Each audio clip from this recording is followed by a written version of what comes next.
बहुत बहुत धन्यवाद। एक बार फिर मैं सभी का अभिनंदन और स्वागत करती हूँ।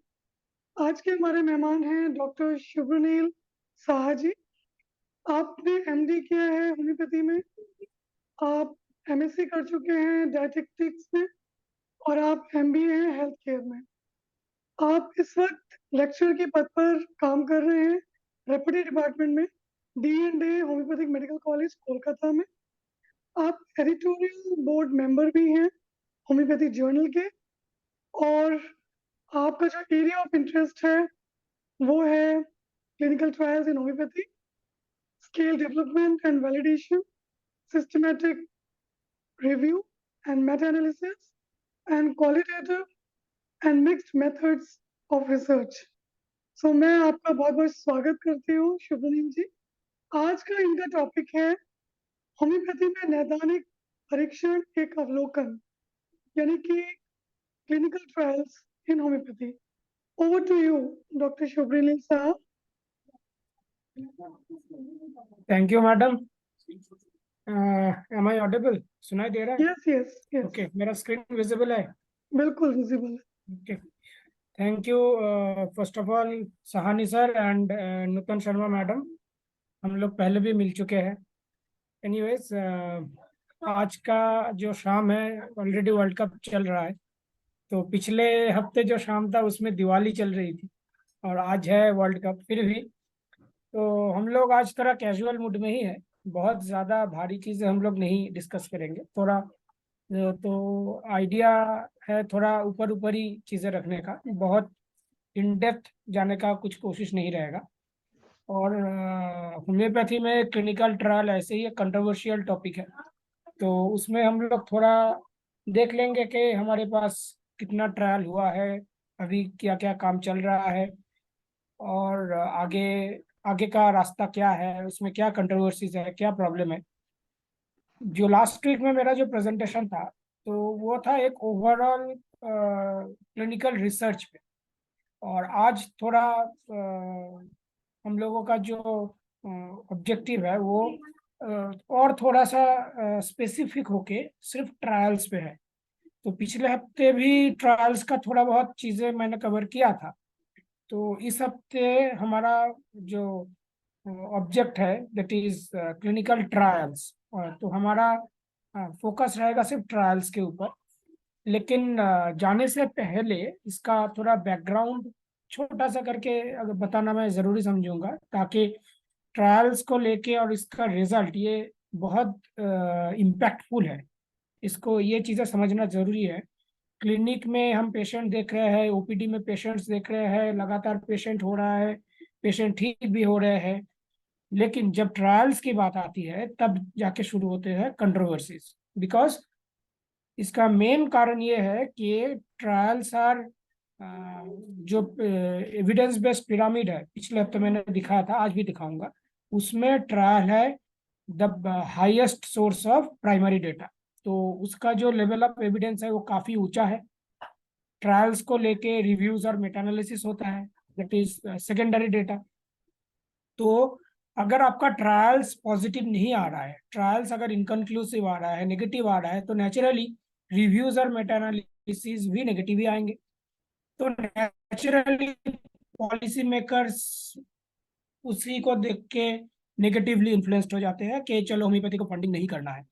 तो ट्रायल में रिजल्ट्स पॉजिटिव आना होम्योपैथी में ज़रूरी है। अब ट्रायल जो है वो मल्टीपल केसेस का एक कंपाइलेशन है।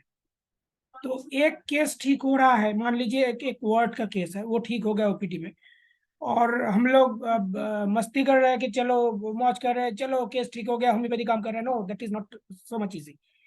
जब आप ट्रायल करेंगे तो आपके पास वर्ड्स के 100 केसेस हो, और 100 के 100 को आपको ठीक करना है, और 100 के 100 को आपको 3 महीने के अंदर ठीक करना है। अगर आप नहीं कर पाएंगे आपका ट्रायल नेगेटिव होगा, और अगर नेगेटिव ट्रायल हुआ तो वो रिव्यू और मेटा एनालिसिस जिसका बात हम कर रहे हैं वो भी नेगेटिव हो जाएगा।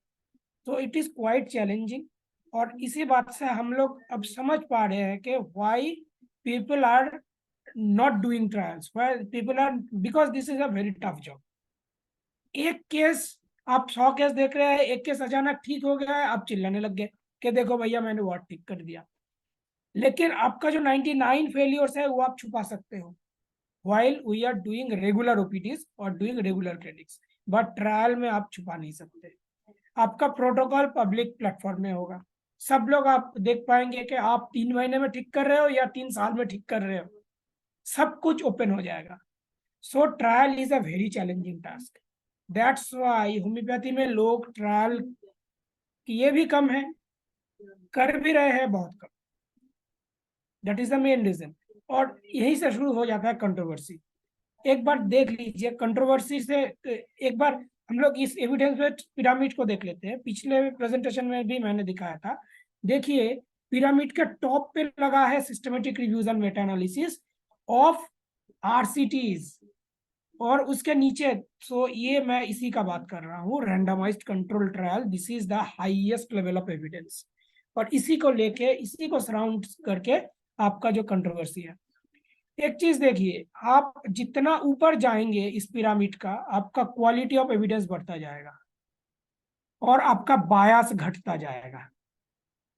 लेकिन आप अगर नीचे चले जाएंगे, ऑब्जर्वेशनल स्टडी डिजाइन पे चले जाएंगे, cohort study, case control study, cross sectional study, case report, case series, expert opinion, आपका इसका बायस बढ़ता चला जाएगा और आपका क्वालिटी घटता चला जाएगा।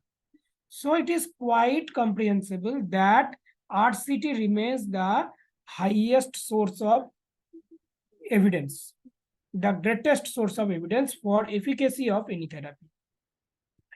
तो अब कंट्रोवर्सी क्या है? शुरू हुआ था 1991 में।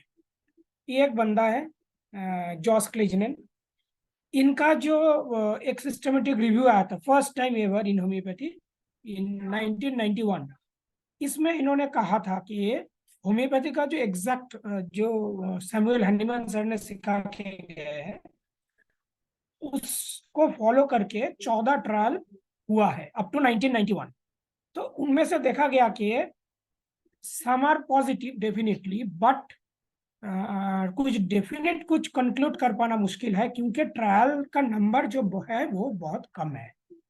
इतने कम नंबर ट्रायल को लेके कुछ डेफिनेटिव कंक्लूशन में जाना मुश्किल है, ये इनका कंक्लूशन था। अब आ गया again another controversy, 1997 Lancet article by Klaus Linde. इन्होंने अप टू 1997 इन्होंने 89 ट्रायल्स को आइडेंटिफाई किया और उसको लेके एक मेटा एनालिसिस किया। देखिए उस मेटा एनालिसिस में जो निकला, ऑड्स रेशियो 2.45 निकला। अल्टीमेटली इसका जो इंटरप्रिटेशन है कि होम्योपैथी को प्लासेबो नहीं कहा जा सकता, लेकिन फर्दर रिसर्च करना जरूरी है क्योंकि अवेलेबल ट्रायल्स कम है। ये था इनका कंक्लूजन। आगे देखा जाए, फिर 2005 में लैंसेट में और एक मेटा एनालिसिस आया, उसमें कहा गया कि क्लिनिकल इफेक्ट्स, आप देखिए एकदम लास्ट लाइन पे अंडरलाइन किया हुआ है, क्लिनिकल इफेक्ट्स ऑफ होम्योपैथी और प्लेसिबो इफेक्ट्स। ठीक है, तो देखिए पिछला जो मेटा एनालिसिस था उसमें देखा गया कि homeopathy is not equal to placebo, और इसमें स्ट्रेट कट सीधा बात कह दिया कि homeopathy is nothing but a placebo effect. उसके बाद लेटेस्ट 2014, लगभग 9-10 साल पहले, ये जो लेटेस्ट मेटा एनालिसिस आया है उसमें ओनली 22 ट्रायल रिजल्ट्स को जोड़ा गया था। मेटा एनालिसिस का जो एक फॉरेस्ट प्लॉट आता है, लेकिन ऑड्स रेशियो देखिए बहुत ज्यादा भी नहीं है, 1.98। ऑड्स रेशियो अगर ज्यादा होगा तो आप कंक्लूसिवली कह पाएंगे कि medicine are working better than placebo, but odds ratio is not that much high, 1.98, around 2 only. तो ये रॉबर्ट मैथी का मेटा एनालिसिस था और उनका कंक्लूजन था कि आपको और भी ट्रायल करना पड़ेगा to reach a definitive conclusion. कोई कंक्लूजन देने के लिए आपको और भी ट्रायल करना पड़ेगा। फिर आ गया, इसको लेके बहुत हलचल मची थी, the NHMRC report, the government of Australia, they concluded that homeopathy, there are no health condition for which there is reliable evidence that homeopathy medicine works. ऐसा कोई भी क्लिनिकल कंडीशन नहीं है जिसपे रिलायबल एविडेंस हो के होम्योपैथी काम करता है। तो homeopathy should not be use to treat any health conditions, so this was there recommendation. Ultimately इसको लेके काफी कंट्रोवर्सी हुआ था, ये सेकंड रिपोर्ट था। फिर एक इसको लेके ऑस्ट्रेलियन कोर्ट में कुछ कोर्ट केस भी फाइल हुआ था, एचआरआई ने किया था उसको लेके। फिर उस केस में एचआरआई होम्योपैथी रिसर्च इंस्टीट्यूट वो लोग जीत गए। फिर एनएचएमआरसी जो कमीशन बना था वो लोग फर्स्ट रिपोर्ट रिलीज करने उन लोगों को करना पड़ा। तो उसमें देखा गया कि एनएचएमआरसी जो फर्स्ट रिपोर्ट था उसमें होम्योपैथी का जो ये जो कंक्लूजन था कि किसी भी डिजीज कंडीशन में होम्योपैथी काम नहीं करता है, इस तरीके का रिपोर्ट नहीं था। लेकिन थोड़ा बहुत पॉजिटिव इफेक्ट दिखा गया था। लेकिन अल्टीमेटली उस रिपोर्ट को सप्रेस कर दिया इन लोगों ने, कुछ पॉलिटिकली उसको रोक दिया था, पब्लिश नहीं होने दिया था। अल्टीमेटली वो रिपोर्ट बाहर आया। लेकिन अल्टीमेटली देखिए, इतना सारा चीज हो जाने के बाद जितने भी पॉजिटिव ट्रायल्स भी हुए हैं, पॉजिटिव रिजल्ट्स भी है, वो रिजल्ट बहुत छोटा है। इतना और उससे कंक्लूसिवली ये नहीं कहा जा सकता कि homeopathy works better than placebo. ये है दिक्कत। और इन लोगों का जो बोर्ड था, बोर्ड का जो चेयर पर्सन थे प्रोफेसर पॉल ग्लासीजू, इन्होंने एक बहुत अच्छा ब्लॉग लिखा था। उनमें ये देखिए, I can well understand why Samuel Hahnemann the founder of homeopathy was dissatisfied with the state of 18th century medicine practices like bloodletting, purging. So these were they are prevalent at that time, and tried to find a better alternative in the name of homeopathy. But I would guess he would be disappointed by the collective failure of homeopathy on his innovative investigations, but instead continued to pursue a therapeutic diet. So जो last वाला phrase है वो काफी disheartening है। We are still continuing to pursue a therapeutic dead end. We are not producing enough number of trials. We are unable to produce positive trials till date. So this was the situation in 2015 and 16 when this blog was written. लेकिन सवाल वही पे आ जाता है, homeopathy is still popular and who appreciates it? Who कहता है कि homeopathy is the second largest system used in the world? So इसमें कोई दोहरा ही नहीं है, होम्योपैथी इज पॉपुलर। सवाल उठ रहा है इसका एफिकेसी, इफेक्टिवनेस, ये सारे चीजों को लेके। ठीक है ना, होम्योपैथी का यूज आप देख लीजिए, काफी ज्यादा यूज है, चाहे वो वर्ल्ड वाइड हो चाहे वो इंडिया में हो। लेकिन लेकिन homeopathy the system is faith based, not evidence informed. देखिए, अगर आपका सिस्टम फेथ बेस्ड है, नो प्रॉब्लम, ठीक है, उसमें कुछ प्रॉब्लम नहीं है। आपका अगर फेथ ना हो तो हीलिंग भी नहीं होगा, ठीक है। लेकिन एविडेंस की कमी है। तो यहाँ पे सीखने का चीज ये है, साइंस आपसे एविडेंस मांगेगा, और सीधी बात है, आप एविडेंस को फेथ इशू से टैकल नहीं कर पाएंगे। आपको एविडेंस प्रोड्यूस करना है by doing nothing else except randomized control trial, because that is the highest level of evidence. एकदम सीधी सी बात है, साइंस आपसे क्या मांगेगा? एविडेंस मांगेगा। कौन सा एविडेंस? Randomised control trial. तो आपको, आपका काम है जो उस कौन सा कोल्ड ड्रिंक का ऐड आता है ना कि सीधी बात नो बकवास, आपको आरसीटी पॉजिटिव करना है, बस काम कर सकते। तो वही है challenge. This is the tagline. Popularity और एफिकेसी दो अलग अलग चीजें हैं। सवाल उठ रहा है एफिकेसी पे, तो हम लोग जवाब पॉपुलैरिटी से नहीं दे पाएंगे। होम्योपैथी पॉपुलर है, ये कह के होम्योपैथी का एफिकेसी को हम लोग एस्टेब्लिश नहीं कर पाए। ठीक है, तो एफिकेसी करना है, एफिकेसी एस्टेब्लिश करना है, तो हमें double blind randomized control trial करना पड़ेगा। नेचुरली एविडेंस अगर हम नहीं दे पा रहे हैं, होम्योपैथी को सिर्फ पॉपुलर बनाते जा रहे हैं, तो नेचुरली इसका जो ग्रेजुअल डेवलपमेंट हो रहा है, इसको कहा जा रहा है स्यूडोसाइंस। अगर आप विकिपीडिया में चेक करेंगे, क्लियर लिखा है होम्योपैथी इज अ स्यूडोसाइंस। क्यों? Believe that is incorrectly presented as scientific. Homeopathic preparations are not effective for treating any condition. देखिए ये चीजें, ये जो स्टेटमेंट है हम लोग चेंज नहीं कर पा रहे हैं in spite of homeopathy being popular. Large scale studies found homeopathy to be no more effective than placebo. हमारा टारगेट है इसको चेंज करना। होम्योपैथी तो ऑलरेडी पॉपुलर है, उसको लेके बात नहीं हो रहा है। People, the doctors were treating patient, they are efficient है, but where is the evidence? तो हम लोग वो एविडेंस के एविडेंस जनरेट करना पड़ेगा हमें, तो उसी के तरफ हम लोगों का स्टेप्स होना चाहिए। कई सारे आर्टिकल्स पे दिखा गया कि homeopathy is steadily emerging as a pseudo science. तो ये बहुत बड़ी चिंता की बात है। साइंस और स्यूडो साइंस दोनों में क्या अंतर है यहाँ पे साफ साफ लिखा हुआ है। आप बाद में देख लीजिएगा क्योंकि आज टाइम थोड़ा कम है। अगर आगे कहीं पे अगर कोई चांस मिलेगा तो हम लोग डिस्कस करेंगे, लेकिन होम्योपैथी फिलहाल स्यूडो साइंस के सारे क्राइटेरिया फुलफिल कर रहा है। अब हम लोग आ रहे हैं कि ये जो एफिकेसी वाला जो सवाल है, ये जो लैक ऑफ एविडेंस कहा जा रहा है, इसका जवाब कैसे दें? इसका जवाब देने के लिए मैं ऑलरेडी बोल चुका हूं कि हम लोगों को रैंडमाइज कंट्रोल ट्रायल करना पड़ेगा, है ना, एक क्लिनिकल ट्रायल करना पड़ेगा। अब एकदम बेसिक पे चले जाए, हम लोग शुरू कर रहे हैं इंटरवेंशन देके, होम्योपैथिक दवाई देके। अगर हम लोग दवाई दे रहे हैं तो that is an experimental study. अब इस एक्सपेरिमेंटल स्टडी में रैंडमाइजेशन यूज हो रहा है या नहीं हो रहा है? अगर हो रहा है then it is a randomize control trial, अगर नहीं हो रहा है तो that is a non randomize trial. हम लोग यहाँ पे ऑब्जर्वेशनल स्टडीज का बात को छोड़ रहे हैं, हमारा फोकस रहेगा सिर्फ रैंडमाइज कंट्रोल ट्रायल के ऊपर।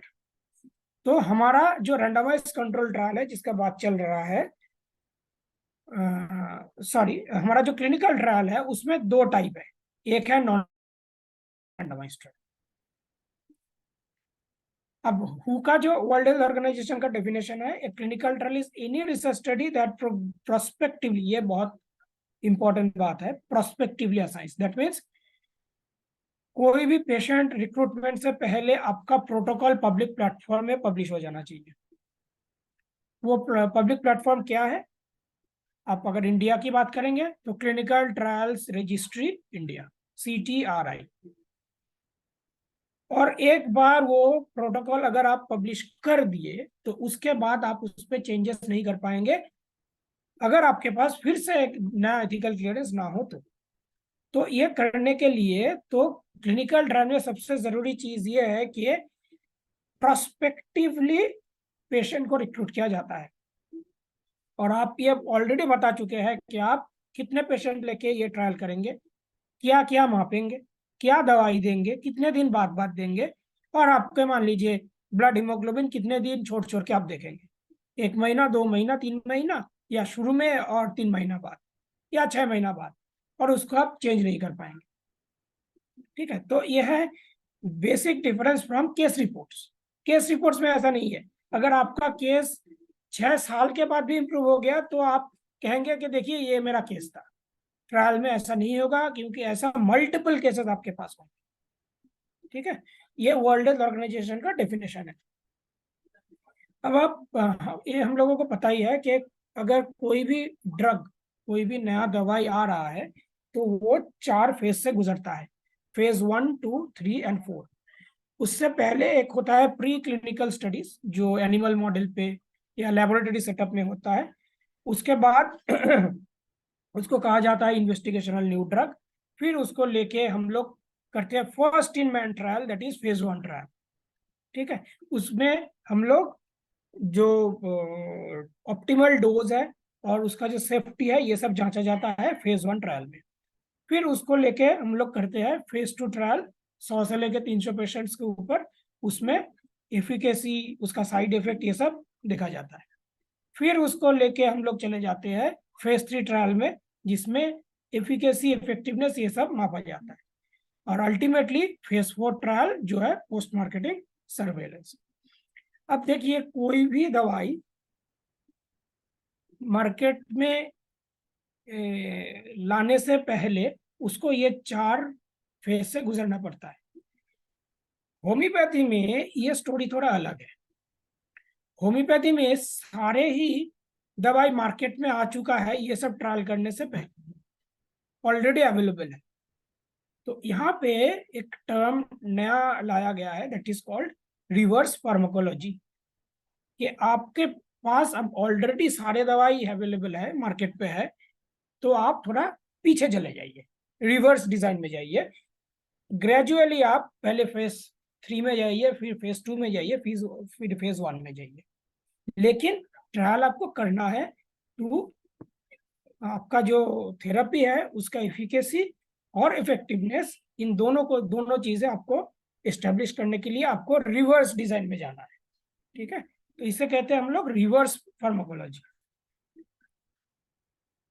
अब आप आज का जो डिस्कशन है क्लिनिकल ट्रायल का एक specific area, that is randomized control trial.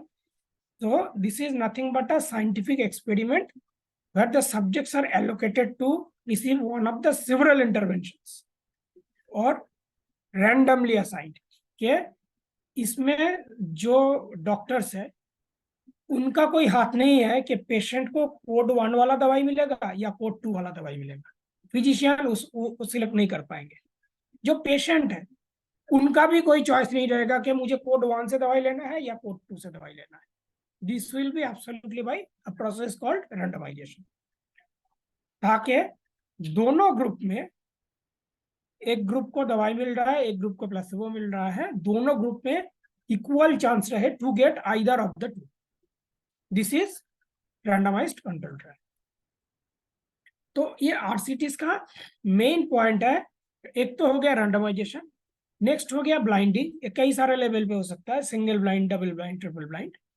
Next हो गया एलोकेशन कंसीलमेंट, और लास्ट है कंट्रोल। रैंडमाइजेशन के बारे में ऑलरेडी बता दिया। ब्लाइंडिंग, अगर पेशेंट को पता नहीं है कि उसे दवाई मिल रहा है क्या प्लेसिबो मिल रहा है, that is called single blind. Physician को भी अगर पता नहीं रहेगा, that is called double blind. अगर जो डेटा एनालिस्ट और स्टैटिस्टिशियन है उसको भी पता नहीं रहेगा, that is triple blind.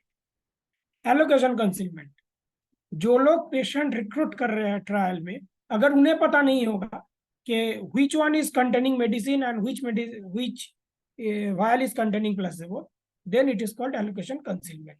That means allocation को कंसील किया जाता है, छुपा के रखा जाता है। Last point is control. Not necessarily हर वक्त आपका कंट्रोल प्लेसिबो होगा, आपका कंट्रोल एक्टिव कंट्रोल भी हो सकता है, usual care, that mean standard care भी हो सकता है। मान लीजिए आप हाइपरटेंशन में, आपका कंट्रोल आर्म में आप एलोपैथी दवाई, एंटी हाइपरटेंसिव दवाई लेनी, प्लेसिबो ना लेके। सो ये 4 जो बेसिक पॉइंट है आरसीटी करने के लिए। देयर आर आरसीटीज में भी उसके बहुत सारे चीजें हैं कि आप पैरेलल हो सकता है, क्रॉसओवर हो सकता है, क्लस्टर हो सकता है, फैक्टोरियल हो सकता है। इस डिटेल में हम लोग नहीं जाएंगे। एक चीज यहाँ पे बताना जरूरी है, शायद ये मैं ऑलरेडी बता चुका हूँ कि what is special about RCT, that is randomization. उसका क्या यूज है कि वो कई सारे बायस को, स्पेशली सिलेक्शन बायस को, वो कंट्रोल कर देता है। यहाँ पे बताना जरूरी है कि 2 टर्म पहले भी मैं यूज कर चुका हूँ, एफिकेसी और इफेक्टिवनेस।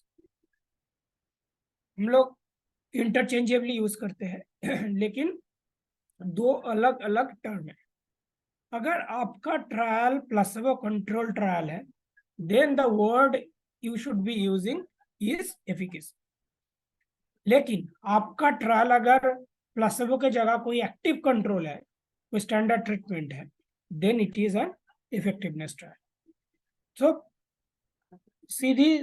अगर सीधा एकदम इजी बताया जाए, एफिकेसी ट्रायल का मतलब है आपका दवाई प्लेसिबो से डिफरेंट काम करता है या नहीं करता है। और इफेक्टिवनेस में देखा जाता है कि आपका दवाई अच्छा काम कर रहा है या कंट्रोल में आप जो दवाई यूज कर रहे हैं वो अच्छा काम कर रहा है, which drug is acting better. तो दोनों एकदम अलग किस्म का स्टडी है। एफिकेसी जो इंटरनल वैलिडिटी, जिसमें पॉपुलेशन एकदम होमोजेनस होता है। इफेक्टिवनेस में आपका स्टडी पॉपुलेशन आपका हेट्रोजेनस होगा। एफिकेसी ट्रायल्स जो है वो प्लेसिबो कंट्रोल है, वो इंटरनल वैलिडिटी को स्ट्रॉन्ग रखेगा, एक्सटर्नल वैलिडिटी उसका कंप्रोमाइज्ड होगा। अगर आप इफेक्टिवनेस में चले जाएंगे तो उसमें आपका हेटेरोजेनिटी ज्यादा होगा, तो उसमें एक्सटर्नल वैलिडिटी ज्यादा होगा, इंटरनल वैलिडिटी कम होगा। तो ये दोनों अलग अलग टर्म है, इन दोनों को मिलाना नहीं चाहिए। तो to sum up, efficacy trials are placebo control trial, effectiveness trials are active control trials। अब सवाल ये उठता है कि कमर दर्द हो रहा है और उसको हम लोग प्लेसेबो में डालेंगे, तो प्लेसेबो से कमर दर्द कम थोड़ी ना होगा। जी हाँ, कम होगा। ये आपके सामने एविडेंस है। ये हमारा कॉलेज में किया हुआ एक ट्रायल है। पेशेंट को, आधे पेशेंट्स को दवाई दिया गया था, आधे पेशेंट्स को प्लेसेबो दिया गया था। डबल ब्लाइंड डिजाइन में, पता नहीं था। अब ये जो रेड वाला है वो होम्योपैथी दवाई का ग्राफ है, और ब्लू वाला है वो प्लेसेबो का ग्राफ है। ये जो पेन का इंटेंसिटी देखिए, होम्योपैथी में ज्यादा कम हुआ है वो ठीक है, लेकिन प्लेसेबो जो ब्लू वाला ग्राफ है इसमें भी कम हुआ है। तो placebos are medically inert, but it has definite effects, placebo effects. और ये प्लेसेबो इफेक्ट है जिससे इसका पेन कम हो रहा है। तो ये चीजें हमको ध्यान में रखना पड़ेगा। ये प्लासेबो ये इनर्ट हो सकता है, लेकिन इसका इफेक्ट इनर्ट नहीं है, ये it has a definite effect. और प्लासेबो कंट्रोल ट्रायल्स में ये सारे, अब बात यह है कि हम लोग हर ट्रायल में तो प्लासेबो यूज नहीं करेंगे। तो कहाँ पे प्लासेबो यूज करना है, कहाँ पे नहीं करना है, इसका भी कई सारे गाइडलाइंस है, मैं बाद में बता रहा हूँ। अब आरसीटी का बात चल रहा है तो ये कोई नई बात नहीं है। देखिए, मैंने हाईलाइट करके रखा है, 1948 में होम्योपैथी में फर्स्ट आरसीटी हुआ। भले ही दवाई का इंडिविजुअलाइजेशन नहीं किया गया था, लैकेसिस और पायरोजेन का यूज किया गया था, लेकिन इंडिविजुअलाइज करके भी आरसीटी हुआ था, वो भी देखिए 1987 में, कई साल हो गए। तो इंडिविजुअलाइजेशन और आरसीटी में यूज होना इंडिविजुअलाइज्ड मेडिसिन का, ये कोई नई बात नहीं है। अब इसको आरसीटी का जो रिजल्ट्स है उसको इंटरप्रेट कैसे करें। देखिए, आरसीटी का तीन ही आउटकम हो सकता है, तीन रिजल्ट हो सकता है। अब इधर पॉजिटिव है, नेगेटिव है, या इनकंक्लूसिव। पॉजिटिव मतलब होम्योपैथी प्लासेबो से ज्यादा कम कर रहा है, अच्छा काम कर रहा है। अगर नेगेटिव हो रहा है तो होम्योपैथी प्लासेबो होम्योपैथी से ज्यादा काम कर रहा है। अगर इनकंक्लूसिव है तो दोनों में हम लोग फर्क नहीं कर पा रहे हैं, दोनों ही काम कर रहा है, होम्योपैथी भी काम कर रहा है, प्लेसेबो भी काम कर रहा है। तो ये तीन टैग हमको समझना है। आज तक अप टू 2013 ये 22 कंडीशंस है जिसमें आरसीटीज हो चुका है। जैसे मैंने एक लिस्ट लगा के रखा है, जैसे rheumatoid arthritis, fibromyalgia, chronic fatigue syndrome, anxiety, ये सारे मेडिकल कंडीशंस है। 2013 तक ये सारे क्लिनिकल कंडीशन पे होम्योपैथी मेडिसिन का रैंडमाइज कंट्रोल ट्रायल हो चुका है। और 2014 से लेके 2023 तक हम लोग अगर पबमेड एक सर्च करेंगे, होम्योपैथी में एक फिल्टर लगा के रैंडमाइज कंट्रोल ट्रायल, और उसका टाइमलाइन स्पेसिफाई कर देंगे, तो हमें 94 ट्रायल्स दिखने को मिलेगा। तो लगभग इस 10 साल में 94 ट्रायल्स हुआ है होम्योपैथी में। और अगर इस आउट ऑफ दिस 94, कोलकाता में हम लोगों का जो टीम है, ट्रायल करने वाला टीम है, इसका कंट्रीब्यूशन है 27। तो हमारे कोलकाता के टीम से 27 आरसीटी पब्लिश होके वो पबमेड में दिख रहा है। ये मैंने पिछली प्रेजेंटेशन में भी बताया था कि 2021 तक ये है, ये जो ग्रीन कलर का है ये पॉजिटिव ट्रायल्स है, 44% trials are positive, 3% trials are negative, and rest are inconclusive. और 2021 में जो 8 ट्रायल पब्लिश हुआ है उनमें से 7 है इंडिया से।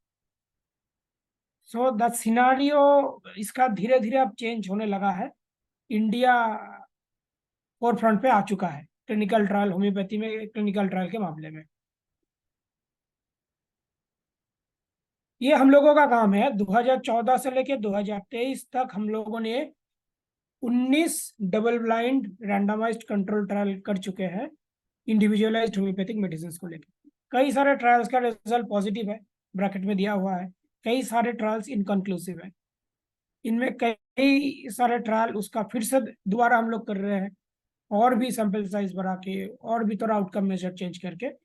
लेकिन ये जो 19 है, 19 जो कंडीशंस है, ये सारे कंडीशन पे इंडिविजुअलाइज करके उसका आरसीटी हमने किया है पिछले 10 साल में। अब आरसीटी तो कर रहे हैं, लेकिन सवाल उठता है कि वेदर ये सही है और इसका क्वालिटी क्या है। फॉर एग्जाम्पल, एक इंसोम्निया पे एक आरसीटी हुआ था, जब मैं एनआईएच पे था, उसी वक्त का काम है। इसका अगर हम लोग क्वालिटी जांचेंगे, एक मेटा एनालिसिस पे इसका क्वालिटी जांच हुआ था, तो उसमें इसको हाई क्वालिटी एक ट्रायल के दर्जा दिया गया था।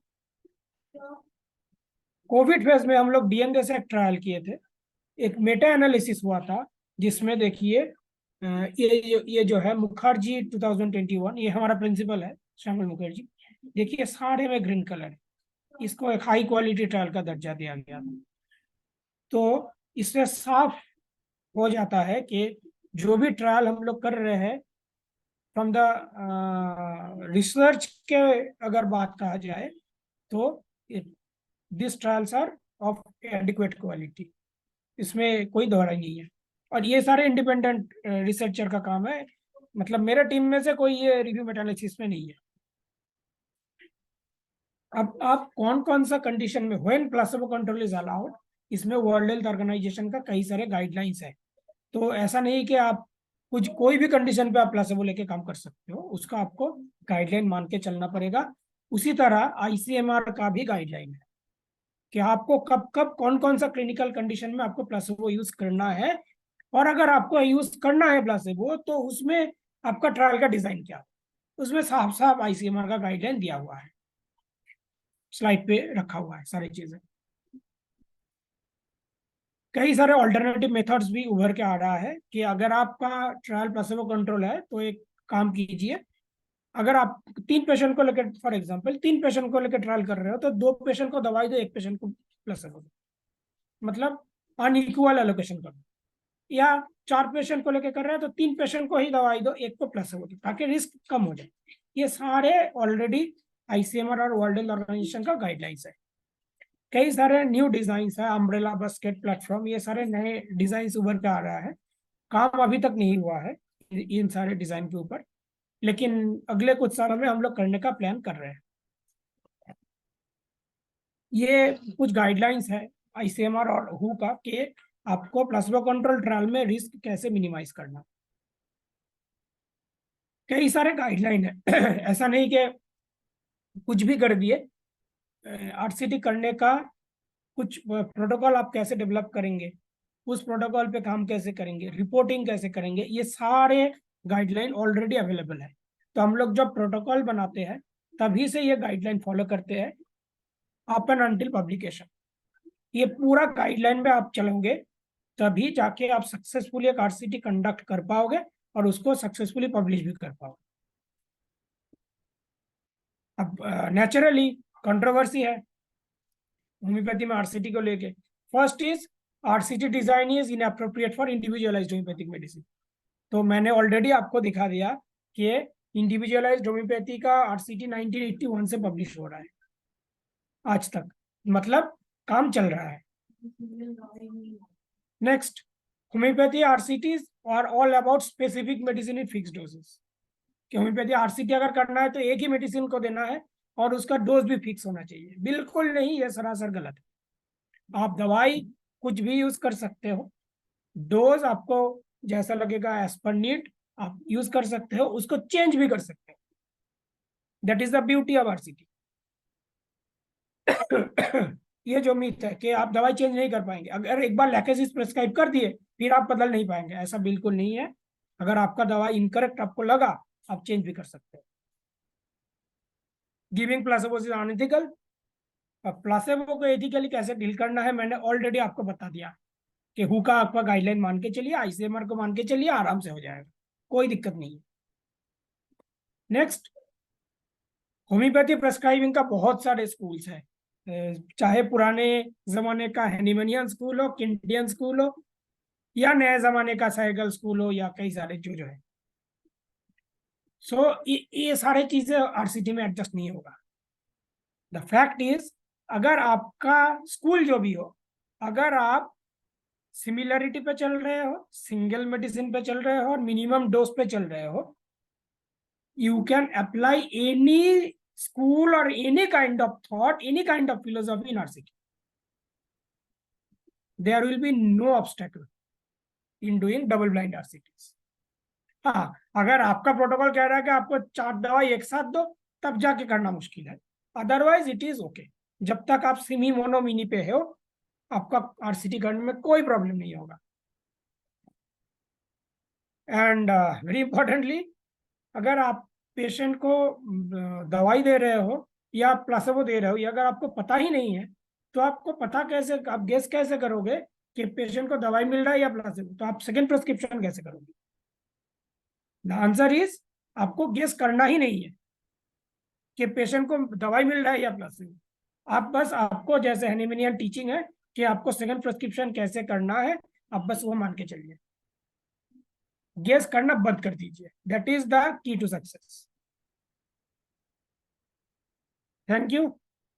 तो अब तक मैं बता चुका हूं कि होम्योपैथी में आरसीटी को लेकर कंट्रोवर्सीज क्यों हुआ है, उसका बैकग्राउंड क्या था, आरसीटी का जरूरत क्या था, आरसीटी कितना कम हुआ है होम्योपैथी में, गिने चुने ही आरसीटीज आपको दिखने को आ रहा है। और फिर कोलकाता से हम लोग कितना कोशिश कर रहे हैं काम करने के, और किन किन क्लिनिकल कंडीशन पे काम हो चुका है। अगर आप कोई प्रोटोकॉल बनाना चाहेंगे तो आपको कौन कौन सा गाइडलाइन फॉलो करना है, और आपको कैसे रिपोर्ट लिखना है, ये सारे गाइडलाइन आपको दिया गया है। जो जो मिथ्स सर्कुलेट होता है आरसीटीज के बारे में, वो मिथ बस्टर भी मैंने आपको प्रोवाइड कर दिया, और एक ओवरव्यू कि आज तक जितना भी ट्रायल हुआ है, किस चीज़ पे काम चल रहा है, क्या क्या पेपर पब्लिश हो चुका है, इस एक हम लोगों ने एक ओवरव्यू देख लिया। सो आई थिंक टाइम के अंदर ही मैंने ख़त्म भी कर दिया, बहुत डेप्थ में नहीं जा पाया टाइम के लिए। तो I think it was more और लेस इंटरेस्टिंग। Thank you. बिल्कुल बिल्कुल, बहुत अच्छा बहुत अच्छा। डॉक्टर शुभ्रनील, बहुत सारी जानकारी आपने क्लिनिकल ट्रायल आरसीटी पे दी, और यही हमें करना है होम्योपैथी में। मैं यहाँ पे अपने गेस्ट को आमंत्रित करूंगी कि कोई सवाल पूछना चाहें आप डॉक्टर शुभ्रनील से related to clinical trials RCT any kind, तो आप चैट बॉक्स में टाइप करके पूछ सकते हैं। इन द मीन टाइम मैं अपने अग्रज को, डॉक्टर साहनी सर हैं यहाँ पे, साहनी सर को बोलना चाहूंगी कुछ, आप बोले। अ, सुब्रनिल जी, मुझे तो आज का आपका लेक्चर को सुन करके ऐसा लग रहा है कि हम लोग जो बहुत कुछ अंधेरे में कुछ काम कर रहे हैं, क्योंकि आपने इतना अच्छा फैक्ट्स प्रेजेंट किया इतना सिंपल लैंग्वेज में। मैं इस पर काफी आई ओपनिंग है, आंख खोलने वाला है हम होम्योपैथ के लिए। हम लोग सब कोई दावा करते हैं कि होम्योपैथी काम कर रहा है, होम्योपैथी का बहुत अच्छा ट्रायल्स हो रहा है, बहुत अच्छा हमारा इफेक्टिव है। हम लोग चिल्लाते हैं, लोग कहते हैं, लेकिन हम लोग जब हमको इसको प्रूफ देने की बात होती है, इसका एक एविडेंस देने की बात होती है, तो वहां पर हम लोग फेल कर जाते हैं। तो ऐसे में अगर हम अपने जो हमारा जो मास है होम्योपैथिक प्रैक्टिशनर्स है, उसके रोल पर आप थोड़ा सा प्रकाश डालिए। आप उसको कुछ बताइए कि इसमें हम लोग क्या, इसमें जो जनरल प्रैक्टिशनर है, क्योंकि जनरल प्रैक्टिशनर दे आर, उनका जो मेन मोटो होता है कि अपना लाइवलीहुड पहला तो रहता है यही। उसके बाद में वो सोचते हैं कि हमको होम्योपैथी के लिए कुछ करना है। ये मैं किसी एक जगह की बात नहीं कर रहा हूँ, मैं अपने पूरे कंट्री की बात कर रहा हूँ कि ऐसा है। ऐसे में ये जो क्लिनिकल एविडेंस को प्रोड्यूस करना, ये जो है सब लोग रिकॉर्ड नहीं रखते हैं। हालांकि बहुत सारे रेगुलेशंस, बहुत सारे क्लिनिकल एस्टेब्लिशमेंट एक्ट, ये सवाल हैं, सारे में ये प्रोविजन दिया गया है कि आपको क्लिनिकल रिकॉर्ड्स रखने हैं, क्लिनिकल एनालिसिस करना है, सारा चीज को। इवन कि आपका क्लिनिकल एस्टेब्लिशमेंट एक्ट में ये बहुत अच्छे तरह से लिखा हुआ है कि जब आप क्लिनिक में रखते हो तो आपके पास में प्रॉपर केस टेकिंग फॉर्म होना चाहिए, उसका रिपोर्टोरियल सीट होना चाहिए, पेशेंट का फॉलोअप होना चाहिए, उसका रजिस्ट्रेशन सिस्टम होना चाहिए हर एक इंडिविजुअल क्लिनिक में। तो मैं तो देखता हूँ कि इंडिविजुअल क्लिनिक में तो ये इसका 1% भी फॉलो नहीं हो रहा अपने कंट्री में। ये हम लोगों के लिए बहुत बड़ा चैलेंजिंग टास्क है। So educating the homeopathic practitioners throughout the country is required. हमको ये बताना पड़ेगा कि हमको जब तक हम इसको ऐसा नहीं करेंगे, इसलिए मैं आपको बार बार यहाँ पर आमंत्रित करने का पीछे भी मेरा उद्देश्य यही है कि हम अपने इस प्लेटफॉर्म के माध्यम से, इसमें जो वीडियो हमारे पब्लिश होते हैं उस वीडियो के माध्यम से लोगों को कम से कम ये थोड़ा सा सेंसिटाइज हो जाएं कि आप हमको ऐसा करना है। अगर ये कर पाते हैं तो हम लोगों के लिए बहुत ही अच्छा। आप इतने कम उम्र में इतनी सारी बातें, इतनी डेप्थ में आपने, बहुत गहराई में जो आपने बातें रखा है यहाँ पर हम लोगों के सामने में प्रेजेंट किया है, ये सभी के लिए एक चैलेंज है। और सभी प्रैक्टिशनर्स, अगर आप चाहते हो कि मैं होम्योपैथी से में रहूं, तो होम्योपैथी के लिए भी आपको कुछ, हम लोगों का ड्यूटी होता है कि कुछ करना है। हम अगर होम्योपैथी से कुछ पा रहे हैं तो होम्योपैथी में हमको कंट्रीब्यूशंस करना चाहिए। और कंट्रीब्यूशंस के नाम पर यही हो सकता है कि हम होम्योपैथी के लिए साइंटिफिक एविडेंस प्रोड्यूस करें, जिससे कि साइंटिफिक वर्ड, आपने बहुत अच्छा बात कहा कि फेथ, विश्वास बहुत बड़ी बात होती है। और मेडिकल साइंस में बहुत सारे चीज है। हम लोग जब विश्वास के कारण ही एक मेडिकल साइंस का भी फर्स्ट बेस बना था। हम लोग जब कोई दवा नहीं था, हमारे पास में कुछ नहीं था, उस समय में हम लोग केवल विश्वास के आधार पर हम लोग इलाज किया करते थे। और आज भी विश्वास के आधार पर बहुत सारे सिस्टम ऑफ मेडिसिन हैं, जैसे आपका फेथ हीलिंग है, आपका झाड़ फूक है, ये सारी चीज क्या है। हमको तो लगता है कि ये सब फेथ हीलिंग चल रहा है, और ये फेथ हीलिंग का भी एक इम्पोर्टेंस है। तो हम लोग ये कहते हैं कि फेथ हीलिंग प्लेसिबो से नहीं है। निश्चित रूप से ये साइंटिफिक लोगों का कहना, साइंस का कहना सही है कि आप अगर फेथ हीलिंग नहीं है तो आप क्लिनिकल ट्रायल्स में करके दिखलाओ, रेंडोमाइज आरसीटी ट्रायल्स करके दिखलाओ। वहां पर अगर प्रूव हो जाता है तो उनके लिए, तो उनका क्वेश्चंस भी साइंटिफिक एरेना का भी क्वेश्चंस बहुत ही जायज है, और हम लोगों का भी थोड़ा सा मजबूरी है। ये दोनों में कोऑर्डिनेशन करना एक हम लोगों के लिए एक आवश्यकता होगी। आप थोड़ा सा सुब्रनील जी इस पर भी कुछ अपना आप जो इस पर काफी दिनों से काम कर, मैं आपको देख रहा हूँ कि आज से नहीं, आप कई एक वर्षों से आप इस पर काम कर रहे हैं, तो आप इस पर थोड़ा सा और हाईलाइट कीजिए। अभी हम लोगों के पास में कुछ समय है। देखिए सर, दो चीजें हैं। एक तो अ, आप जो डॉक्यूमेंट रखने का बात कर रहे हैं, डॉक्यूमेंटेशन, कि हर प्रेस्क्रिप्शन, हर क्लिनिक पे जितने भी पेशेंट आ रहे हैं उसका जो दवाई का जो या ट्रीटमेंट का जो डॉक्यूमेंट है उसको रखना और उसको पब्लिश करना। मेजॉरिटी ऑफ द केसेस ये पॉसिबल नहीं होता।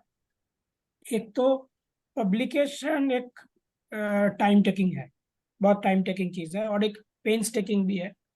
का आपको जर्नल में सबमिट करना अकॉर्डिंग टू गाइडलाइन, फिर उसको पीयर रिव्यू होना है, उसमें कई दिन लग जाता है, कई महीने लग जाता है। फिर उसका प्रूफ डिजाइनिंग होगा, फिर पब्लिकेशन होगा, फिर कुछ प्रूफ करेक्शन होगा, फिर पब्लिकेशन। तो मान के चलिए एक case report on an average आपको पब्लिश करने में 6 महीने से लेके 2 साल या उससे भी ज्यादा लग सकता है, जब तक आप पीयर रिव्यू, जितने भी पीयर रिव्यूअर्स है सबको आप सेटिस्फाई नहीं कर पाएंगे। तो ये होता है कि जो प्रैक्टिशनर है वो दिन में 100 केस देख रहा है, तो एक महीने में वो कितना केसेस देख रहा है या एक साल में कितना केसेस देख रहा है, उनमें से किसी एक केस को लेके पब्लिश करना में उसका अल्टीमेटली उसका इंटरेस्ट लॉस हो जाता है। तो इसका दो वे आउट है। सीसीआरएच ने एक पोर्टल बनाया है इंडिविजुअल केस रिपोर्ट का। उनमें ये सारी चीजें डालने का, ये एक पेपर लिखने का ये बात नहीं है। आपके पास जो केस है, आपके पास जो प्रेस्क्रिप्शन है और पेशेंट का जो रिपोर्ट है, आप सीधा सीधा उस पोर्टल में डाल दीजिए। तो कोई भी आपका जो केस है वो आपके नाम पे ही रहेगा और कोई उसको लेके छेड़खानी नहीं करेगा, एज इट इज रह जाएगा आपके नाम पे। तो आप एक एविडेंस रह गया कि इस डॉक्टर ने इस केस को सही कर दिया इस दवाई से। उसका पहले ब्लड रिपोर्ट ये था, पहले एक्सरे ये था, और देखिए ट्रीटमेंट होने के बाद ये है। आपको कुछ लिखना नहीं पड़ेगा, कुछ नहीं करना पड़ेगा, ज्यादा से ज्यादा 1-2 लाइन का समरी देना है, तो आपका काम इजी हो गया। अब ये नियम करके हफ्ते में बैठ के आपका क्लिनिक का जो बेस्ट 5 केसेस है या बेस्ट 10 केसेस है, आप वीकली बेसिस आप उस पोर्टल में डाल सकते हैं। दूसरा है, ये एक नेशनल पोर्टल है, सीसीआई ने क्रिएट किया है, लगभग 1 साल होने को है इस पोर्टल का। और एक पोर्टल है, करीबन 5-6 साल हो गया, क्लिफिकॉल। क्लिफिकॉल करके एक रजिस्ट्री है, CLIFICOL। उसमें भी सिमिलर प्रोटोकॉल फॉलो किया जाता है। कुछ लिखने का जरूरत नहीं है, बस डॉक्यूमेंट आप स्कैन करके अपलोड कर दीजिए, बस काम खत्म। आपके नाम पे वो परमानेंटली उस प्रोटोकॉल में रह जाएगा, उस पोर्टल में रह जाएगा।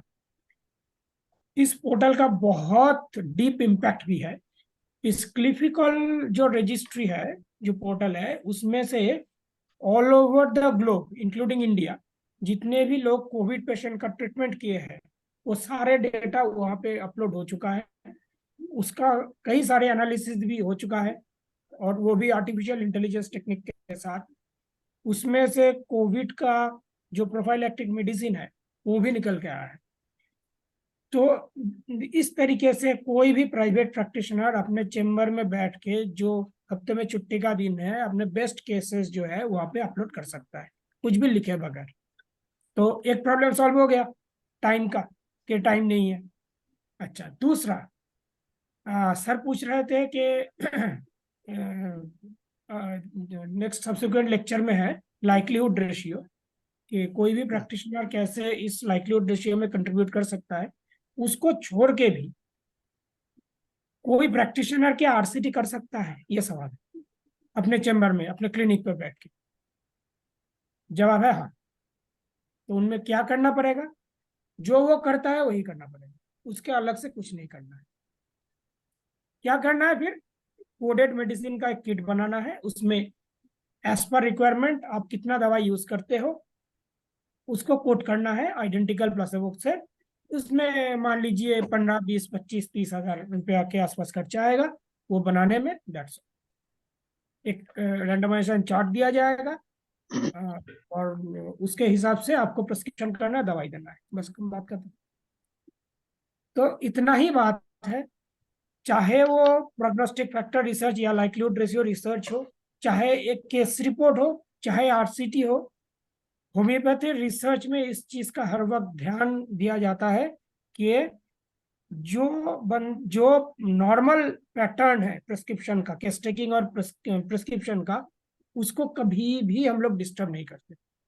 आपका नॉर्मल केस टेकिंग, आप नॉर्मल केस टेकिंग करके जैसे सल्फर देते हो, अगर आप लाइक्लीहुड रेशियो करेंगे तो उसमें भी आपको सल्फर ही देना है। अगर आप सल्फर 30 का 4 डोज देना है तो उस लाइक्लीहुड रेशियो में भी 4 डोज ही देंगे और ट्रायल में भी 4 डोज देंगे। That is the beauty. कोई भी आप काम करो रिसर्च में, होम्योपैथी रिसर्च में, उसमें प्रिंसिपल का ध्यान रखा जाता है। प्रिंसिपल को डिस्टॉर्ट करके होम्योपैथी रिसर्च ना तो सक्सेसफुल हुआ है, ना तो आगे उसका कोई मतलब भी है। मैं अगर प्रिंसिपल डिस्टॉर्ट कर दिया तो होम्योपैथी नहीं रहा।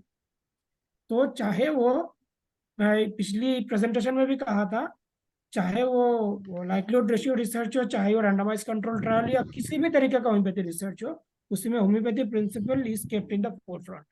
उसका कोई भी ऑल्टरेशन, कोई भी छेड़खानी नहीं किया जाता है। ओके, ये इसका मतलब ये है कि प्रैग्मेटिक रिसर्च होती है ना, जो आप क्लिनिक में बैठ के अपने जो भी केसेस आते जा रहे हैं हाँ, ये आप। ये बहुत बहुत इम्पोर्टेंट बात है। क्लिनिक में बैठ के कभी कभी होता है कि प्लेसबो कंट्रोल ट्रायल करना मुश्किल होता है, तो इन दैट केस हम लोग प्रैग्मेटिक डिजाइन अडॉप्ट करके इफेक्टिवनेस ट्रायल के ऊपर ही ध्यान ज्यादा देते हैं। इंस्टीट्यूशन अगर है तो वहां पे हम लोग एफिकेसी और प्लेसबो कंट्रोल ट्रायल आराम से कर पाते हैं। क्लिनिक में इफेक्टिवनेस ट्रायल का जरूरत है, और वो क्लिनिक में आराम से किया जा सकता है।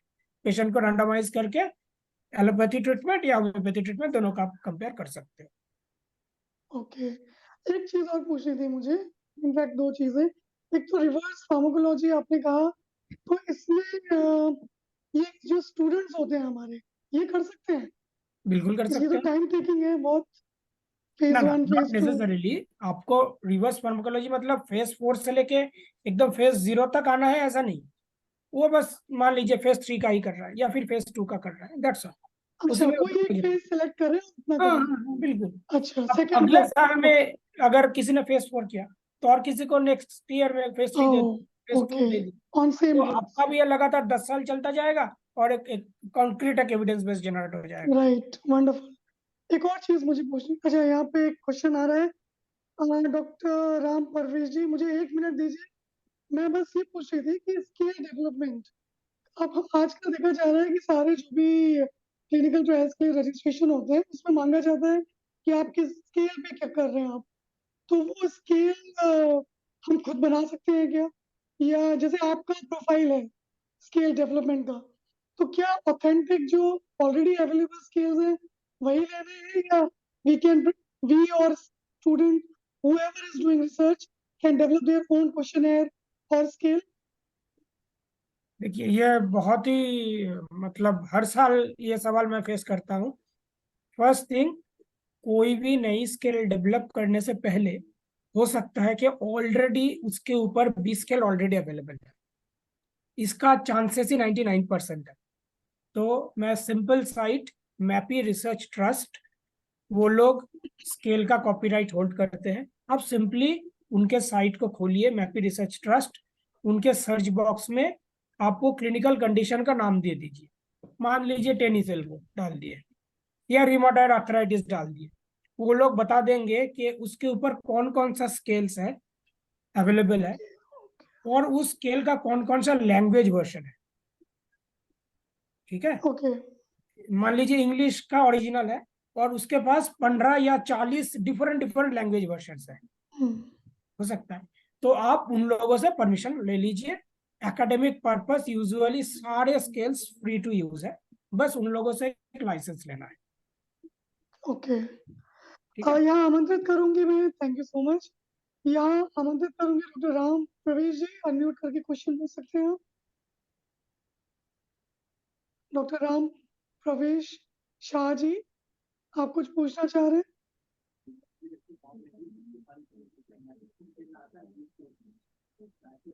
डॉक्टर, और भी कोई अगर कोई सवाल पूछना चाहे, अभी हमारे अ, पास 5। अ, मैं समझता हूँ कि सुब्रनील जी ने जो बताया, एक चीज और सुब्रनील जी इस पर हाईलाइट कीजिए। जी हमारे जो पीजीटी कर रहे हैं, पीजीटी लोग जो हमारे पूरे कंट्रीज में कर रहे हैं, इनको क्या ट्रायल्स के लिए कितने हम लोग सेंसिटाइज कर सकते हैं पीजीटी के लिए? पहली चीज है कि कोई भी ट्रायल करने से पहले आपको देखना है कि उस पे काम क्या हो गया है। से एक कॉमन मिस्टेक मैं बताता हूँ। कोई भी पीजी आप कहीं पे भी जाएंगे रैंडमली देखेंगे, कोई भी पीजीटी रिमोटॉइड आर्थराइटिस पे ट्रायल कर रहा है। क्या ट्रायल कर रहा है? 30 पेशेंट लेंगे, उसको 3 महीने तक फॉलोअप देंगे, फिर देखेंगे उसमें क्या चेंजेस आ रहा है। बस दोनों रीडिंग का कंपेयर कर देंगे। अगर हम लोग पबमेड में सर्च करेंगे रिमोटॉइड आर्थराइटिस पे होम्योपैथी पे कितना काम हुआ है, ऑलरेडी वहां पे हम लोगों को कई सारे रैंडमाइज कंट्रोल ट्रायल मिल जाएंगे। तो अगर आपके पास ऑलरेडी रिमोटॉइड आर्थराइटिस पे रैंडमाइज कंट्रोल ट्रायल है, उस मोमेंट पे आपके पास एक सिंगल आर्म स्टडी करने का कोई मतलब ही नहीं है। पीजीटी लोग के लिए रैंडोमाइज आरसीटी ट्रायल करना सही बिल्कुल होगा? वो लोग कर पाएंगे? बिल्कुल। ये जो मैंने आपको 17 लिस्ट दिखाया, इनमें से मान लीजिए हाँ। 90% ही पीजीटीज का ही ट्रायल, अच्छा। इंक्लूडिंग एनएचएमसी में भी ऐसा ट्रायल हो गया है। एक पीजी नहीं किया है लखनऊ एनएचएमसी में। तो जी मैं जो जी जी, आपको मुझे जो स्टैटिस्टिक्स दिखा रहा हूँ वो सारे पीजीटीज का ही, लगभग के लगभग सारे ट्रायल से पीजीटीज का। जो इंसोम्निया ट्रायल दिखाया वो एक पीजीटी का ही है एनआईच में।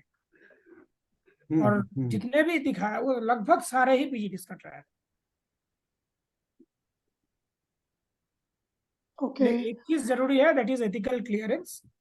आपका जो नहीं, एथिकल बहुत अच्छा क्लियरेंस आपने एज बताया है। पर बहुत बहुत ही बहुत ही आपका क्लैरिटी है आपका इसमें प्रेजेंटेशन में। पोस्ट मैं चाहती हूँ डॉक्टर शुभ्रनील, आप how to write observations, how to write report, इस पे भी एक इसको प्रेजेंटेशन बाद में चल करके इसको लिख के बाद आए। में चल करके नेक्स्ट सेशन में करेंगे, क्योंकि अब सेशन टाइम हो समाप्त गया। हो गया है। तो आप सेशन को कंक्लूड करके इंग्लिश सेशन में आप चेंज कर दीजिए। Doctor Tanish sir is waiting for us to conclude. मैं यहाँ पे उपस्थित सभी आमंत्रित डेलीगेट्स का, पार्टिसिपेंट्स का धन्यवाद देती हूँ। और डॉक्टर शुभ्रनील शाह जी, आपने बहुत अच्छी जानकारी दी है और आपका बहुत बहुत धन्यवाद। और मैं आशा करती हूँ कि आप एक नए टॉपिक के साथ related to research and development in homeopathy के साथ हमारे साथ दोबारा जुड़े। सानी सर का स्पेशल धन्यवाद। और अब मैं वेलकम करती हूँ धनेश सर जी का, क्योंकि इंग्लिश सेशन के साथ हम जुड़ रहे हैं। Doctor Dhanesh, over to you. सभी का बहुत बहुत धन्यवाद। Thank you, thank you. Thank you, Dr. Nuzat Sharma and Dr. Sahani Saab. Good evening, good afternoon, and good morning. This is a 1175th day of continuous webinar conducted by International Forum for Promoting Homeopathy. So today our guest is Dr. SUBHRANIL SAHA. Let us begin the session with 1 minute silence prayer.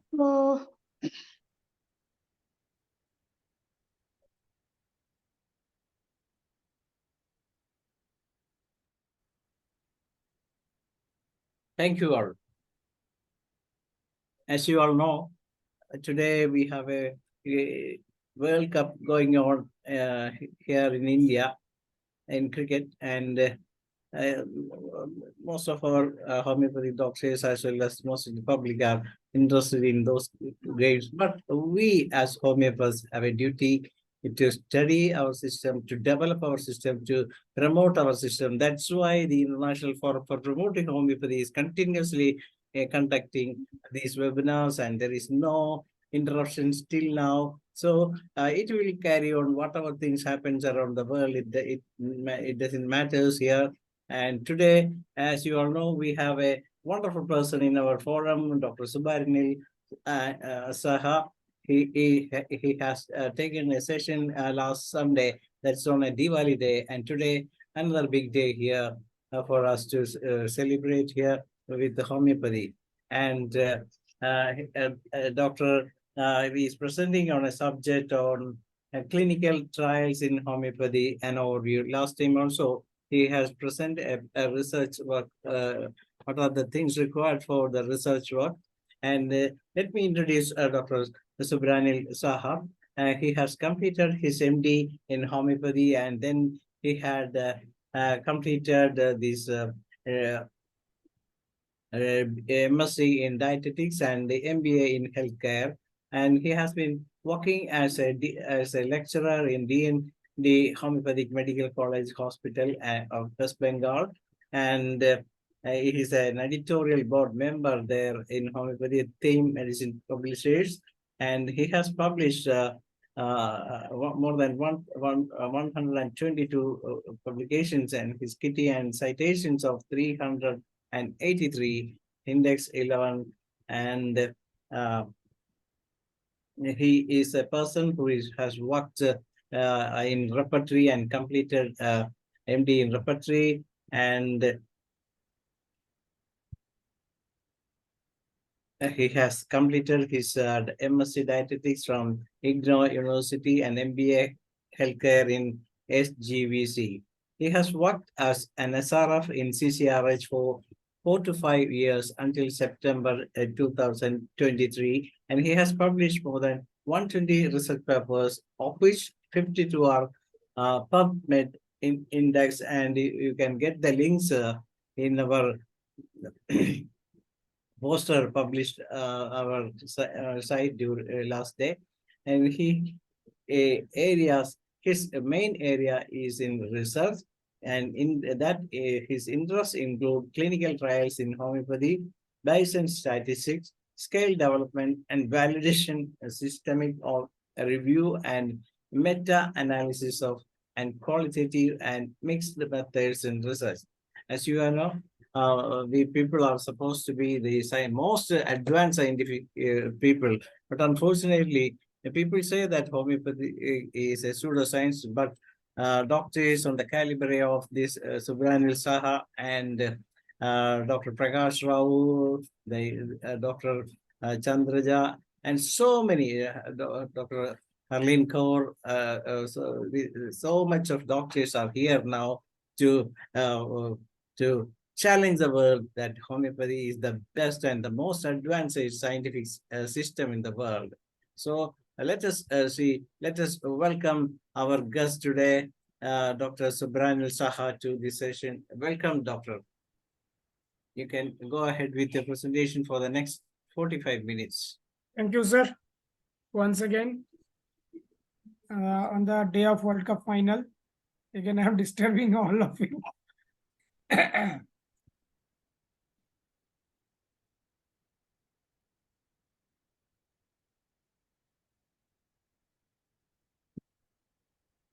Sir, is the screen visible? Yes, yes, screen is visible.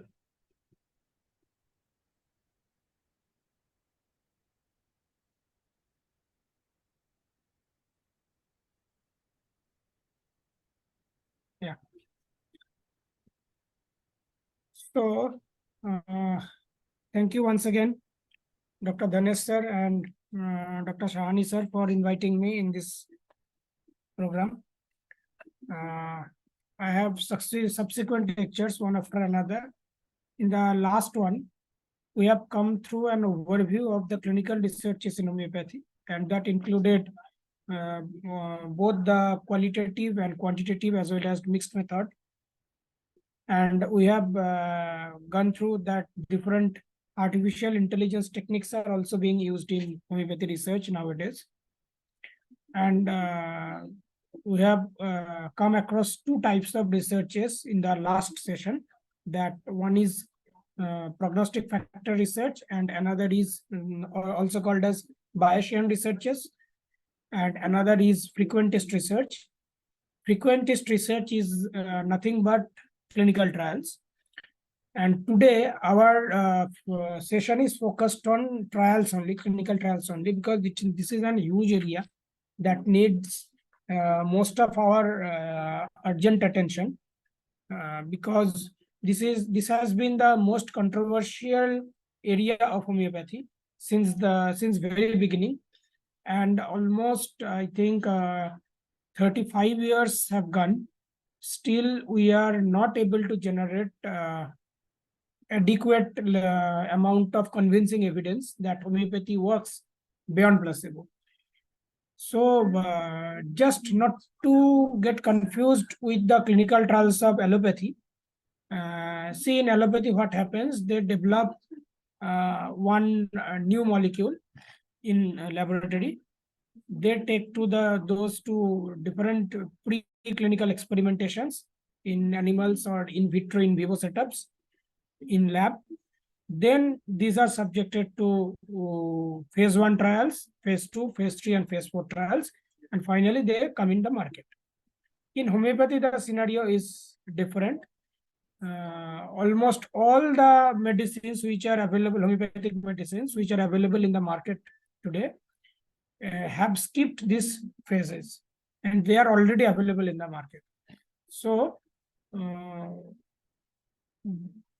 when a trial of allopathic drug is conducted, it informs the practitioners that a new molecule has come up. But homeopathic clinical trials and purpose is absolutely different. The majority of the purpose of homeopathic trials are to compare it with placebo or some already existing treatment, whether homeopathic medicines works different from placebo or not. whether homeopathic medicines are different from the already available therapies or not. So a practitioner has nothing much to carry a message from clinical trials, because all these homeopathic trials are usually academic in nature. They are not regulatory trials or sponsored by any pharma companies. There is a simple academic interest whether your homeopathic medicines are working different from placebo or not. As simple as that. This remains the research question in almost all the trials of homeopathy, whether the homeopathic medicines are acting different from placebo or not. Naturally, it has come through different controversies from the very beginning. While this pyramid I have also shown in the previous session, while we are talking of evidence-based pyramid of medicine, the top tier is formed by systematic reviews and meta-analysis of randomized controlled trial. But this is to be kept in mind. Systematic reviews and meta-analysis, whatever data they produce, are secondary form of data. So what is the primary form of data? That is the randomized control trial, the highest level of primary data. Obviously, from this statement only, we can guess, we can well understand the importance of randomized control trial. If we look at here, we will see that while we are going upward in this pyramid, the quality of evidence goes up and the risk of bias goes down. But while we are going downward, the quality of evidence gets low and the risk of bias gets high. So while doing RCTs, we are having a higher quality, I would say the highest quality of evidence, as well as the lowest amount of bias. On the other hand, say for example, we are talking about a case report or case study that is low in quality as well as high in risk of bias. So definitely we can well understand from this pyramid what is the importance of randomized control trial over single case report. Now, while talking about RCTs of homeopathy, controversy started from the year 1991. This was the first ever systematic review conducted in homeopathy, and the authors identified that there are only a limited number of trials, so definite conclusion could not be drawn. The homeopathic fraternity should be taking up conducting number of trials, number of randomized control trials to make up a conclusion, to reach a conclusion whether homeopathic medicines are different from placebo or not. Next, after 6 years, there was a Lancet meta-analysis by Klaus Linde. He identified 89 trials, but the problem was that all of these trials did not follow the principles of homeopathy. Anyway, 89 trials were considered in this analysis, but the odds ratio was not that much high. It was only 2.45. The authors suggested that due to small number of trials, again, the definite conclusion couldn't be arrived at. Further research or further RCTs are absolutely necessary to make any form recommendations. Then came the most controversial Lancet meta-analysis in 2005. And the authors concluded that simply clinical effects of homeopathy are placebo effects. So this is where the controversies became very much high regarding homeopathy. And the evidence that homeopathy works better than placebo was very, very low. The latest one came almost 10 years back by Dr. Robert Matthew, published in the journal Systematic Reviews. It was an open access paper. Dr. Matthew identified 22 trials that followed the principles of homeopathy. And see, the combined odds ratio was again not very high. It was around 1.8, 1.7 to 1.8. And only 3 trials were of enough methodological rigor of robust quality. The combined odds ratio was only around 2. So again, the situation is not very much in favor of homeopathy. Not only that, the number of trials were less, but also the quality of the studies were a cause of concern, definite concern. So while talking about the way forward, there are two requirements. First, to conduct RCTs, enough number of RCTs. Second is to maintain quality of the RCTs so that it can qualify in the reviews and meta-analysis. In between, just after publishing of this report, the Australian Commission did themselves made an investigations into the trials of homeopathy, and shockingly, they told that there are no health conditions for which there is reliable evidence that homeopathy works. So it was, and they suggested that homeopathy should not be used to treat any health conditions. And if that is used, that is absolutely on the risk of the patient themselves. Anyways, NHMRC actually suppressed its first report and anyhow published the second report only. It was challenged in the court. Ultimately, the first report was disclosed, and it was written that the actual conclusion was not that much negative. It was distorted to some extent. The first report was to some extent positive, but not yet conclusive. The chair, Professor Paul Glassiju, had written a blog during those days in 2016 that all the current practitioners of homeopathy did nothing but continued to pursue a therapeutic dead end without contributing to the evidence of homeopathy as Hahnemann did. And there was a complete failure from the part of the recent homeopaths to contribute to the evidence-based, to contribute to the science of homeopathy. And Hahnemann would have been utterly disappointed to see this scenario. But again, many of us are thinking, even in spite of that, homeopathy had not enough evidence. Homeopathy had the trials are not of adequate quality. Still, homeopathy is popular, isn't it?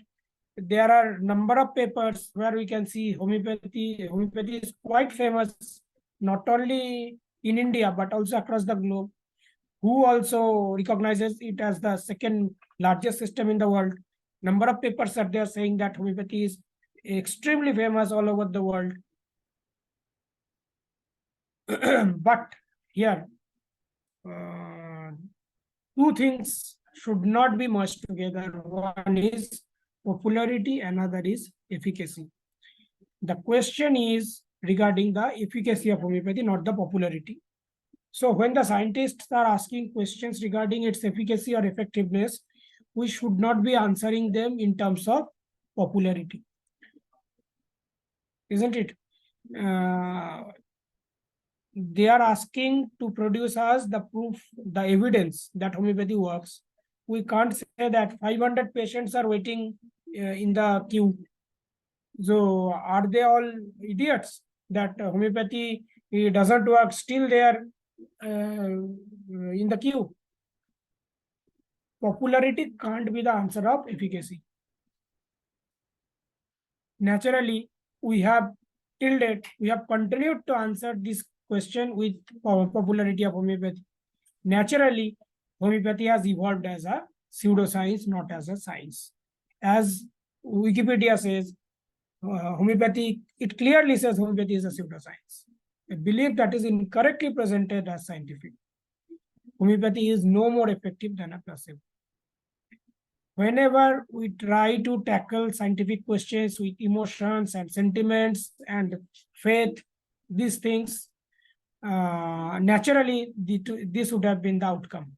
Homeopathy has been tagged as a pseudoscience. There are a number of papers that have come up where it clearly says that homeopathy is nothing but a pseudoscience. So what is the difference between science and pseudoscience? These are the points. And I think homeopathy right now fulfills all the pseudoscience criteria, at least until 2014, the latest meta-analysis. So this is quite a very gloomy scenario for us. In spite of so much popularity, so much fame, so much use, so much endorsement by the politicians and the policymakers, homeopathy could not stand up to the point of science, to the point of evidence, and has been tagged as pseudoscience. So right now we are trying to answer the simple question. The single research question, as I've already said, that whether your medicine works different from placebo or not. Simple research question put forward in each and every trial of homeopathy. And to understand how this question can be answered, simply the first question is whether we are using an intervention. Yes, we are using an intervention, homeopathic medicine. So our trial is of experimental nature. Next question is whether we are using a random allocation or not. If yes, our trial is a randomized trial. If not, our trial is a non-randomized trial. Rest, all the study designs are kept as observational study designs. So, as World Health Organization puts forward the definition of clinical trial, a research study that prospectively assigns. So this is important, prospectively assigns. That means, unlike case reports, your study protocol is available in a public platform before you enroll the first participant in your trial. So you have to make your protocol available to the public, and that can't be altered in any way. That means what intervention you are going to use, what outcome you are going to measure, and after how many days. Say, for example, you are going to measure the blood glucose after before treatment, then after 1 month, then after the second month, then after the third month. It can't be altered like that at baseline and after 3 months. So whatever you are going to do is already declared in a public platform. That is the difference between a clinical trial and a case report. A case report is a retrospective way where you have 99 failure cases but a single success, but still you can claim that you are successful in treating a said condition, a disease condition. But in clinical trial, this is more challenging because you have 100 patients with a similar condition and you have a published protocol that you have to bring the changes within 3 months of starting the treatment. And as I've already told that these are the 4 phases of clinical trial allopathic molecule goes, and actually we are right now we are adopting a reverse pharmacology design, as because all the homeopathic medicines are available freely in the market. There is no provision for going from 1 to 4. Rather, the latest recommendation is going in a reverse way, that is reverse pharmacology design from stage 4 to stage 0. And while talking about RCT, a specific type of clinical trial where we are using randomization,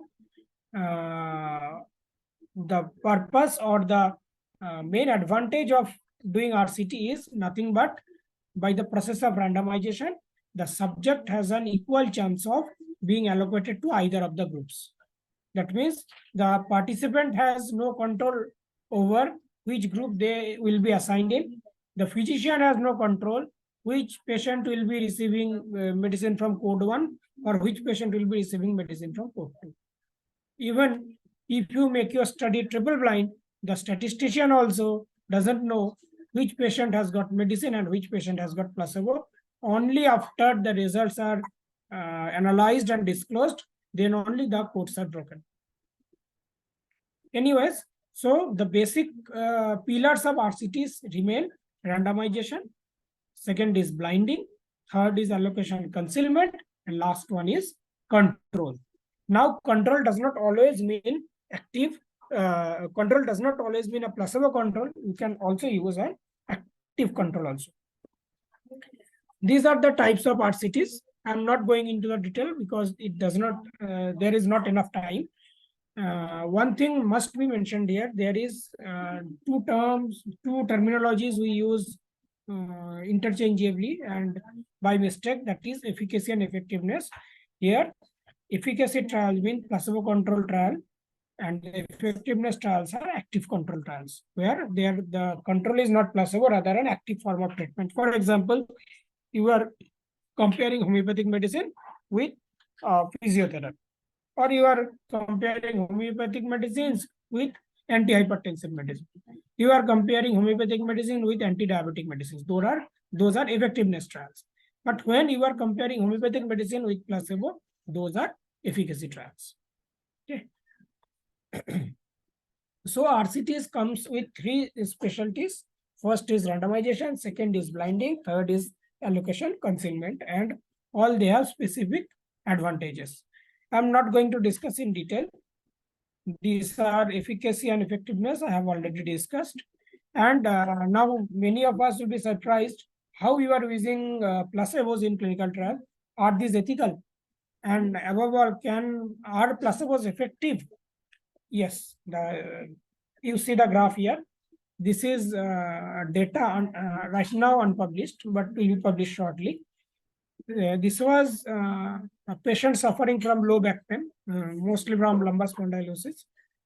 And half of the patients were given active medications. The graph is in red. And half of the patients were given placebo, the graph in blue.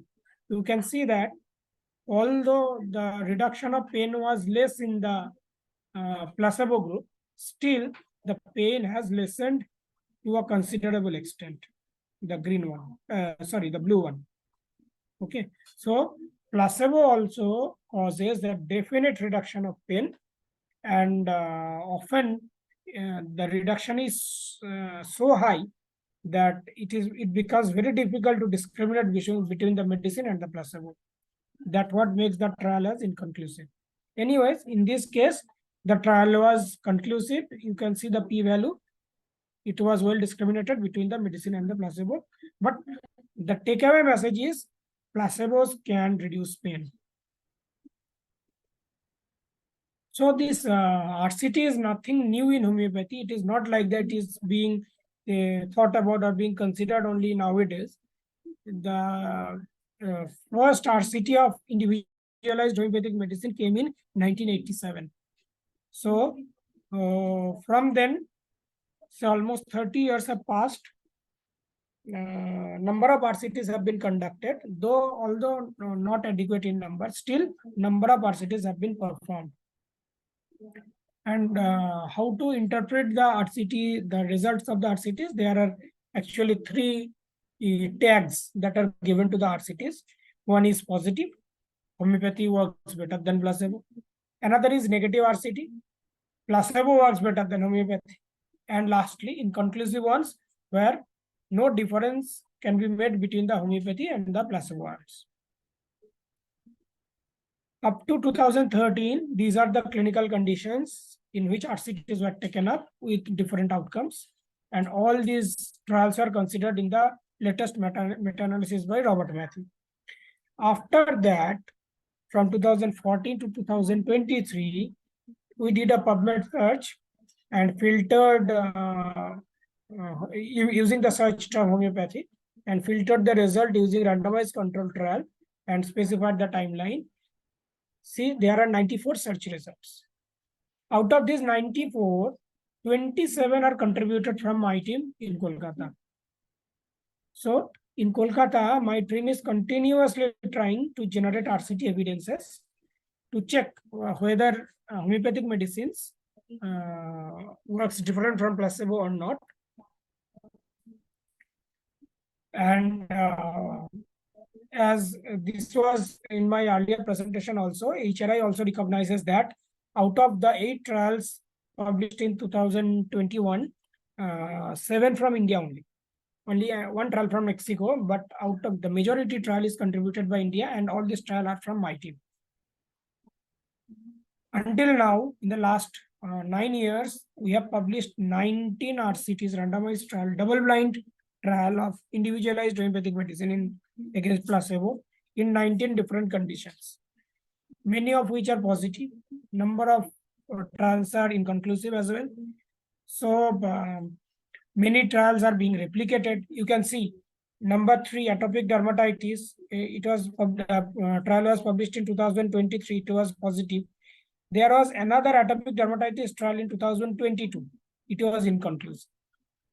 So that means after getting these inconclusive results, we did some modifications in the protocol and ultimately conducted another trial that resulted in a positive outcome, that gave us a positive outcome. So this kind of trial and error methods are going on. Number of trials are also ongoing right now, many of which have already been concluded. Trials will be published in very soon. The results will be published very soon. So work is ongoing right now. And you can find all this paper in PubMed. Now the question is, okay, it's okay, you are conducting RCTs, but whether these are adequate quality or not, whether it satisfied the minimum criteria or not. See one example. This was one insomnia trial. It was conducted in NIH. Meta-analysis by some other authors. They took up the trial, they identified the trial and marked it as a very high quality trial. The risk of bias domains were very low. Another one, when I joined DNA, it was one community trial, cluster randomized trial, actually to see the prophylactic effect of homeopathic medicines in COVID. And in another meta-analysis, trial was considered as of very high quality. You can see all the dots are green. We have got a green signal in all the risk of bias domain. These are Cochrane risk of bias domain, and our trial has got green signal in all. That means the trials are of adequate methodological robustness.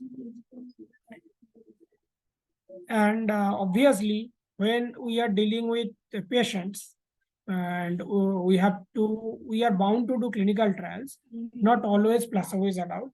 So what are the conditions when placebo is allowed? Who has come up with some definite guidelines? ICM has also definite guidelines that when you should be using placebo while doing randomized control trial, and what precautions to be taken. Say, for example, you make unequal allocation. Like if you are doing a trial with 30 patients, put 20 patients to medicine and 10 patients to placebo. Or if you are doing a trial with 40 patients, put 30 patients to medicine and 10 patients to placebo, like this. Doing unequal randomization and using some alternative statistical test to test the difference, to examine the differences. So these are some guidelines, some precautions already given by World Health Organization and ICMR, already available online. You can download it and go through. These are some alternative study designs which are now being coming up nowadays, like some master protocols, umbrella trial, basket trial, platform. And these are very new concepts. But right now, none of these have been applied to homeopathy. Let us see in the coming years if we can adopt these designs as well. And there are also guidelines from World Health Organization and ICMR how to minimize risk in placebo control trials. We have already adopted this recommendation in our trial, and many have already been published. There are already existing guidelines on how to frame your protocol before doing a trial. What are the points to be taken care of while conducting your trial, and what are the points to be noted while reporting your trial. So all these guidelines needs to be went through while you're developing a protocol or reporting your trial. So as RCT is controversial in homeopathy from the very beginning, because of inadequacy as well as its limited numbers, there are a number of prevailing myths regarding RCTs. Like RCT design is not appropriate while doing individualized homeopathy, but the fact is RCT with individualized homeopathy is being started from 1987 and is still being continued. Another is homeopathic RCTs are all about specific medicine in fixed doses, and the same medicine is used. This is absolutely wrong concept. You are free to use any medicine and in whatever dose you think appropriate to the patient. There is no restriction regarding the choice of medicine and choice of dosage.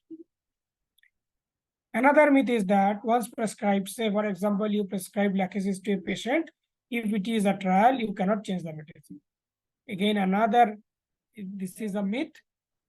If you think that your medicine was not appropriate or it needs some change, you need to follow the you need to give the complementary medicine, you need to give one antimiasmatic, you need to follow a cognate.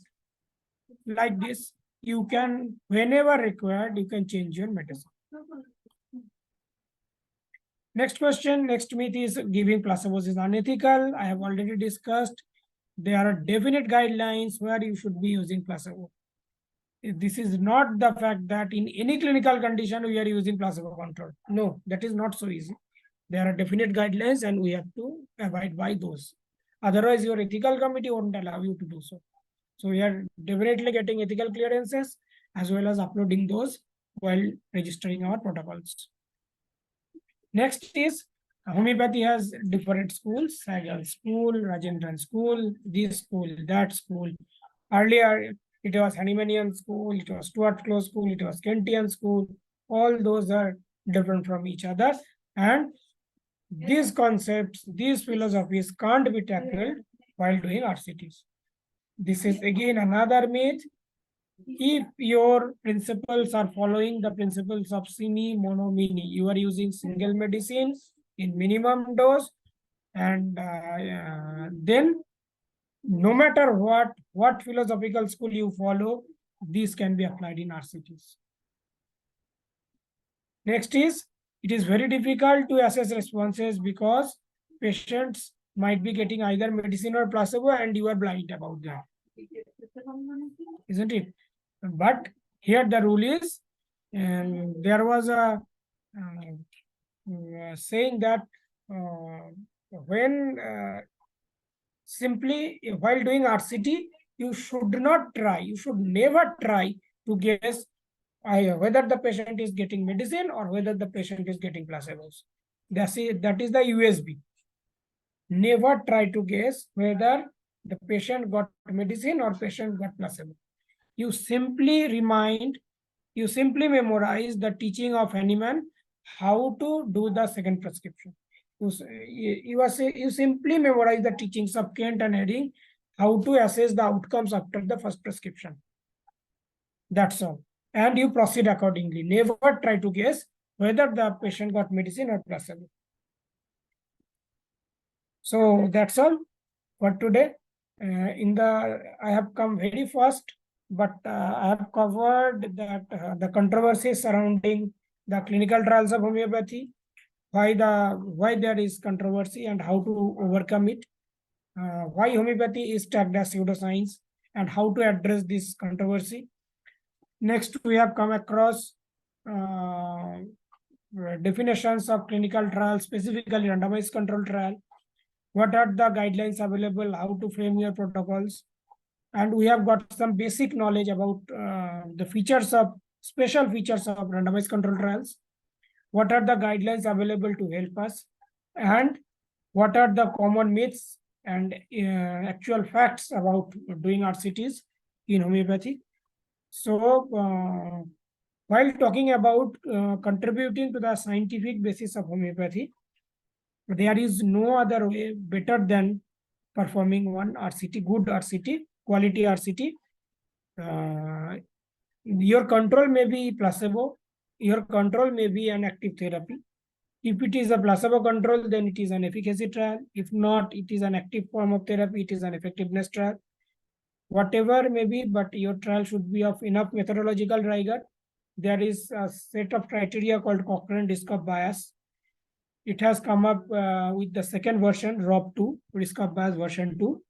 So we have to make note of all these things while drafting your protocols, and be sure get your protocols registered in trial registers like CTRI. There are clinicaltrials.gov. There are many different trial registers. Then only after getting your protocol registered, you start recruitment.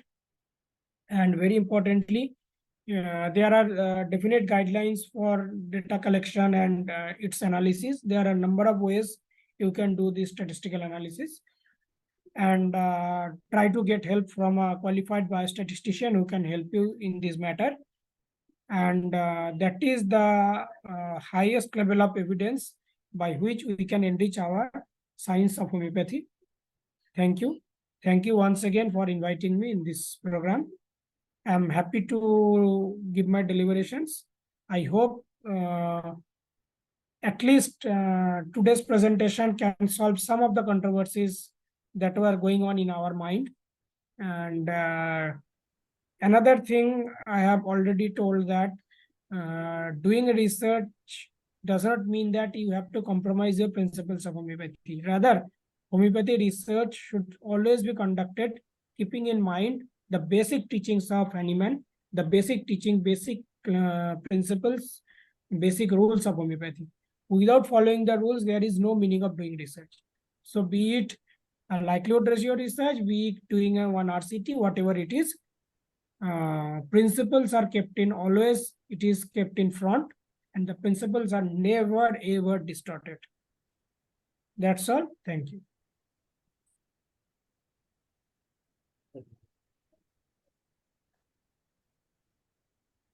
Really an interesting session, and really you have done great job in containing how beautifully homeopathy research can be done by each and everyone, and what are the things not to be done, what are the things you have to done. All these things were beautifully narrated in this session, and we are really lucky to hear such a session from you.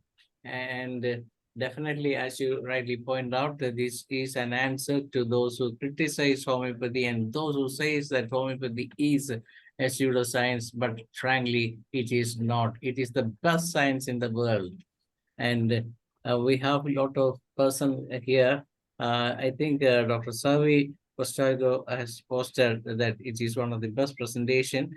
Of course, I invite Dr. Savi to say a few words on this presentation, and then we can go for discussion. Dr. Savi, please, you can talk now. And talk your observation about the research work done by Dr. SUBHRANIL SAHA. Okay. Thank you, Dr. SUBHRANIL SAHA. It is a wonderful session, because the evidence-based medicine is very important for allopathic medicine, at the same time for homeopathy. And most of our country is doctors, because homeopathy is a new therapeutic line in Turkey. And every time ask which is the any treatment, what are the evidence-based medicine, and a lot of questions they have in their mind. Thank you so much. And if it's possible, please share your PowerPoint presentation. I want to read a lot of your wonderful studying work. It's wonderful work. Thank you so much. Dr. Sabi, this SUBHRANIL Saha will be presenting 2 more sessions in a row here, because already he has agreed to present 4 papers. First, this is the 2nd edition of the same, and we can hope for some more presentations. So, what kind of research going on in your land, or by you people there in your Turkey? Whether you have any facility to go into research, or whether you are doing any private research on that aspect? No, not yet. The possibility is, but maybe we only do case presentation only, because it is not the government's ethic committee and the others problems we have. But I hope later we will do that. like India, I hope. What kind of practice do you have there? Whether you go for, whether you have the right to practice acute cases, or whether you are treating the advanced pathological cases, or these lifestyle diseases, or what kind of diseases? Whatever may be the kind of disease you are treated, you have to keep the files with you so that you can take this as a clinical evidence-based research you can done in the future.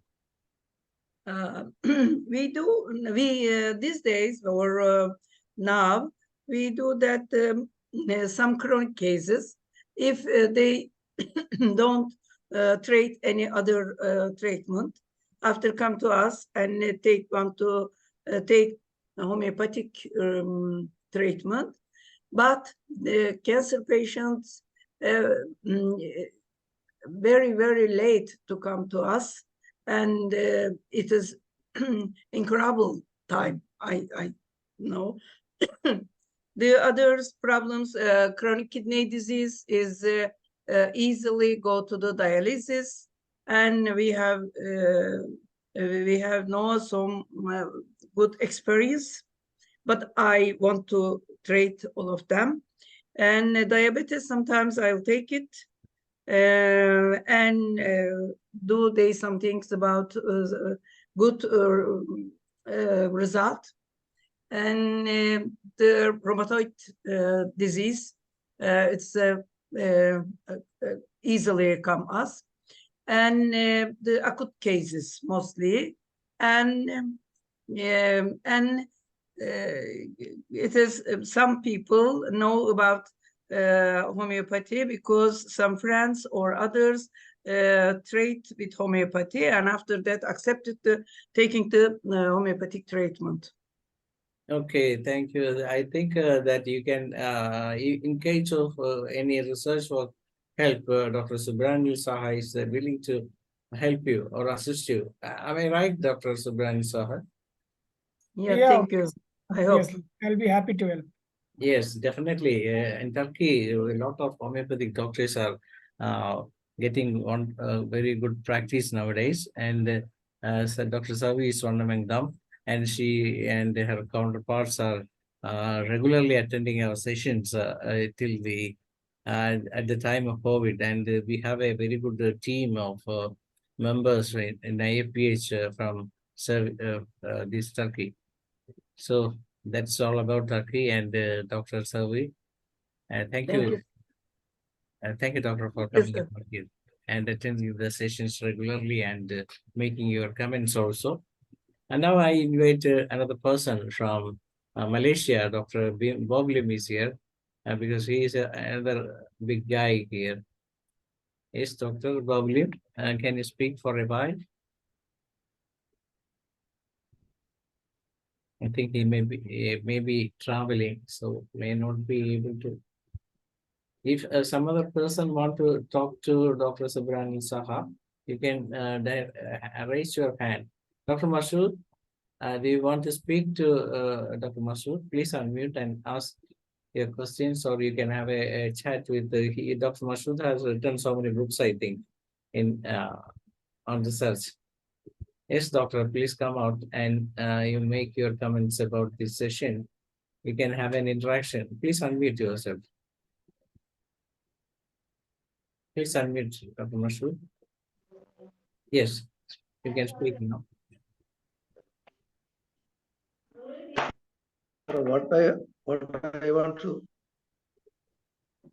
you are speaking from me about the speech or Yes. my books, about my books. You can speak about the speech as well as about your books also, because people should know about what is happening.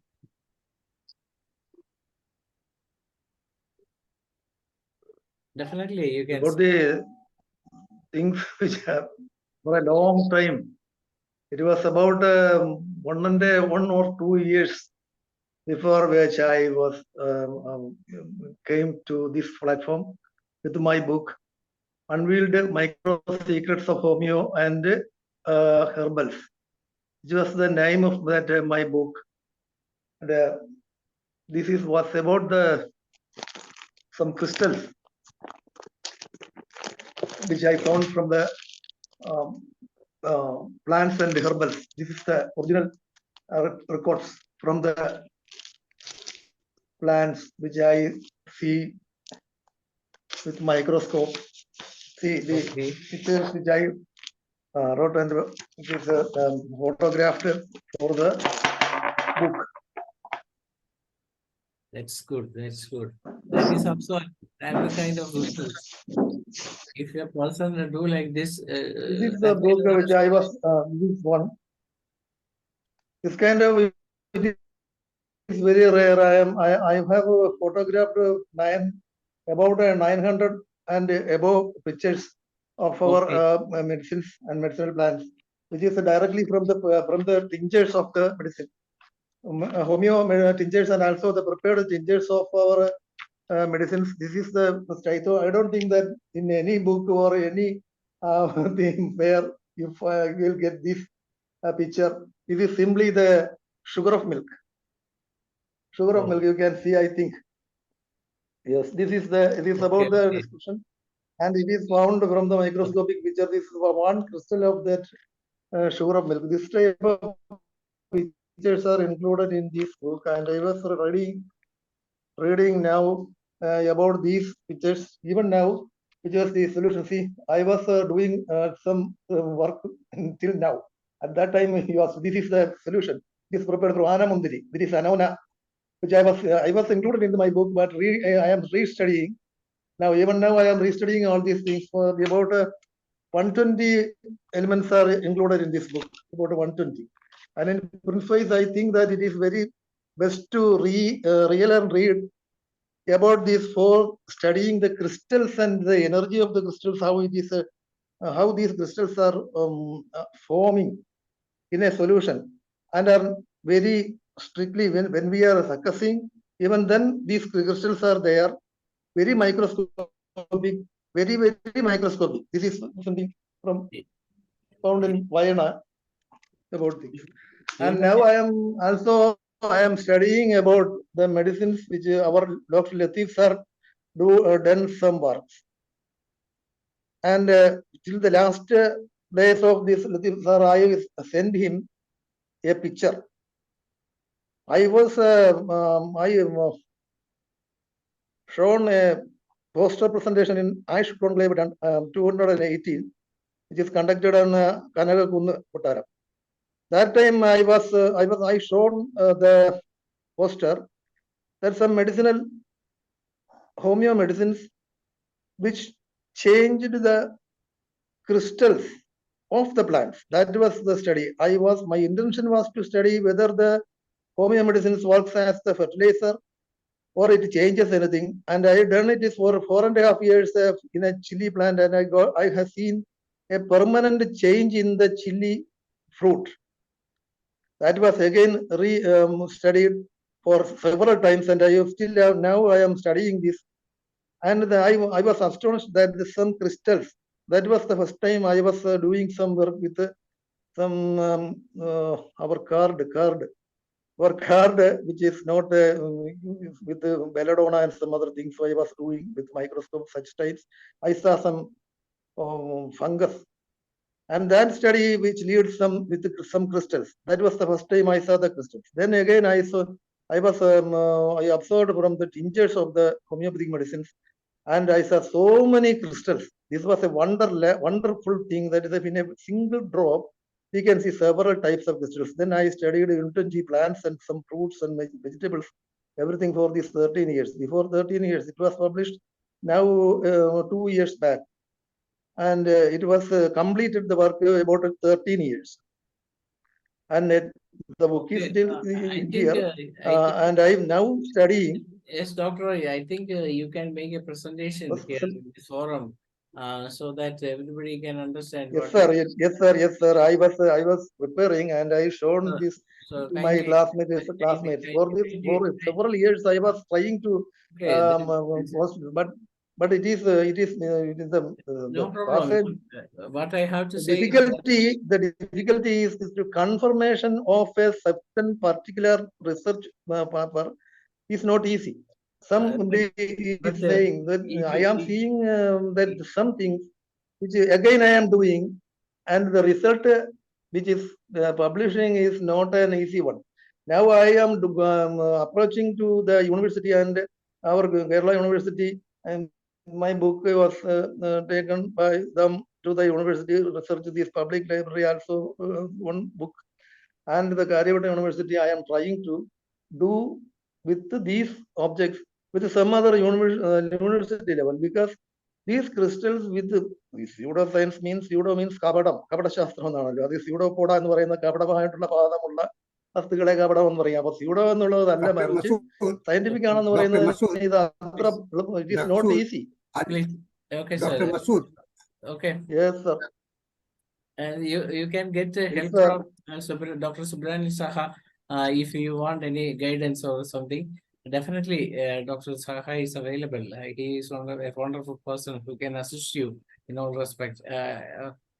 Sir, I want to publish a paper with these micro and also some other things which are some pigmental side. I want to please, show. okay, That is why I am trying. just Okay, The okay. changes and the changes Okay, please wait. crystals and the absence of crystals. Some crystals Okay, are more present. Sahani These sir are want to these speak type of to you. research. Okay. Sahani sir want to speak to you. Please, Dr. Sir, please Dr. give your Masood, address in the chat box. Dr. Yes. Masood, just you can make a presentation in the seminar, and you have to follow the process so that you can get your things published what you desire. So in this platform, Sir, it will first not be one day useful. I will meet Mr. നമ്മുടെ Gilbert Okay, so what I feel, Hubert. I think he Okay. is the nearest one, and Shafiq also is there. Okay, Nearest Masood, friends. I was Dr. Masood, we have understood your thoughts, and we will not let you. seen this So person kindly, for a long time. So okay, so what I feel, the SUBHRANIL Saha has sent his PPT here now, and I have sent to you to be put into the groups so that all the participants who have desired, who wanted to have the PPT to see them, it can be they can download it and they can read it well. It is very well written. While I was going through the PPT, and also during the session also, it is very, very good explanations and good eye-opening things for all. So I hope, Dr. Dhanesh, it will be useful for you will be putting it on the groups so that our audience can have the access to them. Definitely, sir. We will be sharing all this PPT. Last time also we shared the. I have shared it with you. Okay, sir. I shall do it now, sir.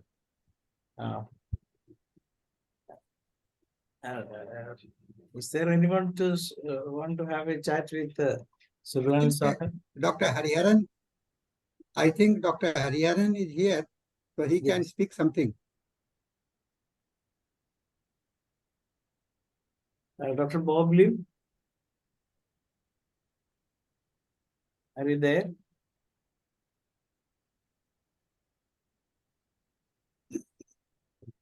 Hariharan sir joined a little bit late. That may be the reason why sir is not responding. And anyway, it's really a very good session, sir, because we got an answer to this so-called pseudoscience people. We can definitely upload these videos and can be. My request to all of you is that you should share this type of videos to all of your friends privately, so that they will watch and see what is happening with the homeopathy, whether it is a scientific science or not. How can one go ahead with the research work also? whether you are not interested or not, you have to share. You need to share these things to the public group as well as not only in homeopathic group, but in all groups you can share, so that people can understand this kind of research work is going on with the homeopathy. A lot of good, energetic and enthusiastic doctors are there to promote homeopathy here in India. So this is what I would like to suggest to you to. Yes, definitely, Dr. Pranesh. It is the collective responsibility for every physicians to work for the cause of homeopathy. This is the things that I want to promote and request all the practitioners who have any little interest in the homeopathy, they should do some work so that it can be proved at the scientific level also. Yes, sir, definitely. This is what happening around the world nowadays. Usually, when somebody come like this, this kind of presentation, they used to share in videos to all WhatsApp group. Like that, we can also share all these things. And now invite Dr. Savi. Is there? Are you there? If you are there, you can say the vote of thanks. I think Dr. Shafi can do the vote of thanks to this session now.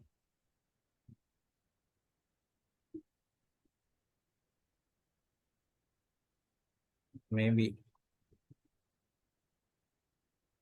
Dr. Masrina, are you there?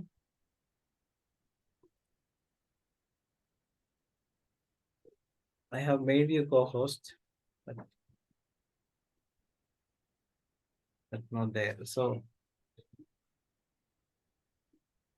as there is no one available, we can say the vote of thanks also. Dr. SUBHRANIL SAHA, please open your video. I think Dr. SUBHRANIL has left. Okay. With that, we come to the end of the session 1175. And the next session will be our local language session. It is over to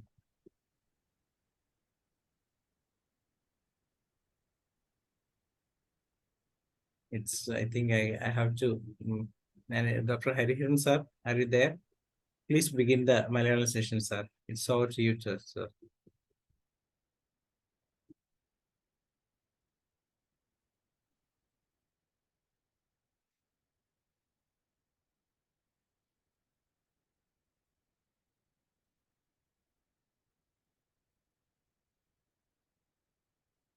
I invite Dr. Mariamma John to begin the Malayalam session. Please begin, Doctor.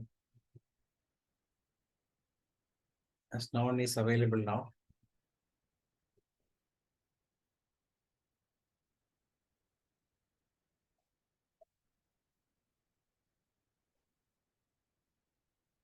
People are joining, that's why. Mariamma John, Doctor, തുടങ്ങാവോ? ഒന്ന് തുടങ്ങി വെക്കാവോ?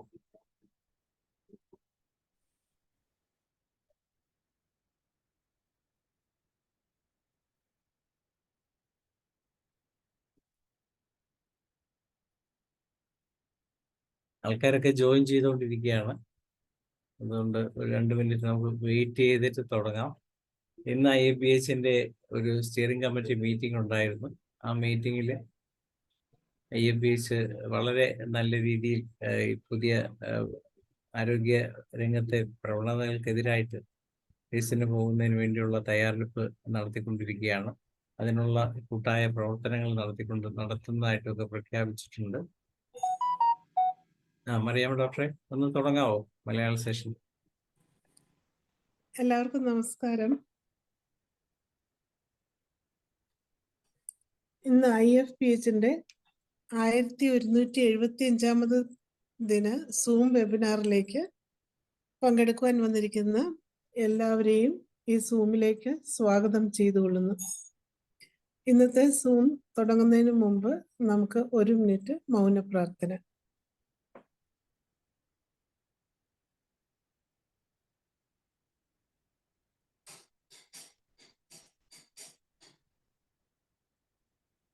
നന്ദി. ഈ ദിവസം ഇന്ന് നമ്മൾ ചർച്ചയ്ക്കായി തിരഞ്ഞെടുത്തിരിക്കുന്ന വിഷയം പൊണ്ണത്തടിയും homeopathy ചികിത്സയും എന്നാണ്. ഈ വിഷയത്തെ വളരെയധികം താല്പര്യത്തോടെയാണ് ഞാൻ ഇന്ന് പങ്കെടുക്കുന്നത്. കാരണം എൻ്റെ മകന് 130 കിലോയാണ്. അതുകൊണ്ട് തന്നെ എനിക്ക് ഇത് എല്ലാവരുടെയും ഒരു ചർച്ചയിൽ കേൾക്കണമെന്നുള്ള താല്പര്യത്തോടു കൂടി തന്നെയാണ് ഇന്ന് കയറിയത്. പെട്ടെന്നാണ് ധനേഷ് ഡോക്ടറിനെ മോഡറേറ്റ് ചെയ്യാനായിട്ട് ക്ഷണിച്ചത്. ധനേഷ് ഡോക്ടർ ഈ പൊണ്ണത്തടിയെ കുറിച്ച് രാമുഖം പറയുന്നതിന് ധനേഷ് ഡോക്ടറെ ക്ഷണിച്ചുകൊള്ളുന്നു. എന്തായാലും ഡോക്ടർ തുടങ്ങി വളരെ നല്ല രീതിയിലുള്ള യാതൊരു കുഴപ്പമില്ലായിരുന്നു എന്ന് പറഞ്ഞുകൊണ്ട് നമ്മളുടെ ഇന്നത്തെ വിഷയം പൊണ്ണത്തടിയാണ്, ഓവർ വെയിറ്റ് ആണ്. അപ്പൊ ഈ പൊണ്ണത്തടി എന്ന് പറയുമ്പോൾ തന്നെ നമുക്കറിയാം, സ്വാഭാവികമായിട്ടും അമിതഭാരം എന്ന് പറയുമ്പോൾ അമിതമായ തൂക്കവും അതുപോലെ തന്നെ അമിതമായ ഫാറ്റുമാണ്. ഇത് രണ്ടും കൂടെ ചേർന്ന അവസ്ഥയാണ് നമ്മൾ പൊണ്ണത്തടി എന്ന് പറയുന്നത്.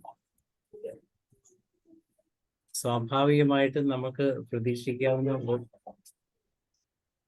ഒരു വെയിറ്റിനും അപ്പുറത്തേക്ക് വെയിറ്റ് പോകുമ്പോഴാണ് അത് പൊണ്ണത്തടി എന്ന് പറയുന്നത്. നോർമൽ എന്ന് പറയുന്നതിന് എല്ലാവരും എന്താണ് നോർമൽ, അപ് നോർമൽ എന്നൊരു കൺഫ്യൂഷൻ ഇല്ലാതെ മനസ്സിലുണ്ടാവും. അപ്പോൾ സാധാരണ നമ്മളുടെ നോർമൽ എന്ന് പറയുന്ന കാര്യങ്ങളെ കുറിച്ചൊക്കെ നമുക്ക് എല്ലാവർക്കും ഒരു വ്യക്തതയുണ്ട്. ഒരു സാധാരണക്കാരന് പോലും വ്യക്തതയുണ്ടാവും. അപ്പൊ തീർച്ചയായും നമ്മളുടെ ഈ പൊണ്ണത്തടിക്ക് ഒത്തിരി കാരണങ്ങളുണ്ട്. കഴിക്കുന്ന ഭക്ഷണത്തിൽ വല്ല അപാകതകൾ ഉണ്ടാകാം. അതുപോലെ തന്നെ ഭക്ഷണം കഴിക്കുന്ന സമയത്തിലുണ്ടാകുന്ന വ്യതിയാനങ്ങളും അതിനെ ബാധിക്കാറുണ്ട്. അതുപോലെ തന്നെ പല രോഗങ്ങൾ മൂലവും പൊണ്ണത്തടി കൂടാറുണ്ട്. അതുപോലെ തന്നെ പലതരം മരുന്നുകളുടെ അമിത ഉപയോഗം കൊണ്ടും പൊണ്ണത്തടി കൂടാറുണ്ട്. ഉദാഹരണമായിട്ട് മാനസിക പിരിമുറുക്കത്തിനുള്ള മരുന്നുകൾ, പ്രത്യേകിച്ച് അലോപ്പതി മരുന്നുകൾ, അതുപോലെ തന്നെ നമ്മളുടെ തൈറോയ്ഡ് പ്രോബ്ലംസിനുള്ള അലോപ്പതി മരുന്നുകൾ, അതുപോലെ തന്നെ ഡയബറ്റീസിനുള്ള മരുന്നുകൾ, അതുപോലെ മറ്റ് പല ആന്റി ഡിപ്രസൻ മരുന്നുകൾക്ക് എല്ലാം തന്നെ ഈ ഒരു പ്രവണത കണ്ടുവരാറുണ്ട്. അപ്പൊ സ്വാഭാവികമായിട്ടും അത് ഭക്ഷണത്തെ മനുഷ്യന്റെ നമ്മുടെ ഭക്ഷണക്രിയയെ അനുബന്ധിച്ചിരിക്കും. അത് ഇപ്പോഴത്തെ ഒരു പുതിയ രീതിയാണ് അമിതമായി ഭക്ഷണം കഴിക്കുകയും ആ കഴിക്കുന്ന ഭക്ഷണം നമ്മൾ എനർജിക്കായിട്ട് ഉപയോഗിക്കാതിരിക്കുകയും ചെയ്യുന്നു എന്നുള്ളതാണ്. ഭക്ഷണം കഴിക്കുമ്പോൾ അത് നമ്മൾ സാധാരണ ഒരു പ്രായപൂർത്തിയായ ഒരാൾ ഭക്ഷണം കഴിക്കുന്നത് എന്തിനാന്ന് വെച്ച് കഴിഞ്ഞാൽ അയാളുടെ ആരോഗ്യം നിലനിർത്തുക. ആരോഗ്യം എന്ന് പറയുന്നത് നമ്മൾ ഓടാനും ചാടാനും നടക്കാനും ജോലി ചെയ്യാനുമുള്ള ഊർജത്തിന് വേണ്ടിയാണ് പ്രധാനമായിട്ടും നാം ഭക്ഷണം കഴിക്കേണ്ടത്. പക്ഷെ അതിന് വ്യത്യസ്തമായിട്ടാണ് ഇന്നിപ്പോൾ ആൾക്കാർ ഭക്ഷണം കഴിക്കുന്നത് ഭക്ഷണം കഴിക്കാൻ വേണ്ടിയാണ്. അപ്പൊ ഭക്ഷണം എന്ന് പറയുന്നത് നമ്മൾ എന്തിനാണോ കഴിക്കേണ്ടത് ആ ഒരു പർപ്പസിനല്ല കൂടുതൽ പേരും ഭക്ഷണം കഴിക്കുന്നത്. ഉദാഹരണമായിട്ട് ഇപ്പൊ പൊതുവെ ആൾക്കാരുടെ ലൈഫ് സ്റ്റൈൽ ഒത്തിരി മാറിയിരിക്കുകയാണ്. കൂടുതൽ ആൾക്കാരും രാത്രി ഇപ്പൊ ടെക്നോസിനെയൊക്കെ കുറിച്ച് പറയുകയാണെങ്കിൽ, ടെക്കീസിനെ കുറിച്ച് പറയുകയാണെങ്കിൽ അവരുടെ ലൈഫ് സ്റ്റൈൽ തന്നെ രാവിലെ താമസിച്ച് എഴുന്നേൽക്കുക, രാത്രിയിൽ ഒത്തിരി സമയം ഇരിക്കുക, രാത്രി വർക്ക് ചെയ്യുക. അപ്പൊ സ്വാഭാവികമായിട്ടും ഉള്ള പണിയാണ്, അവിടെ എനർജി കൂടുതൽ വരുന്നില്ല. പക്ഷെ അവര് രാത്രിയാണ് സ്വസ്ഥമായിട്ട് ഭക്ഷണം കഴിക്കാൻ പറ്റുന്നതെന്ന് കരുതി അവർ മാത്രമല്ല, പൊതുവെ കുടുംബത്തിലുള്ളവർക്ക് എല്ലാവർക്കും കൂടെ ഒന്നിച്ചിരുന്ന് ഭക്ഷണം കഴിക്കാൻ പറ്റുന്നത് രാത്രിയാണ് എന്നുള്ള ഒരു ധാരണയുള്ളത് കൊണ്ട് തന്നെ എല്ലാവരും കൂടുതൽ അധിക സമയം ഇരുന്ന് നല്ലതുപോലെ വെട്ടിയടിക്കുന്ന ഒരു രീതിയുണ്ട്. ഇത് അമിത വണ്ണത്തിനും അമിത പൊണ്ണത്തടിക്കും കാരണമാകും. അപ്പൊ ഇങ്ങനെ പൊണ്ണത്തടി കൂടുന്നതനുസരിച്ച് നമ്മൾ എനിക്കറിയാം പല ആൾക്കാരോടും നമ്മൾ ചോദിക്കുമ്പോൾ പറയും ഞങ്ങൾ എക്സർസൈസ് ചെയ്യാറുണ്ട് ഡോക്ടറെ. രാത്രി വന്ന് 7 മണിയൊക്കെ ആകുമ്പോൾ പോയി എക്സർസൈസ് ഒക്കെ ചെയ്ത് രാത്രി തിരിച്ചു വന്ന് കുളിയെല്ലാം കഴിഞ്ഞ് ഒരു 10:30-11 ആകുമ്പോൾ ഫുഡ് കഴിക്കും. ആ സമയത്ത് വെട്ടി അങ്ങ് അടിക്കും. അപ്പൊ ഇത്രയും കളിച്ചത് എന്തിനാണോ അത് മുഴുവൻ വേസ്റ്റായി.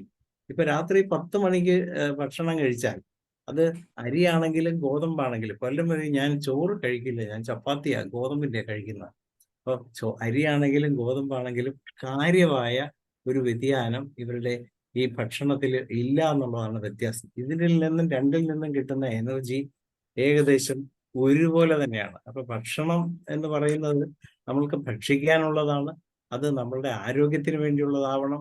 അത് ആരോഗ്യത്തിന് ഉപകാരപ്പെടേണ്ട സമയത്തുള്ളതായിരിക്കണം. പക്ഷെ ഇവിടെ അങ്ങനെയല്ല സംഭവിക്കുന്നത്.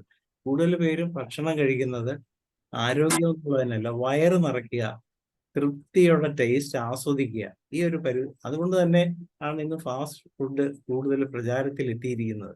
ഇത് അമിതമായിട്ട് അസമയത്ത് കഴിക്കുകയാണ്. നേരെ മറിച്ച് നമ്മളൊരു 7 മണിക്ക് അത് കഴിച്ചാലും രാത്രി 10 മണിക്ക് മുമ്പ് അത് ഡൈജസ്റ്റ് ചെയ്യും. അതായത് നമുക്കറിയാം, നമ്മൾ ആഹാരം കഴിച്ച് 2 മണിക്കൂറുകൾക്ക് ശേഷമാണ് അത് ബ്ലഡിൽ എത്തുന്നത്.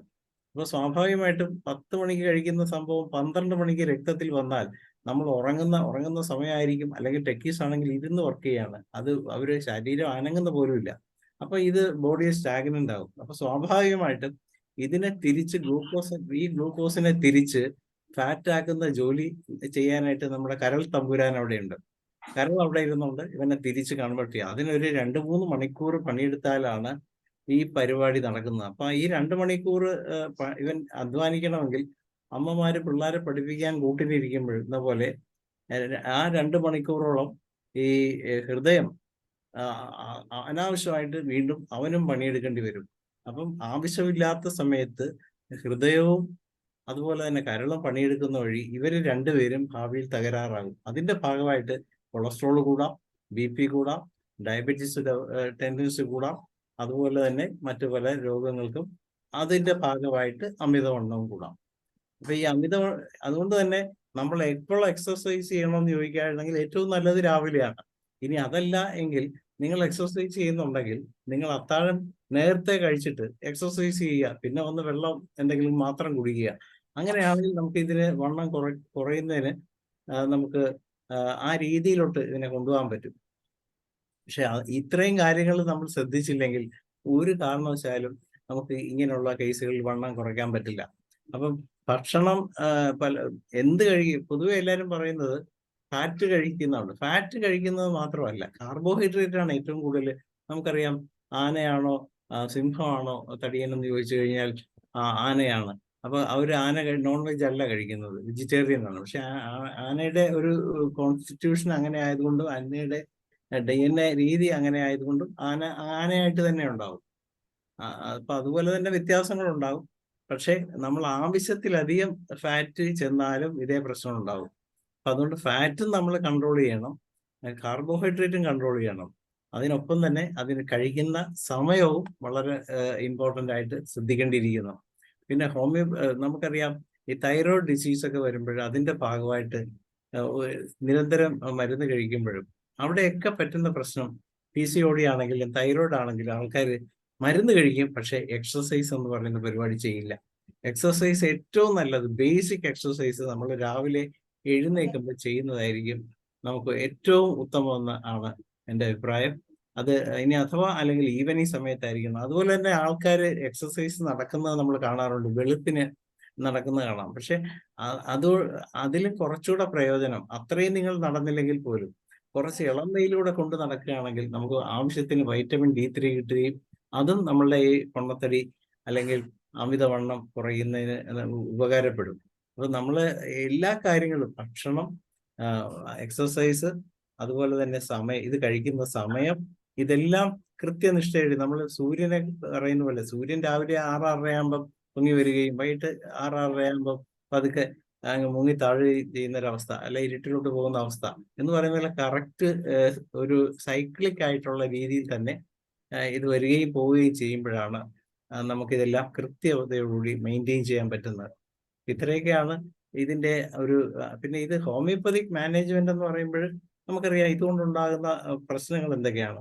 ഒത്തിരി തടിയുള്ള ഒരാളാണെങ്കിൽ അയാൾക്ക് അനങ്ങാൻ, വേഗത്തിൽ നടക്കാൻ, ഇതിനെല്ലാം ബുദ്ധിമുട്ടുണ്ടാകും. അപ്പൊ അതിന്റെ ഭാഗമായിട്ട് അണപ്പുണ്ടാകാം, കഥപ്പുണ്ടാകാം, ജോലി ചെയ്യാനുള്ള മടിയുണ്ടാകാം, അലസതയുണ്ടാകാം, ഉറക്കം എന്ന് പറയുന്നത് സാധാരണ ഉള്ളവരിൽ കൂടുതലുണ്ടാകാം. ഉറങ്ങാനുള്ള കിടന്നു വരുമ്പോഴത്തേക്ക് ഉറക്കത്തിൽ കൂർക്കം വലിക്കുന്ന ഒരവസ്ഥ ഉണ്ടാകാം. അതുപോലെ തന്നെ ഈ ശാരീരിക ബന്ധത്തിൽ ഏർപ്പെടുന്നതിനുള്ള താല്പര്യം കുറയാം, അതുപോലെ തന്നെ അതിൻ്റെ കഴിവ് കുറയാം. ഇങ്ങനെയുള്ള കുറേ കാര്യങ്ങൾ ഇതിനോടനുബന്ധിച്ച് രോഗ അവസ്ഥയിലോട്ട് വന്ന് ചേരാറുണ്ട്. പിന്നെ ഇപ്പൊ ഡയബറ്റീസ് ഒക്കെ ഉള്ള ഒരാളാണെങ്കിൽ അതിന്റെ കോമൺ സിംറ്റംസ് എല്ലാം ഈ പേഷ്യൻസിനും ഉണ്ടാകാം. അതുപോലെ പ്രഷർ ഉള്ള ഒരാളാണെങ്കിൽ അയാൾക്ക് നടക്കുമ്പോൾ അണപ്പ്, കതപ്പ്, ഇതെല്ലാം കോമൺ സിംറ്റംസ് ആണ് ഹൈപ്പർ ടെൻഷന്റെ. പക്ഷെ ആ കോമൺ സിംറ്റംസ് ഒക്കെ ഇതേ തടിയുള്ളവർക്കും ഉണ്ടാകാം. അപ്പം അതുകൊണ്ട് തന്നെ ഈ ഭാരം കൂടുമ്പോൾ സ്വാഭാവികമായിട്ടും ഈ ഭാരമുള്ള ആളെ ചുമക്കാനുള്ള പ്രാപ്തി നമ്മുടെ എല്ലുകൾക്ക് ജോയിൻസിന് ഇല്ലാതെ വരും. എല്ലല്ല, ജോയിൻസിന് ഇല്ലാതെ വരും. അതുപോലെ തന്നെ എല്ലുകൾക്കും അവർക്ക് നമ്മളെ ഭാരം എടുക്കാനുള്ള കഴിവ് കുറയും. അതുകൊണ്ട് തന്നെ നമ്മൾ ഭക്ഷണത്തിൽ ആവശ്യത്തിന് ശരിയായ രീതിയിൽ കാൽസ്യം ഇല്ലെങ്കിൽ നമ്മളുടെ ശരീരത്തിന് എടുക്കാനുള്ള പ്രാപ്തി ബോണുകൾക്ക് ഇല്ലാതെ വരികയും അതിന്റെ ഭാഗമായിട്ട് നമുക്ക് ഓസ്റ്റിയോപോറോസിസ് അതുപോലുള്ള കാര്യങ്ങളൊക്കെ ഉണ്ടാകാം. അപ്പൊ ഇതെല്ലാം നമ്മൾ ചിന്തിച്ചിട്ട് വേണം ഈ ഒരു പൊണ്ണത്തടിയെ എങ്ങനെയാണ് മുന്നോട്ട് കൊണ്ടുപോകേണ്ടത്. നമ്മൾക്ക് പൊണ്ണത്തടി ഗുണമാണോ ദോഷമാണോ? ഇതിനെക്കുറിച്ച് ഇന്നിപ്പോഴേ നമ്മൾ കണ്ടുവരുന്നത് 4-ൽ ഒരാൾക്ക് പൊണ്ണത്തടി എന്നുള്ള രീതിയിലോട്ട് കാര്യങ്ങൾ പോയിക്കൊണ്ടിരിക്കുകയാണ്.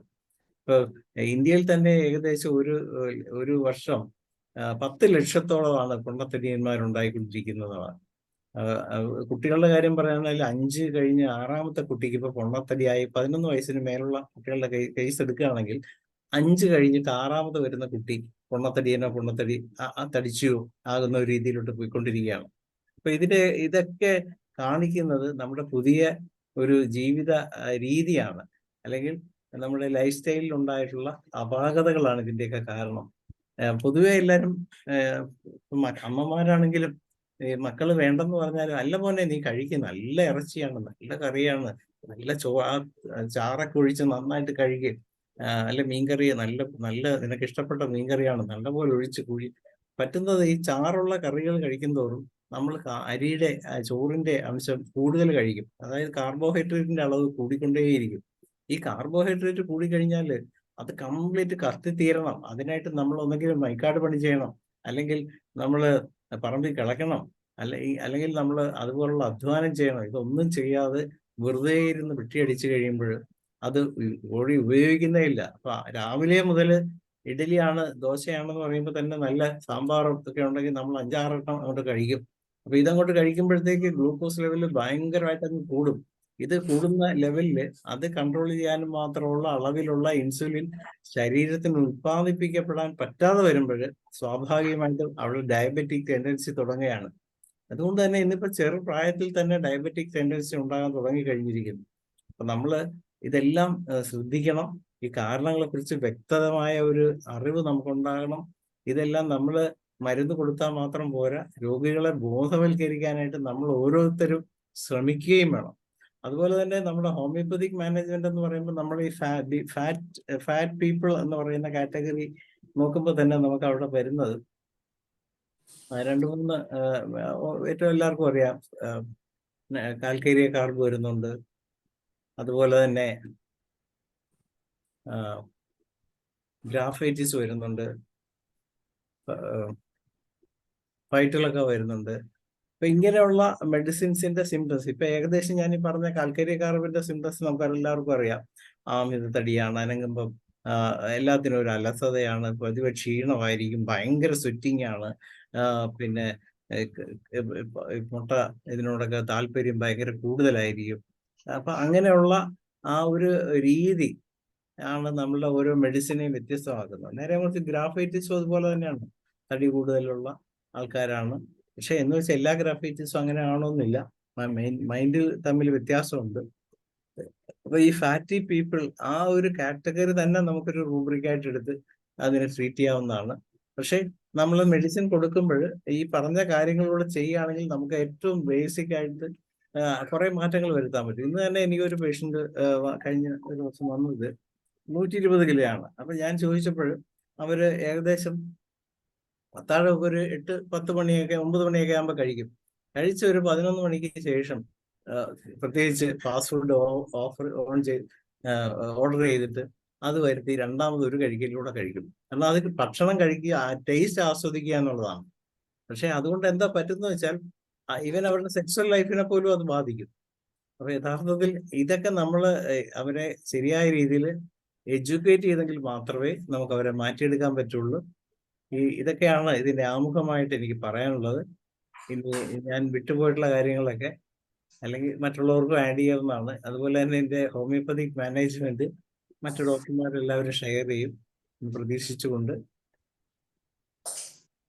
അറിയാമോ ഡോക്ടർക്ക് മൈക്ക് ഹാൻഡ് ഓവർ ചെയ്യാണ്. നന്ദി ധനേഷ് ഡോക്ടറെ. ധനേഷ് ഡോക്ടർ എല്ലാ കാര്യങ്ങളും പറഞ്ഞു. പിന്നെ എൻ്റെ ഒരു അഭിപ്രായം, ഈ വണ്ണം കുറയ്ക്കാനെന്ന് പറഞ്ഞ് കുറച്ച് ജിമ്മിന് പോകുന്ന ഒരു പ്രവണത ഇപ്പൊ കാണുന്നുണ്ട്. പക്ഷെ അത് തന്നെ പ്രശ്നമായിട്ടാണ് എൻ്റെ അനുഭവത്തിൽ നിന്ന് എനിക്ക് മനസ്സിലായിരിക്കുന്നത്. കാരണം എൻ്റെ മകൻ തന്നെ വളരെയധികം എക്സസൈസ് എടുക്കുന്ന ഒരാളാണ്. കളിക്കാനൊക്കെ വളരെയധികം ക്രിക്കറ്റും അങ്ങനെയൊക്കെ ചെയ്തുകൊണ്ടിരുന്ന ആളാണ്. നീന്തലിന് പോകും, വണ്ണം കൂടാതിരിക്കാൻ ഇതൊക്കെ ഓവറായിട്ട് ചെയ്തുകൊണ്ടിരുന്ന ഒരാളാണ്. പക്ഷെ പെട്ടെന്നാണ് വണ്ണം കൂടിയത്. കാരണം ബാങ്ക് ജോലിയിൽ പ്രവേശിച്ചു. അപ്പൊ ഇത്രയും എക്സസൈസ് ചെയ്തുകൊണ്ടിരുന്ന ഒരാൾ പെട്ടെന്ന് ബാങ്ക് ജോലിയിലേക്ക് കയറിയപ്പം രാവിലെ മുതൽ വൈകിട്ട് വരെ ഇരിക്കുന്ന ഒരു രീതിയായി.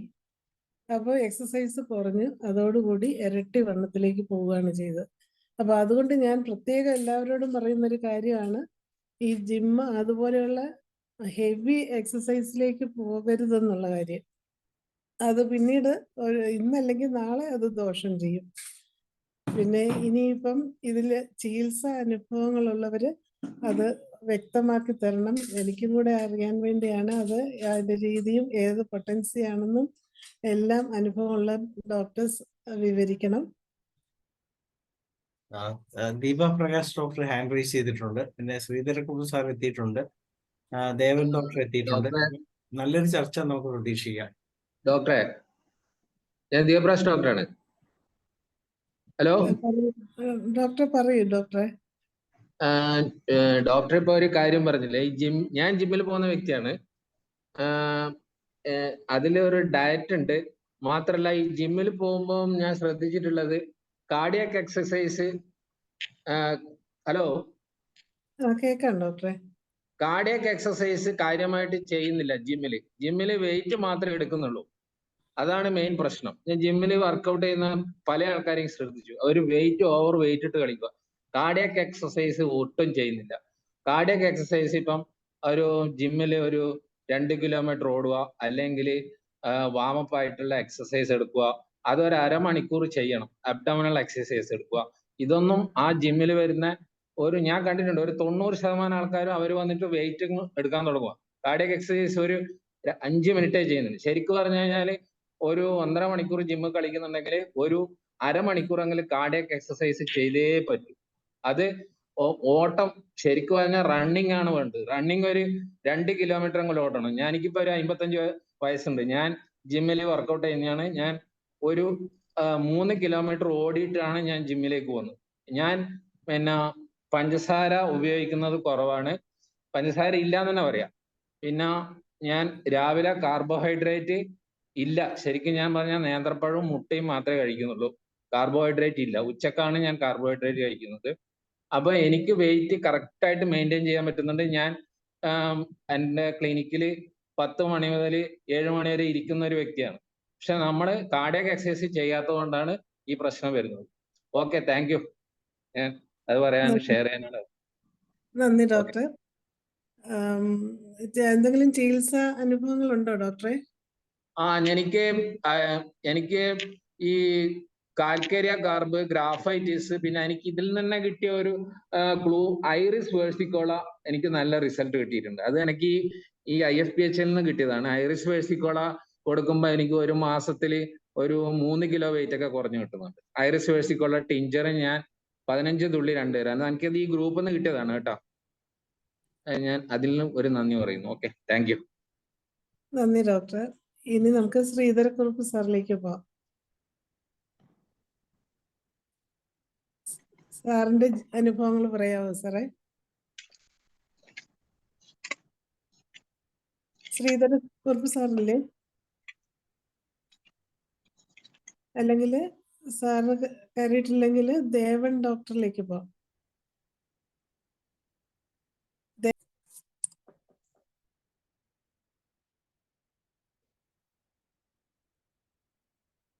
ശ്രീധരക്കുട്ടി സാറിനെ ഒന്ന് unmute ചെയ്യാവോ? Okay, let me talk. Let me share my thoughts. I am Dr. Venugopal Reddy, modern medicine doctor ആണ്. ഇന്നലെ ഞാൻ നിങ്ങളുടെ ഫോറത്തിൽ ഈ കോവിഡിനെ കുറിച്ച് I gave a talk. ഇന്നിപ്പോൾ just out of curiosity ഞാൻ ഇന്ന് ഈ ഡിസ്കഷൻ കുറച്ച് കേട്ടു. അപ്പോൾ ഒബീസിറ്റിയെ കുറിച്ച് നിങ്ങൾ പറയുമ്പോൾ ഞാനും more than 45 years of മറ്റേ മെഡിക്കൽ പ്രാക്ടീസ് എക്സ്പീരിയൻസ് എന്നാണ് പറയുന്നത്. ഇത് മിക്കവാറും ഒരിക്കലും നടത്താൻ പറ്റത്തില്ല. അതിന് റീസൺ ഞാൻ പറയാം. നമ്മളുടെ ടെംപ്റ്റേഷൻസ് ആണ്. ഫുഡ് എന്ന് പറയുന്നത് പണ്ട് വിശപ്പിന് വേണ്ടി മാത്രം കഴിച്ചുകൊണ്ടിരുന്നു. ഇപ്പോഴും വിശപ്പിന് വേണ്ടിയിട്ടല്ല. ഇപ്പോൾ it is available. So I am tempted to eat the taste. അപ്പൊ അതിന്റെ അമേരിക്കയിൽ തന്നെ ഉള്ളത്. ഇവിടെ പാവപ്പെട്ടവരാണ് ഒരുപാട് തടിയുള്ളത്. ഇവിടെ എത്രയും പാവപ്പെട്ടവരാണ് പണക്കാർക്ക് അത്രയും തടി കാണത്തില്ല. എന്തുകൊണ്ടെന്ന് വെച്ചാല് ഈ പറയുന്ന മെക്ഡൊണാൾഡ്സ്, ബർഗർ കിങ് എല്ലായിടത്തും ഏറ്റവും വില കുറവ് ഈ ബീഫ് സാൻഡ്വിച്ചിനൊക്കെയാണ്. അപ്പോൾ അതിൽ ഒന്ന് റെഡ് മീറ്റ് വരുന്നു, ഫ്രൈഡ് ഇതാണ്, പിന്നെ കുടിക്കുന്നതോ എല്ലാം പെപ്സി, കോക്ക്. അപ്പൊ ഷുഗറും കാലറീസ് അങ്ങ് അടിച്ചു കയറുന്നു. അപ്പൊ ഇങ്ങനെയുള്ള കാരണം ഒബീസിറ്റി വളരെ കൂടുതലാണ്. ഞാൻ വർക്ക് ചെയ്യുന്ന ഹോസ്പിറ്റലിൽ ഈ ഒബീസിറ്റി അഗ്രസീവായിട്ട് മാനേജ് ചെയ്യാനായിട്ട് അവരിപ്പം ആ BMI ഒരു 25 മുകളിലായി കഴിഞ്ഞാൽ തന്നെ അലർട്ട് വരും. 30 മുകളിലാണെന്നുണ്ടെങ്കിൽ we are expected to refer the patient for weight loss ക്ലിനിക്കിലോട്ട് മാനേജ് ചെയ്യാനായിട്ട്. അപ്പോൾ ഞാൻ അങ്ങനെ റെഫർ ചെയ്തിട്ട് ഒരു 3 മാസം കഴിഞ്ഞ ഒരു ഫോളോ അപ്പിന് വരുമ്പോൾ നോക്കുമ്പോൾ വെയിറ്റ് ഒരു കുറവുമില്ല. അപ്പോൾ ഞാൻ അവർ ചോദിക്കും, did you go for the counselling session? അപ്പോൾ മിക്കവരും പറയുന്നത് I went four 1 session then I stopped. അപ്പോൾ ഞാൻ ഔട്ട് ഓഫ് ക്യൂരിയോസിറ്റി എന്തുകൊണ്ട് നിർത്തി? അപ്പോൾ പറയാണ്, have you seen that dietitian who gives counseling? Have you seen her? ഞാൻ പറഞ്ഞില്ല. She looks like a baby elephant. She looks like a baby elephant. Then how can you expect me to trust her this one? അപ്പോൾ എനിക്ക് curiosity ആയിട്ട് ഞാൻ ഇവരാരെയും കണ്ടിട്ടില്ല. ഞാൻ നേരെ wait loss ക്ലിനിക്കിലോട്ട് ചെന്ന് നടന്നു. അവിടെ 3 ഡയറ്റീഷ്യൻ ഉള്ളത്, 2 പേരും 200-250 പൗണ്ടാണ് വെയിറ്റ് കേട്ടോ. അവര് ഞാൻ പിന്നെ ക്ലോസ് ആയിട്ട് ഒബ്സർവ് ചെയ്യുന്നതാണ്, അവര് തന്നെ അവിടുത്തെ വെൻഡിങ് മെഷീനിൽ നിന്ന് ഉള്ള ചിപ്സ്, ആ മറ്റേ കാൻഡീസ്, ഇതൊക്കെയാണ് വന്ന് വാങ്ങിച്ച് കഴിച്ചുകൊണ്ടിരിക്കുന്നത്. ഇതാണ് നടക്കുന്നത്. അവിടെ ട്രിവാൻഡ്രത്ത് ഞാൻ ട്രിവാൻഡ്രം മെഡിക്കൽ കോളേജിലാണ് പഠിച്ചത്. അവിടെ ഞാൻ കുറെ നാള് മെഡിസിൻ ഡിപ്പാർട്ട്മെന്റിൽ ഞാൻ അധ്യാപകനായിട്ടൊക്കെ വർക്ക് ചെയ്തതിന് ശേഷമാണ് നാട് വിട്ട് ഇങ്ങോട്ടേക്ക് വന്നത്.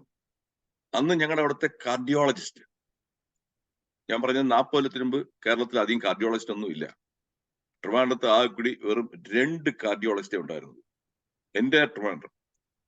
ഇതേ കാർഡിയോളജി പ്രൊഫസർ, അദ്ദേഹത്തിന് അന്നൊരു 40-45 വയസ്സ് പ്രായം വരും. കണ്ടാൽ ഒരു കൊച്ചു ഗണപതിയെ പോലെ ഇരിക്കും അദ്ദേഹം. അവിടെ അടുത്ത് ഞങ്ങൾക്ക് അവിടെ ഒരു ഇതുണ്ട്, ഒരു കൊച്ചു ക്യാൻറ്റീൻ. അവിടെ ഞങ്ങൾ ഈ റൗണ്ട്സ് കഴിഞ്ഞിട്ട് ചെല്ലുമ്പോൾ സ്നാക്സ് കഴിക്കാൻ പോകുമ്പോൾ അദ്ദേഹം 6 ഉണ്ണിയപ്പമാണ് കഴിക്കുന്നത്. 1ഉം 2ഉം അല്ല, 6 ഉണ്ണിയപ്പം. എന്നിട്ട് അദ്ദേഹം പേഷ്യൻസിനടുത്ത് പറയും, വെയിറ്റ് കുറയ്ക്കണം കേട്ടോ, ഹാർട്ടിന് ഇതാണ്, പ്രഷറിനെല്ലാം വെയിറ്റ് കുറയ്ക്കണം. ഈ പറയുന്ന കക്ഷി 6 ഉണ്ണിയപ്പം. ഞാൻ ഈ പറഞ്ഞു വരുന്നു, ബോട്ടം ലൈൻ, നമ്മൾ ഇത് പറയുന്നു, മിക്കപ്പോഴും പ്രവർത്തിക്കാൻ പ്രയാസമാണ്. അതിൽ ഇന്നാണ് വെച്ചാൽ ഈ പിള്ളേരുടെ കാര്യമൊക്കെ പറയുന്നു.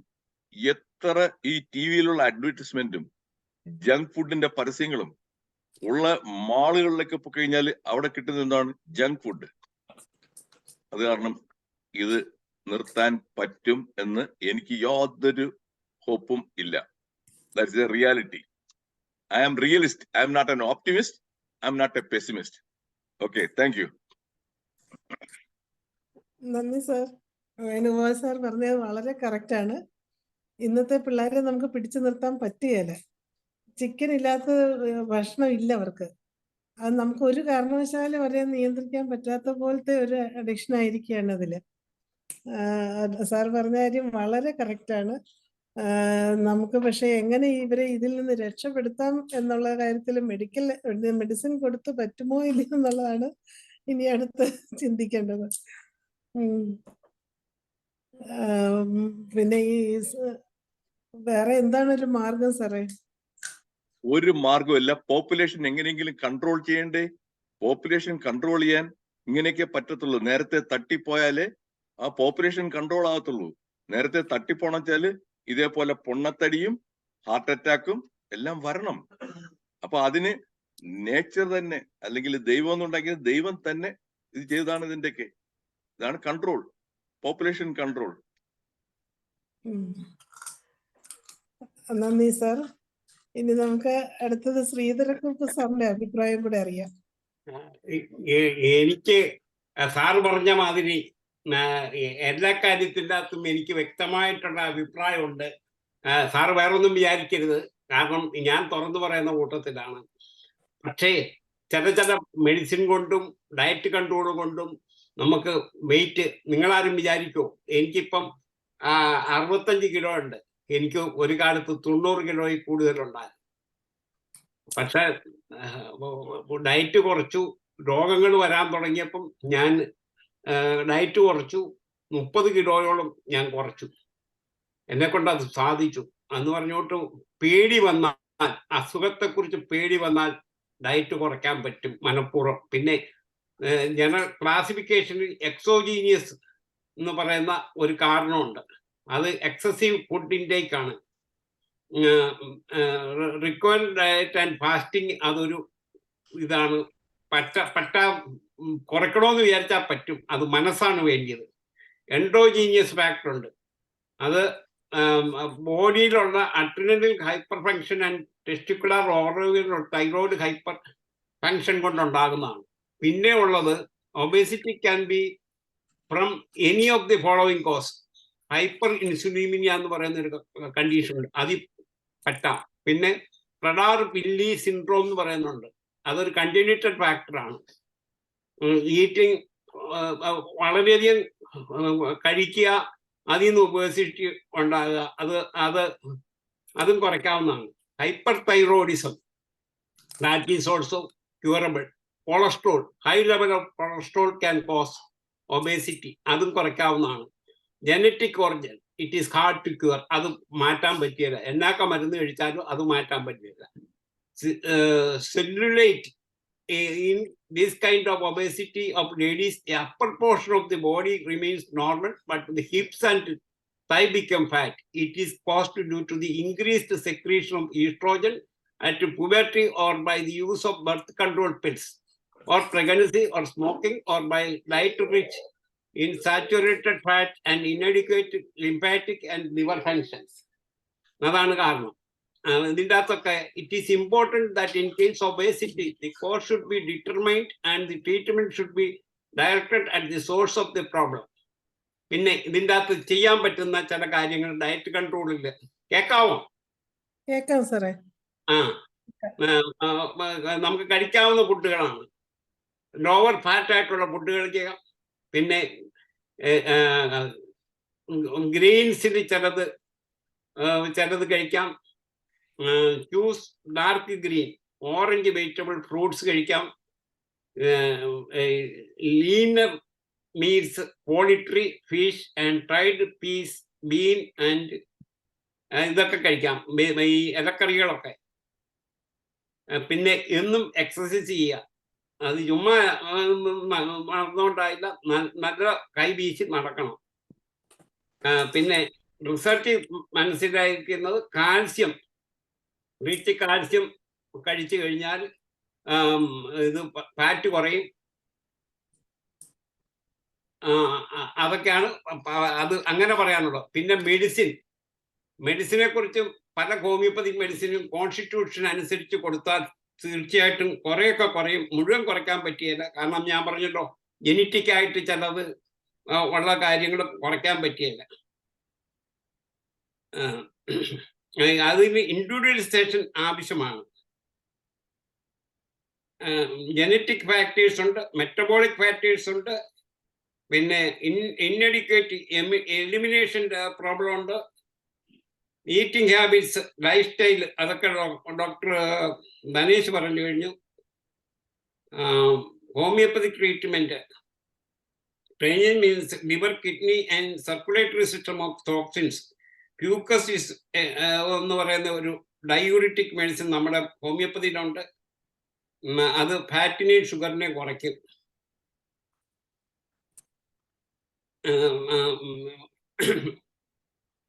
പിന്നെ കൈയും കാലും ഒക്കെ സൊള്ളനായിട്ടുള്ള കേസിൽ നേട്രസപ്പ് ശരിക്കും അത് ആക്ട് ചെയ്യും.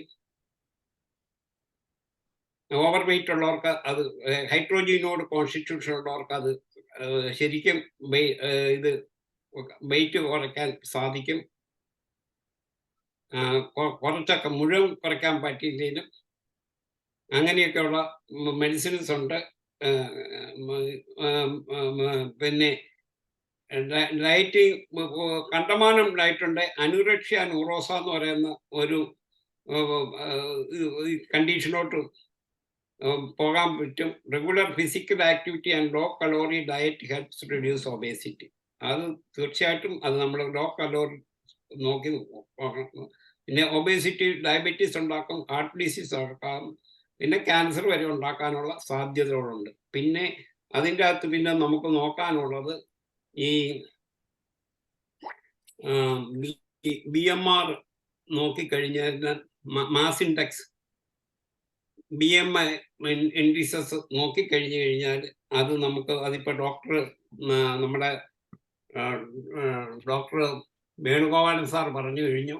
അതിനെക്കുറിച്ച് അത് കറക്റ്റാണ് പറഞ്ഞത്. എനിക്കും അതിനോട് തന്നെയാണ് അഭിപ്രായം. പിന്നെ ചില മെഡിസിൻസ് ഒക്കെ ഉണ്ട്. അമോണിയം മൂർ നമ്മളെത്തി കൊള്ളാവുന്ന ഒരു മെഡിസിനാണ്. അത് റെസ്പിറേറ്ററി ട്രബിളിൻ്റെ കൂട്ടത്തിൽ ബട്ടക്ക് ഹൈ ആയിട്ടുള്ളവർക്ക് അത് പറ്റും. പിന്നെ ആൻറ്റിംബ്രൂഡ് ഉണ്ട്, ഔട്ടി പേഷ്യൻസ് അതിന് പറ്റുന്നതാണ്. അപ്പോസൈനം ബ്ലോട്ടഡ് അബ്ഡോമൻ ഉള്ളതിന് അതിന് പറ്റുന്ന ഒരു മെഡിസിനാണ്. അത് കുറേയൊക്കെ കുറയ്ക്കാം, മുഴുവൻ കുറഞ്ഞില്ലെങ്കിലും കുറേയൊക്കെ കുറയ്ക്കാൻ പറ്റും. ഇതൊക്കെ അനുഭവത്തിൽ നിന്ന് പറയുന്നതാണ്. പിന്നെ കാൽക്കാരിക്കാർ നമുക്കറിയാവുന്ന ലൂക്കോബ്ലാക്മാനിക്ക്, ഫാറ്റി ഫെയർ പിയർ, ആ കോംപ്ലക്ഷൻ ഉള്ളവർക്ക് പറ്റുന്ന ഒരു മെഡിസിനാണ്. പിന്നെ ഞാൻ പറഞ്ഞല്ലോ ഫിക്കസ്, അത് കൊള്ളാം. ഗ്രാഫൈറ്റിസ് ഇവിടെ ആരാണ്ടോ പറഞ്ഞു. അയോഡൻ 2X, റൈഡോഡ് ട്രബിൾ ഉള്ളവർക്ക് അത് വളരെയധികം പ്രയോജനമാണ്. ഒബേസിറ്റി 2X ആണ് അത് പറഞ്ഞ് കൊടുത്താൽ കുറയും. പക്ഷേ അതിൻ്റെ ഹയർ പൊട്ടൻസീസ് കൊടുത്താൽ വെയിറ്റ് ഇൻക്രീസ് ചെയ്യത്തേ. അയോഡത്തിൻ്റെ ഹയർ പൊട്ടൻസി കൊടുത്താൽ വെയിറ്റ് ഇൻക്രീസ് ചെയ്യും, ലോവർ പൊട്ടൻസി കൊടുത്താൽ വെയിറ്റ് റെഡ്യൂസ് ചെയ്യും. പിന്നെ പൈറ്റോഡക്ക ബെറി, അത് ഞാൻ കൊടുത്തിട്ട് ഒരുപാട് പേർക്ക് കുറഞ്ഞിട്ടുണ്ട്. മുഴുവൻ കുറയല്ല, കുറച്ചൊക്കെ കുറയും. ബോഡി കോൺസ്റ്റിറ്റ്യൂഷനും ജനറ്റിക് റീസൺസും ഒക്കെ ഉണ്ട്. പിന്നെ pulsatilla, obesity due to uterine troubles, shy, emotional and sexless ആണെങ്കിൽ കൊടുക്കാം. തൈറോയിഡിനും അത് കൊടുക്കാം. Obesity due to imperfect function of thyroid gland, അതിന് പറ്റും. പിന്നെ ടൂസിലാഗോ, blood vessels, over quantity of the fluid in the body, atrophy. It cures abdominal protuberance. വയറൊക്കെ നല്ല അടിച്ചിരിക്കുന്നവർക്ക് ടൂസിലാഗോ, മദർ ടിഞ്ചറോ ലോവർ പൊട്ടൻസി കൊടുത്താണ്. ഇത്രയൊക്കെയാണ് എനിക്ക് പറയാനുള്ളത്. അതുകൊണ്ട് കുറയലാന്നൊന്നുമില്ല, കുറേയൊക്കെ കുറയ്ക്കാൻ പറ്റും. എല്ലാ കേസും കുറയുമെന്നും എനിക്ക് പറയാൻ സാധ്യമല്ല. പറയാത്തവരും ഉണ്ട് പലർക്കും. ഇത്രയൊക്കെയാണ് എനിക്ക് പറയാനുള്ളത്. ഇനിയും വേറെ പലരും ഇവിടെ ഉണ്ടല്ലോ. 9:38 ആയുള്ളൂ. ഇനി 12 അല്ലല്ലോ, 40, 20 മിനിറ്റ് കൊണ്ടുണ്ട്, 22 മിനിറ്റ് കൊണ്ടുണ്ട്. ഇവിടെ ഡോക്ടർ ഹുബർട്ട് ഹാൻഡ് റൈസ് ചെയ്തിട്ടുണ്ട്. ഇനി ഹുബർട്ടൊക്കെ പറയട്ടെ. വളരെ അനുഭവസ്ഥരുള്ള പല ഡോക്ടർമാരും കൂടി ഇരിപ്പുണ്ട്, അവർ പറയട്ടെ. എനിക്കറിയാവുന്നതൊക്കെ ഞാൻ പറഞ്ഞു കഴിഞ്ഞു. നന്ദി സാർ. ഡോക്ടറെ ക്ഷണിക്കുക. പൊണ്ണത്തടി എന്തിനു കൊള്ളാം, തെക്കേപ്പുരയിലെ തൂണിന് കൊള്ളാം. എന്നാണ് ഒരു പഴഞ്ചൊല്ല്. നമ്മൾ നോക്കി തീർന്നാൽ പലപ്പോഴും ഇതിൻ്റെ ഒരുപാട് റീസൺസ് ആണ് നമ്മൾ ഉള്ളത്. ഇപ്പം നമ്മൾ വേണുഗോപാൽ സാറ് പറഞ്ഞതുപോലെ ഏറ്റവും പ്രധാനം നമ്മുടെ മനസ്സ് കൺട്രോൾ ചെയ്യുക എന്ന് പറയുന്നതാണ് ഇന്ന് ഏറ്റവും പ്രയാസകരമായിട്ടുള്ള കാര്യം. സാധാരണ നിലയിൽ പല റീസൺസ് ആണല്ലോ നമുക്കുള്ളത്. നമ്മൾ സാധാരണ നിലയിൽ ഫുഡ് ഒരു റീസണാണ്. പിന്നെ പോരാത്തതിന് ജെനറ്റിക്സ്. ഈ ഇടയ്ക്ക് സിനിമ ഇങ്ങനെ സാറിൻ്റെ തടിയെക്കുറിച്ച് ഇങ്ങനെ ചോദിച്ചു. അപ്പോൾ ഇപ്പം പുള്ളി പറയാണ് എൻ്റെ അപ്പൻ എന്നെക്കാളും തടിയനാണ്. അപ്പോൾ ഞാൻ കുറയ്ക്കണമെന്ന് വിചാരിച്ചിരുന്നാലും കഴിയത്തില്ല. എന്നിട്ട് പുള്ളി പറയാണ് മമ്മൂട്ടിയെ നോക്കൂ, മമ്മൂട്ടി എത്ര സുന്ദരനായിരിക്കുന്നു, എത്ര നല്ല ബോഡി ആയിരിക്കുന്നു. മമ്മൂട്ടിയുടെ അച്ഛനും ഇതുപോലെ തന്നെയാണ്, നല്ല ബോഡിയും ഒത്ത ശരീരമാണ്. അപ്പോൾ ഇത് ഈ ജെനറ്റിക്സ് എന്ന് പറയുന്നത് ഒരു വളരെ പ്രധാനപ്പെട്ട ഒരു റീസണാണ്. ഈ പാരമ്പര്യമായിട്ട് തന്നെ ഈ ശരീരത്തിന് ഒരു ഫാറ്റി ആവാനായിട്ടുള്ള ഒരു സ്വഭാവമുള്ള ധാരാളം പേരുണ്ട്. എന്നാൽ മറ്റൊരു ഭാഗത്ത് നമ്മളിപ്പോൾ നേരത്തെ കണ്ട ഒരു റീസൺ എന്ന് പറയുന്നത് ഭക്ഷണം കഴിക്കുന്നതിൽ ഉള്ളൊരു പ്രശ്നം. സാറ് വന്നു, വേണുഗോപാൽ സാറ് വന്നു, അതൊരു വലിയ സന്തോഷമാണ്. ഇന്നലത്തെ സാറിൻ്റെ ക്ലാസ് കഴിഞ്ഞിട്ട് സാറിന് വളരെ ഇതിനകത്തോട്ട് വന്ന് സംസാരിക്കാനായിട്ട് മനസ്സുണ്ടായി എന്ന് പറയുന്നത് തന്നെ വളരെ ഹാപ്പിയാണ്. അപ്പോൾ ഫുഡ് ഞാൻ 96 കിലോ ഉണ്ടായിരുന്നൊരു വ്യക്തിയാണ്. എനിക്ക് അങ്ങനെ ഇരുന്നപ്പോൾ പെട്ടെന്ന് ഷുഗർ വന്നു, ഡയബറ്റിക്കായി എനിക്ക് ക്യാൻസറും വന്നു. അപ്പോൾ ഇത് രണ്ടും കൂടെ വന്നപ്പോൾ ഞാൻ ഷടേന്നും പറഞ്ഞു, ഷൂ എന്നും പറഞ്ഞു 96 കിലോ എന്ന് ഏകദേശം 67 കിലോയിലോട്ട് നേരെ പോയി. ഞാൻ തടഞ്ഞില്ല, സത്യം പറഞ്ഞിരുന്നത് ഞാൻ തടഞ്ഞില്ല. ഞാൻ വിചാരിച്ചു ഷുഗറൊക്കെ ഏകദേശം എനിക്ക് വന്ന് 530 ഉണ്ടായിരുന്നു. നോക്കിയപ്പോൾ 553 ഉണ്ടായിരുന്നു. എന്നിട്ട് ഞാനൊന്നും ചെയ്തില്ല. ഞാൻ നോക്കിയപ്പോൾ നാച്ചുറലായിട്ട് ഇത് കുറയും പോലെ എനിക്ക് തോന്നി. കുറേ അങ്ങ് പോയപ്പോൾ കാണാം 67 ആയപ്പോൾ ഞാൻ പയ്യ സ്റ്റോപ്പ് എന്ന് പറഞ്ഞിട്ട് പിന്നെ ഞാനിപ്പോൾ 78 കിലോ ആയി. അപ്പോൾ ചിലപ്പോൾ ചില രോഗങ്ങൾ ചിലപ്പോൾ അനുഗ്രഹമായിട്ട് വരും. ഒരിക്കൽ പണ്ടൊരു പ്രീസ്റ്റ് എൻ്റെ അടുത്ത് ട്രീറ്റ് ചെയ്യാനായിട്ട് വന്നപ്പോൾ പ്രീസ്റ്റ് പറയാണ്. അപ്പോൾ പ്രീസ്റ്റിന് ഈ അമീബിയാസിസ് ഉണ്ട്. അപ്പോൾ പുള്ളി ഞാൻ പറഞ്ഞു ആ അമീബിയാസിസ് പല പ്രാവശ്യം ഇവിടെ പോകേണ്ടി വരും, ടോയ്ലറ്റിൽ പോകേണ്ടി വരുമെന്ന് പറഞ്ഞപ്പോൾ ഞാൻ എഴുതിയെടുത്തപ്പോൾ പുള്ളി പറഞ്ഞു അയ്യോ അതൊന്നും ചെയ്യണ്ട, അതങ്ങനെ ഇരിക്കട്ടെ. ഞാനിപ്പോൾ 72 വയസ്സായി, എനിക്കിപ്പോഴും ദിവസം 3 പ്രാവശ്യം മോഷൻ പോവും. അതൊരു വലിയ അനുഗ്രഹമായിട്ടാണ് ഞാൻ കാണുന്നത്. പലപ്പോഴും നമ്മൾ ഒരു കാര്യമുണ്ട്, ഈ തടി നമുക്കിപ്പോൾ തടി കൂടിയിരിക്കുന്ന, സത്യം പറഞ്ഞു പറഞ്ഞാൽ തടി ഒരു കണക്കിന് നോക്കി തന്നെ ശരിയായ രീതിയിൽ മെയിൻറ്റെയിൻ ചെയ്യുന്നുണ്ടെങ്കിൽ തടി വളരെ കാണാൻ നല്ല ഭംഗിയായിട്ട് നമുക്ക് കൊണ്ടു നടക്കാൻ പറ്റും. ഈ അടുത്ത ദിവസം ഞാനൊരു പയ്യനെ കണ്ടു. അപ്പോൾ ഇവനാണ് ഭയങ്കര ജിമ്മൊക്കെ എടുത്ത് നല്ല മസ്കുലർ ബോഡി, നല്ല രസമാണ് അവനെ കാണാനായിട്ട്. അപ്പോഴും ഞാൻ വിചാരിച്ചു ഇവന് ഈ പഠിച്ചുകൊണ്ടിരിക്കുന്ന പയ്യൻ ഇങ്ങനെയൊക്കെ ജിം എടുക്കുന്നത് ശരിയാണോ എന്നുള്ള രീതിയിൽ ഞാൻ ചോദിച്ചപ്പോൾ പുള്ളി പഴയ ഒരു ഫോട്ടോ എനിക്ക് കാണിച്ചു തന്നു. വളരെ ദയനീയമായൊരവസ്ഥ, വളരെ ശോഷിച്ച അസ്ഥികൂടമായിരിക്കുന്ന അവസ്ഥ. അവൻ പറയാണ് 3 വർഷത്തിന് മുമ്പ് ഞാൻ ഇങ്ങനെ ഇരുന്നതാണ്, ഇപ്പോൾ ഞാൻ ഉള്ള ജിമ്മൊക്കെ എടുത്ത് ഇത്രത്തോളം റെഡിയാക്കി എടുത്തു ബോഡി. അപ്പോൾ നമുക്ക് ഇപ്പോൾ ചെയ്യാൻ പറ്റുന്ന ഒരു കാര്യം ബോഡി നന്നാക്കി എടുക്കുക എന്നുള്ളതാണ്. എത്ര വലിപ്പമുണ്ടെങ്കിലും അത് നല്ല ഷേപ്പാക്കി എടുക്കുക. ഈ ഷേപ്പാക്കാതിരിക്കുമ്പോഴാണ് ഈ കാണാൻ ഒരു അഭംഗിയായിട്ട് തോന്നുന്നത്. പല ബുദ്ധിമുട്ടുകളുണ്ട്, വെയിറ്റിനെ സംബന്ധിച്ചിടത്തോളം പല ബുദ്ധിമുട്ടുകളുണ്ട്. ഞാൻ മുമ്പൊരിക്കൽ ചികിത്സിച്ച ഒരു കുട്ടി, വർഷങ്ങൾക്ക് മുമ്പാണ്, ഒരു 16 വയസ്സുള്ളപ്പോൾ ഒരു കുട്ടി ഭയങ്കര തടി 14 വയസ്സുള്ളപ്പോഴാണ്. കുട്ടിക്ക് ഭയങ്കര തലവേദന. അങ്ങനെ ഇരുന്നപ്പോൾ തലവേദനയായിട്ട് ഇവരെ ഒരുപാട് ട്രീറ്റ്മെൻറ്റ് കഴിഞ്ഞിരുന്നതിന് ശേഷമാണ് എൻ്റെ അടുത്ത് വന്നത്. അവർ ഒരുപാട് പൈസയും ചിലവായി, നല്ല പൈസയുള്ള പാർട്ടികളാണ്. അപ്പോൾ വന്നു തീർന്നപ്പോൾ എനിക്കിങ്ങനെ പെൺകുട്ടിയെ ഇങ്ങനെ കേസെടുത്തോണ്ടിരുന്നപ്പോൾ പെട്ടെന്ന് എനിക്ക് തോന്നി, ഞാനൊരു ചോദ്യം ചോദിച്ചു, അങ്ങോട്ടൊരു ചോദ്യം ചോദിച്ചു. ഞാൻ ചോദിച്ചു ഈ കുട്ടിക്ക് എപ്പോഴെങ്കിലും കാഴ്ച നഷ്ടപ്പെട്ടിട്ടുണ്ടോ എന്ന് ചോദിച്ചു. അവർ പെട്ടെന്ന് അങ്ങ് ഷോക്ക്ഡായിപ്പോയി. അവർ പറഞ്ഞു ഉണ്ട്, അവർ 6 മാസത്തോളം കുട്ടിക്ക് കാഴ്ചയില്ലായിരുന്നു. അപ്പോൾ ഞാൻ പറഞ്ഞ എന്നിട്ട് എങ്ങനെ അത് പിന്നെ ഞങ്ങൾ പ്രാർത്ഥനയൊക്കെ ആയിരുന്നു, പിന്നെ അത് കഴിഞ്ഞപ്പോൾ കാഴ്ച വീണ്ടും കിട്ടിയെന്നു. പക്ഷെ എന്നെ സംബന്ധിച്ചിടത്തോളം ഞാൻ മനസ്സിലാക്കിയെന്ന് പറഞ്ഞാൽ പിറ്റ്യൂട്ടറി പ്രോബ്ലമാണ് എന്നുള്ളതാണ് എൻ്റെ ഒരു ഇത്. വല്ല ട്യൂമറോ വല്ലതോ ആയിരുന്നു കാണാം. ഒരു പക്ഷേ അതിൽ ഹൈപ്പോഫിസ് ഈ പ്രോബ്ലം ഒക്കെ ഉണ്ടാവാമല്ലോ, ഇൻഫ്ലമേഷനൊക്കെ ഉണ്ടാവുകയും ഒപ്റ്റിക് അയാസ്മയിൽ വന്ന് തട്ടുകയും ഒക്കെ ചെയ്തു തരുന്ന സാറിന് കാഴ്ച നഷ്ടപ്പെടാറുണ്ട്. ആ ഒരു ബേസിസിലാണ് ഞാനൊരു ചോദ്യം ചോദിച്ചത്. അപ്പോൾ എനിക്കത് ആ ഒരു ബേസിസിനെ ഞാൻ അങ്ങ് ട്രീറ്റ് ചെയ്തപ്പോൾ പെട്ടെന്ന് തന്നെ ഈ പെൺകുട്ടിയുടെ ആ സമയം തന്നെ ഞാൻ ചികിത്സിച്ച ഉടൻ തന്നെ ആ കുട്ടിയുടെ ഇത് തലവേദന മാറി. ഉടൻ തന്നെ ആ ഒരു 3 മാസം കൊണ്ട് കുട്ടി നോർമൽ ഷേപ്പിലോട്ട് വന്നു. ഏകദേശം എനിക്ക് തോന്നുന്നു 100 കിലോ കൂടുതലുണ്ടായിരുന്നു. പെൺകുട്ടി നോർമൽ ഷേപ്പിലോട്ട് വന്നു. ഞാൻ അന്ന് കൽക്കറിയ കാർബം അയോഡം മുതലായ മരുന്നുകൾ, കൽക്കറിയ ഫ്ലോർ മുതലായ മരുന്നുകളാണ് ഞാൻ ഉപയോഗിച്ചത്. അത് ഹയർ പൊട്ടൻസീസ് തന്നെയാണ് ഞാൻ ഉപയോഗിച്ചത്. CM പൊട്ടൻസിയൊക്കെ ഉപയോഗിച്ചു. ആ കുട്ടി അവർക്ക് ഭയങ്കര അത്ഭുതകരമായിട്ട് എന്നിട്ട് ചോദിച്ചു, എൻ്റെ അടുത്ത് ചോദിച്ചു എന്താണ് കാര്യം ഡോക്ടർ ഇങ്ങനെ ചോദിച്ചു. കാരണം ഈ കുട്ടി ഒരുപാട് വർഷങ്ങൾക്ക് മുമ്പ് അവരെ മറന്ന കാര്യമാണ് ഈ കുട്ടിക്ക് 6 മാസം കാഴ്ചയില്ലായിരുന്നു എന്നുള്ള കാര്യം. അപ്പോൾ ഇതുപോലെയുള്ള ചില ഹോർമോണൽ ഇംബാലൻസ് നമുക്ക് പലപ്പോഴും നമ്മൾ ശരിയായ രീതിയിൽ നമുക്ക് കൈകാര്യം ചെയ്തു തീർന്നാൽ, ഞാൻ ദൈവാനുഗ്രഹം എന്ന് സാറ് പറഞ്ഞ പോലെ ദൈവാനുഗ്രഹം എന്ന് പറയുന്ന ഒരു സംഗതി ഉണ്ടല്ലോ. ചില സമയത്ത് നമുക്ക് ചില കാര്യങ്ങൾ തോന്നുക, നമുക്കൊരു റിവിലേഷൻ കിട്ടുക, ഒരു പേഷ്യൻറ്റിനെ കുറിച്ചൊരു റിവിലേഷൻ കിട്ടുക എന്ന് പറയുന്നത് ഏറ്റവും വളരെ പ്രധാനപ്പെട്ട കാര്യമാണ്.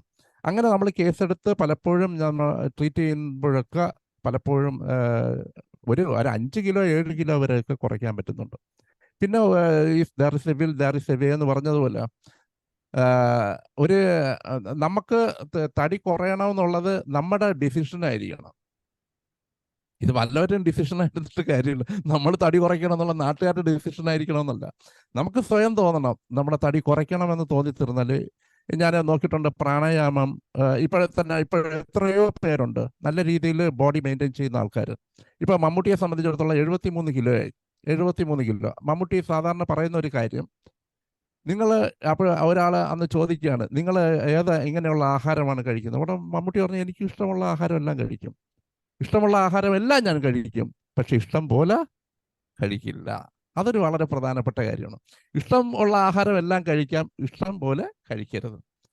ഞാൻ ദിവസവും ഒരു 1.5 മണിക്കൂർ ഞാൻ കിളയലും ഇതുമൊക്കെ ചെയ്യുന്ന വ്യക്തിയാണ്. എനിക്കതൊരു സുഖമാണ്. കാരണം എന്ന് വെച്ചാൽ നമ്മൾ ഈ ക്രിക്കറ്റ് കളിയോ ആ കളിയോ ഈ കളിയേക്കാളും വളരെ നമുക്ക് ഏതോ ഒരു വിനോദാത്മകമായിട്ട് നമ്മളൊരു കാര്യം ചെയ്യുകയാണെങ്കിൽ വളരെ ഗുണകരമായിരിക്കും. കാരണം നമുക്ക് എപ്പോഴും ഈ അധ്വാനത്തിനകത്തൊരു സുഖമുണ്ട്.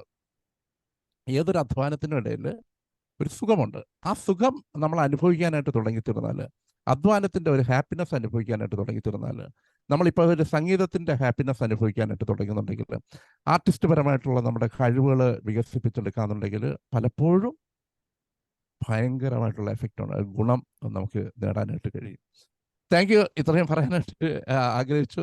നന്ദി. അടുത്ത സലീം കുമാർ ഡോക്ടർ കൈ ഉയർത്തിയിട്ടുണ്ട്, ഹാൻഡ് റൈസ് ചെയ്തിട്ടുണ്ട്. ഞാൻ ഡോക്ടർ അൺമ്യൂട്ട് ചെയ്തോളൂ. ഡോക്ടർ അൺമ്യൂട്ട് ചെയ്തോളൂ. കേൾക്കാവോ? ശരി, ഓക്കെ, കേൾക്കാം. ആദ്യം ഈ ക്ലാസ്സിലേക്ക് കടന്നു വന്ന വേണുഗോപാൽ റെഡ്ഡി സാറിന്, അദ്ദേഹം മലയാളിയാണെന്ന് ഇന്നലത്തെ ക്ലാസ് എനിക്ക് മിസ് ചെയ്തു പോയി, മനസ്സിലാക്കാൻ സന്തോഷം. അങ്ങനെ കടന്നു വരാൻ കാണിച്ച ആ മനസ്സ്, അത് വളരെ ആ മനസ്സിന് എങ്ങനെയാണ് നന്ദി പറയേണ്ടത് അറിയില്ല. ഇങ്ങനെയുള്ള ആളുകളാണ് നമ്മൾ ഏറ്റവും വലിയ പ്രോത്സാഹനമാണത്. പിന്നെ സാറ് പറഞ്ഞ ഒരു വാക്ക് ഞാൻ പലരും പറയാറുള്ളതാണ്. കാര്യം എല്ലാം മനുഷ്യരൊഴികെ എല്ലാ മൃഗങ്ങൾക്ക് അതിൻ്റെതായ ഒരു എനിമിയുണ്ട്, അവരുടെ എണ്ണം തീർക്കാൻ. മനുഷ്യന് എനിമി ഇല്ല. അപ്പൊ പിന്നെ മനുഷ്യൻ തന്നെ എനിമി ആയേ പറ്റൂ. അതിന് പ്രകൃതി കൊടുത്തിരിക്കുന്ന ഒരു സാധനമായിട്ടാണ് ഈ സാറ് പറഞ്ഞ ആ ഇത് കറക്റ്റാണ്. പിന്നെ സാറേ, ഞങ്ങൾ ഹോമിയോപ്പതിയിലെ വേറൊരു വശം കൂടി ഉണ്ട്. ഒരാൾക്ക് മുട്ടയോട് ക്രൈവിങ് ആണെങ്കിൽ, അല്ലെങ്കിൽ ഓരോന്നിനോടും ക്രൈവിങ് ആണെങ്കിൽ അതനുസരിച്ച് മെഡിസിൻ പറയുന്നുണ്ട്. ആ രീതിയിലൊരു അപ്രോച്ച് എത്ര പേര് ചെയ്യുന്നുണ്ടെന്ന് എനിക്കറിയില്ല. ഇപ്പൊ craving for egg, craving for meat, craving for biscuit, craving for apple, craving for ഇങ്ങനെ 100 കണക്കിന് ക്രൈവിങ്സ് പറയുന്നുണ്ട്. ഇനി അത് ആ ഒരു ആസ്പെക്റ്റിൽ കൂടി ഇനി ചെയ്തു നോക്കേണ്ടി വരും. പിന്നെ ഞാൻ ഒരു ഇത് പറയുന്നത്, നമ്മള് ഹോമിയോപ്പതിയുടെ നമ്മള് മയാസ്മാറ്റിക് ആയിട്ടൊരു അപ്രോച്ച് കണ്ടു. ചില ആളുകൾ എന്തെങ്കിലും കഠിനമായ അപകടങ്ങൾ അല്ലെങ്കിൽ സർജറി ഒക്കെ കഴിഞ്ഞതിന് ശേഷം പെട്ടെന്ന് തടി വെക്കുന്ന കണ്ടിട്ടുണ്ട്. അത് ബോഡി സൈക്കോസിസ് ഇതിലോട്ട് പോകുന്നതായിട്ട് ഉള്ളതാണെന്ന് തോന്നുന്നത്. അപ്പൊ അത്തരം കേസിൽ അവരുടെ കേസ് നമ്മൾ പരിഗണിക്കുമ്പോൾ അതില് സൈക്കോട്ടിക് റെമഡി കൊടുത്തു കഴിഞ്ഞാൽ അതിൽ കുറച്ച് വ്യത്യാസം വരും. പിന്നെ ഈ ആഫ്റ്റർ പ്രഗ്നൻസി, ഒബേസിറ്റി ആഫ്റ്റർ പ്രഗ്നൻസിക്ക് സെപ്പിയ പറയുന്നുണ്ട്. ഞാൻ അത് കൊടുത്തിട്ട് കുറഞ്ഞിട്ടുണ്ട്. പക്ഷെ അത് ഞാൻ കൊടുത്ത ലൈറ്റ് റെസിസ്റ്റൻറ്റും കൂടി ആയിട്ടാണോ സെപ്പിയ കൊണ്ടാണോ എന്ന് എനിക്ക് ഉറപ്പില്ല കേട്ടോ. അതേപോലെ 3 മെഡിസിനാണ് ഞാൻ എനിക്ക് ഇങ്ങനെയുള്ള കാര്യത്തിൽ അറിയാവുന്നത്. അതിൽ പ്രായമാകും തോറും 50 വയസ്സിനൊക്കെ കഴിഞ്ഞതിന് ശേഷം ആൾക്കാർ പെട്ടെന്ന് തടി വെക്കുന്നുണ്ടെങ്കിൽ കൽക്കേരിയ കാർബ്, ബൈറ്റ കാർബ്, ഈ 2 കാർബ് പറയുന്നുണ്ട്. കൽക്കേരിയ കാർബിനേക്കാൾ എൽഡേഴ്സിൽ പറയണത് KCയും BCയും ആണ്. കാലിക്കാർബും ബൈറ്റ കാർബുമാണ്. പിന്നെ ഇതിനകത്തൊരു ഇത് പറയാനുള്ളത്, ഈ ഒരു സിഗ്നേച്ചർ, നേച്ചറിലെ സിഗ്നേച്ചർ ഓഫ് പ്ലാന്റ്സ് എന്നൊക്കെ പറയുന്നില്ല, അതേപോലെ സിഗ്നേച്ചർ ഉണ്ടല്ലോ. അതായത് തടിച്ചിരിക്കുന്ന ഫലം ഏതാ? മത്തങ്ങ ഒന്നാം തരം സാധനമാണ് തടി കുറയ്ക്കാൻ. അതുപോലെ തടിച്ചിരിക്കുന്ന വേറെ സാധനമുള്ള ചൊരയ്ക്ക. ഈ ചൊരക്കയും മത്തങ്ങയും നന്നായി കഴിക്കുകയാണെങ്കിൽ, നമ്മളിപ്പോൾ രാവിലെയൊക്കെ പുട്ട് കഴിക്കുന്ന ഒരാൾക്ക് കറി കഴിക്കുന്നുണ്ടെങ്കിൽ കുറേ അധികം മത്തങ്ങ കറി കഴിക്കുക, അല്ലെങ്കിൽ മത്തങ്ങ പച്ചക്ക് കഴിക്കുക. ഈ ചൊരക്ക നന്നായിട്ട് കറി വെച്ച് കഴിക്കുക. ഇത് രണ്ടും തടി കുറയ്ക്കുന്നതിന് വളരെ പ്രയോജനപ്പെടുന്നതാണ്. അത് ആയുർവേദം പഠിച്ച ആളുകൾ പറഞ്ഞുള്ള അറിവാണ്. അതിൽ ഈ സിഗ്നേച്ചർ എന്നുള്ള ഒരു ഇതും കൂടി കിടപ്പുണ്ടല്ലോ. മത്തങ്ങ തടിയുള്ള സാധനം തടിക്ക് മരുന്നാണ്, അങ്ങനെ ഒരു സത്യമാണ്. പിന്നെ ഈ ഹണി കഴിച്ചാൽ കുറയും എന്നുള്ളതായിട്ട് പൊതുവെ പറഞ്ഞു കേട്ടിട്ടുണ്ട്. അതിനെക്കുറിച്ച് വലിയ പിടിയൊന്നുമില്ല. പക്ഷെ ചിലർ ഹണി കഴിക്കാൻ തുടങ്ങിയപ്പോൾ തടി കുറഞ്ഞു എന്ന് പറയുന്നുണ്ട്. പക്ഷെ എനിക്ക് നേരിട്ട് അനുഭവമുള്ള ഒരു കാര്യമുണ്ട്. ഈ നെയ്യ്, നമ്മൾ പലപ്പോഴും ഫാറ്റാണെന്ന് പറയുന്ന നമ്മളുടെ നറുനെയ്യ്, പശുവിൻ്റെ നെയ്യ്, പാലിൽ നിന്ന് എടുക്കുന്ന നെയ്യ് കഴിച്ചാൽ തടി കുറയും എന്നുള്ളത് ഞാൻ 2 പേരിൽ പറഞ്ഞപ്പോൾ അവർക്ക് വ്യത്യാസം കണ്ടിട്ടുണ്ട്. പക്ഷെ അത് ഞാൻ പറയാൻ കാരണം, ബാംഗ്ലൂരിലത്തെ ഒരു gastro enteric surgeon doctor Rajesh, അദ്ദേഹത്തിന്റെ സുഹൃത്താണ്. അദ്ദേഹം ഏകദേശം 100 കിലോ ഒക്കെ ഉണ്ടായിരുന്നതാണ്. ഒരു 5-6 മാസം ശേഷം അദ്ദേഹത്തെ കണ്ട് പെട്ടെന്ന് തടി കുറഞ്ഞിരിക്കണം. അപ്പൊ എന്താണോ എന്ന് ചോദിച്ചപ്പോഴത്തേക്ക് അദ്ദേഹം പറഞ്ഞു, എടോ ഞാനിങ്ങനെ നെയ്യ് കഴിക്കാൻ തുടങ്ങി. ഞാൻ നിങ്ങൾ വിചാരിക്കുന്ന പോലെ ഞാൻ വേറെ ഡയറ്റ് റെസ്ട്രിക്ഷൻ ഒന്നും കാര്യം എടുത്തില്ല. നെയ്യ് കഴിച്ചു തുടങ്ങിയതിന് ശേഷം കുറഞ്ഞാണ്. നിങ്ങളുടെ പേഷ്യൻസിനോട് അഡ്വൈസ് ചെയ്ത് നോക്കിയിട്ട് എന്നോട് റിസൾട്ട് പറയണോ എന്ന് പറഞ്ഞു. അതാണ്, അങ്ങനെ ഒരു അനുഭവം ഉണ്ട്. അപ്പൊ അത് നിങ്ങളൊക്കെ ഒന്ന് പരീക്ഷിച്ച് നോക്കുക, നെയ്യുടെ വിഷയം. പിന്നെ ഞാൻ എൻ്റെ വെയിറ്റ് വെറും 54 തുടങ്ങി 56 വരെ, അതിൽ കൂടുതൽ അപ്പുറം ഇപ്പുറം പോയിട്ടില്ല. അതിന്റെ ഒരു കോസ് എന്താണെന്ന് വെച്ച് കഴിഞ്ഞാൽ, ഞാനിങ്ങനെ ശരീരം നന്നാക്കണം ആഗ്രഹങ്ങളില്ല. പണ്ട് മുതൽ ഒരു അല്പം വടക്കഞ്ചേരിയായിട്ടുള്ള ബന്ധത്തിന്റെ പേരിൽ ഒരു ഇത് മനസ്സിൽ കയറി. 15 വർഷത്തിലേറെയായിട്ട് 20 വർഷമായിട്ട് ഞാൻ രാത്രിത്തെ ഫുഡ് ഏതാണ്ട് കഴിക്കാറില്ല. വല്ല ഫ്രൂട്ട്സോ വല്ലതും കഴിച്ചാലേ ഉള്ളൂ. ഒന്നും കിട്ടിയില്ലെങ്കിൽ ചിലപ്പോൾ ഫ്രൂട്ട്സ് വീട്ടിലുണ്ടാവില്ല. അപ്പോൾ എന്തെങ്കിലും കഴിക്കണമെന്ന് തോന്നിക്കഴിഞ്ഞാൽ വീട്ടിൽ വല്ല ടൊമാറ്റോ തക്കാളി എന്തെങ്കിലും ഇരിപ്പുണ്ടെങ്കിൽ അത് മാത്രം ചിലപ്പോൾ ഒരെണ്ണെടുത്ത് കഴിക്കും. ചിലപ്പോൾ വിശപ്പുണ്ട്, അതും ഉണ്ടാവില്ലെങ്കിൽ ഞാൻ കുറച്ച് തേങ്ങ കൊത്തി കഴിക്കും. ഇതൊക്കെയാണ് എൻ്റെ ഒരു ഫുഡ് സ്റ്റൈല്. എപ്പോഴെങ്കിലും ഇത് ബ്രേക്ക് ചെയ്യേണ്ടി വന്ന് കല്യാണത്തിനൊക്കെ പോയിട്ട് വന്നു കഴിഞ്ഞാൽ പിറ്റേ ദിവസം പാമ്പ് ഇഴവിഴിഞ്ഞ പോലെ എഴുന്നേക്കാൻ പോലും വൈകും. അപ്പോൾ ഈ എനിക്ക് തോന്നുന്നു മിനിമം ഒരു ഫുഡ് റെസ്ട്രിക്ഷനൊക്കെ മടിയുള്ള ആൾക്കാർ അത്യാവശ്യം ഈ ഒരു രാത്രിത്തെ സപ്പർ മാത്രം ഒന്ന് ഒഴിവാക്കി നോക്കിയാൽ തന്നെ വെയിറ്റ് കൂടാതിരുന്നോളൂ എന്നാണ് എനിക്ക് തോന്നുന്നത്. ഞാനത് എൻ്റെ ഉപദേശം കേട്ട് അങ്ങനെ കേട്ട കുറച്ച് പേര് പറഞ്ഞിട്ടുണ്ട്. അവര് ബാക്കി സമയത്തൊക്കെ നന്നായിട്ട് തന്നെയും സപ്പർ ഒഴിവാക്കി കഴിഞ്ഞപ്പോൾ തന്നെ ഏകദേശം മെയിൻറ്റെയിൻ ചെയ്ത് പോകുന്നുണ്ട്. പിന്നെ എക്സസൈസ്, ഈ ഇപ്പൊ നേരത്തെ സാറ് പറഞ്ഞത് കറക്റ്റാണ്. എക്സസൈസ് ചെയ്യുമ്പോൾ ദീപപ്രകാശ് സാറ് പറഞ്ഞത് അത് കറക്റ്റാണ് പറഞ്ഞത്. കാര്യം നടക്കാൻ പോയാൽ കുറയുന്ന എഫക്റ്റ് ജിമ്മിൽ പോകുന്ന ആൾക്കാർക്ക് കാണാറില്ല. അത് ഇപ്പോഴാണ് അതിന്റെ സീക്രട്ട് പിടിയിട്ട് കേട്ടോ. ദീപപ്രകാശ് സാറിന് പ്രത്യേകിച്ച് നന്ദി അതിനൊരു വിവരം തന്നതിന്. ഓക്കെ, ഇതൊക്കെയാണ് എൻ്റെ സ്റ്റോക്ക്. ഒരിക്കൽ കൂടി വേണുഗോപാൽ റെഡ്ഡി സാറിന് ഇങ്ങനെ കടന്നു വന്നതിന് ഇനിയും അദ്ദേഹം വരുമെന്ന് പ്രതീക്ഷിക്കുന്നു. ഓക്കെ, സംസാരിച്ചോളൂ സാറേ. ഓക്കെ, ഞാൻ ഒരു സിമ്പിൾ എക്സസൈസ് ചിലത് പറയാറുണ്ട് വെയിറ്റ് കുറയ്ക്കാനായിട്ട്. ഒരിക്കൽ എൻ്റെ ഒരു ഫ്രണ്ടിന്റെ വൈഫ്, ഈ ഫ്രണ്ടിന് നല്ല ഒബീസാണ്, അവരുടെ വീട്ടിൽ ഞാൻ പോരുന്നപ്പോൾ അവിടെ ഭക്ഷണം കഴിക്കുന്നത് കണ്ടു. അവർ സെർവ് ചെയ്യുന്നു, അങ്ങേര് കഴിക്കുന്നത് കണ്ടു. എന്നിട്ട് അവര് ചിലതൊക്കെ പറയുന്നു കണ്ട്, എന്നിട്ട് വെയിറ്റ് കുറയ്ക്കാൻ എന്ത് ചെയ്യണമെന്നൊക്കെ. ഞാൻ പറഞ്ഞു സിമ്പിൾ എക്സസൈസ്, ഇത് മാത്രം ഇങ്ങനെ ചെയ്താൽ മതി. എന്തോന്നാണ് ഡോക്ടർ എക്സസൈസ്? ഇങ്ങനെ തല ഇങ്ങനെയും ഇങ്ങനെയും ഒരു 3 തവണ ആക്കണം. ആണോ, അത് മാത്രം മതിയാ? അത് എപ്പോഴാണ്? അതായത് ഇവര് വന്നിട്ട്, ചേട്ടാ ഞാൻ ഒരു വടയും കൂടെ വെക്കട്ടെ, ഒരു വട കഴിക്കുന്നോ? അപ്പോൾ ഇങ്ങനെ ഇങ്ങനെ ആക്കണം. കുറച്ചുകൂടെ ചിക്കൻ വെക്കട്ടെ, ഇങ്ങനെ ഇങ്ങനെ ആക്കണം. ഈ സിമ്പിൾ എക്സസൈസ് മാത്രം മതി വെയിറ്റ് കുറയ്ക്കാനായിട്ട് കേട്ടോ. ഇതാണ് എക്സസൈസ്. ഇനി അടുത്തത്, ഞാൻ ഒരു 5.5 കൊല്ലം ഞാൻ നാട്ടിലുണ്ടായിരുന്നു. 2009 മുതൽ 2014 വരെ. അവിടെ നാട്ടില് എന്റെ ഫാദറിന് വലിയ കാര്യമായിട്ടുള്ള അസുഖമൊന്നുമല്ല, അച്ഛന് ഒരു ഓൾഡ് ഏജ് റിലേറ്റഡ് ആയിട്ട് ചെറിയ തോന്നുന്നുണ്ടെ I thought okay I will spend my time with him. ചുമ്മാ കാശുണ്ടാക്കാൻ വേണ്ടിയിട്ട് മാത്രമല്ലല്ലോ എന്ന് പറഞ്ഞിട്ട് ഐ റിസൈൻ മൈ ജോബ്. ഇവിടുത്തെ ജോബും വിട്ടിട്ട് ഞാൻ നാട്ടിൽ വന്ന് 5.5 കൊല്ലം അവിടെ അച്ഛന്റെ കൂടെ ഇരുന്നു. ഒരു ദിവസം നടക്കാനായിട്ട് ഞാൻ രാവിലെ എന്റെ വീട്ടിൽ നിന്ന് ഒരു 10 മിനിറ്റ് നടന്നാൽ മതി തിരുവനന്തപുരത്തെ ആ മ്യൂസിയം, അതായത് സൂ എത്താനായിട്ട്. അപ്പോൾ ഞാൻ അവിടെ ഒരു 4-5 റൗണ്ട് നടക്കും. എന്നിട്ട് വരുമ്പോൾ കാണുന്നതാണ് അവിടെ വേറെ കുറെ പേർക്ക് നടക്കുന്നു, ഓടുന്നു, എല്ലാം കാണിക്കുന്നുണ്ട്. എല്ലാം കഴിഞ്ഞതിന് ശേഷം ആ പോലീസ് സ്റ്റേഷന്റെ അടുത്ത് കുറെ തട്ടുകടകളുണ്ട്. എന്നിട്ട് ഇത്രയും ഓടി വന്നതിന് ശേഷം തട്ടുകടയിൽ നിന്ന് 2 പഴംപൊരിയും ഒരു നല്ല ചായയും അടിച്ചു കയറ്റുന്നു കേട്ടോ. 2 പഴംപൊരി, ചായ. അപ്പൊ അത്രയും നേരം ചെയ്തതിന്റെ ആ കാലറിയുടെ അതിലും കൂടുതലാണ് അടിച്ചു കയറ്റുന്നത്. എന്നിട്ട് വെയിറ്റ് കുറയുന്നില്ല, എക്സസൈസ് ചെയ്യുന്നു. എന്ത് പറയാനാണ്. ഞാൻ അടുത്തൊരു ടോക്ക് ഈ ഫോറത്തില് ഇദ്ദേഹം ഡോക്ടർ ധനേഷ് ഇന്നലെ എന്റെ അടുത്ത് ആവശ്യപ്പെട്ടു വേറൊരു ടോക്ക് വേണമെന്ന് പറഞ്ഞു.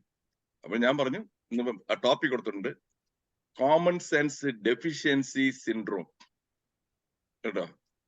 Common sense deficiency syndrome. അതിൽ ഇതേപോലെ കുറെ ഇതുണ്ട് മെഡിക്കൽ ഫീൽഡിലും ഡോക്ടേഴ്സിന്റെ അടുത്തുനിന്നും മറ്റേതിന്റെയൊക്കെ. താല്പര്യം ഉണ്ടെങ്കിൽ if Dr. Danesh asks me or gives me a date, I'll give a talk on that one.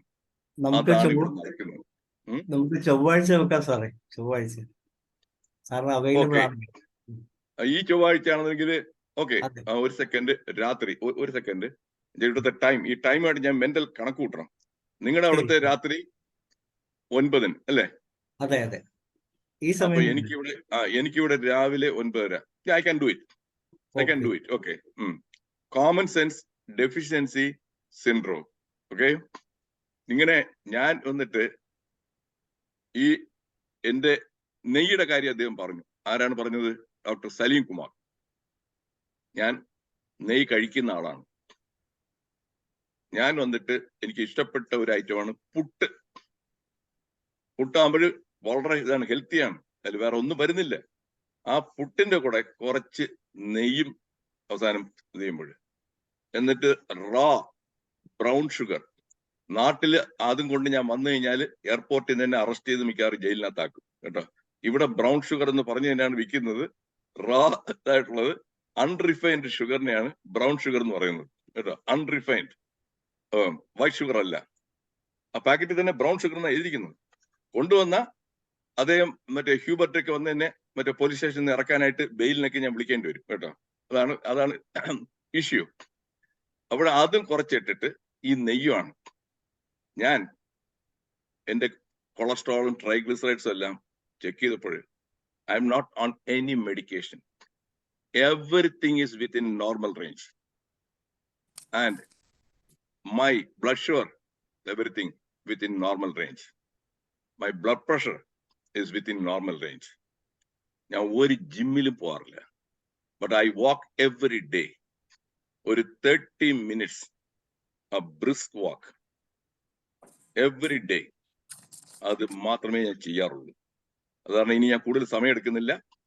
So ചൊവ്വാഴ്ച എല്ലാവരും വരിക. Common sense deficiency syndrome.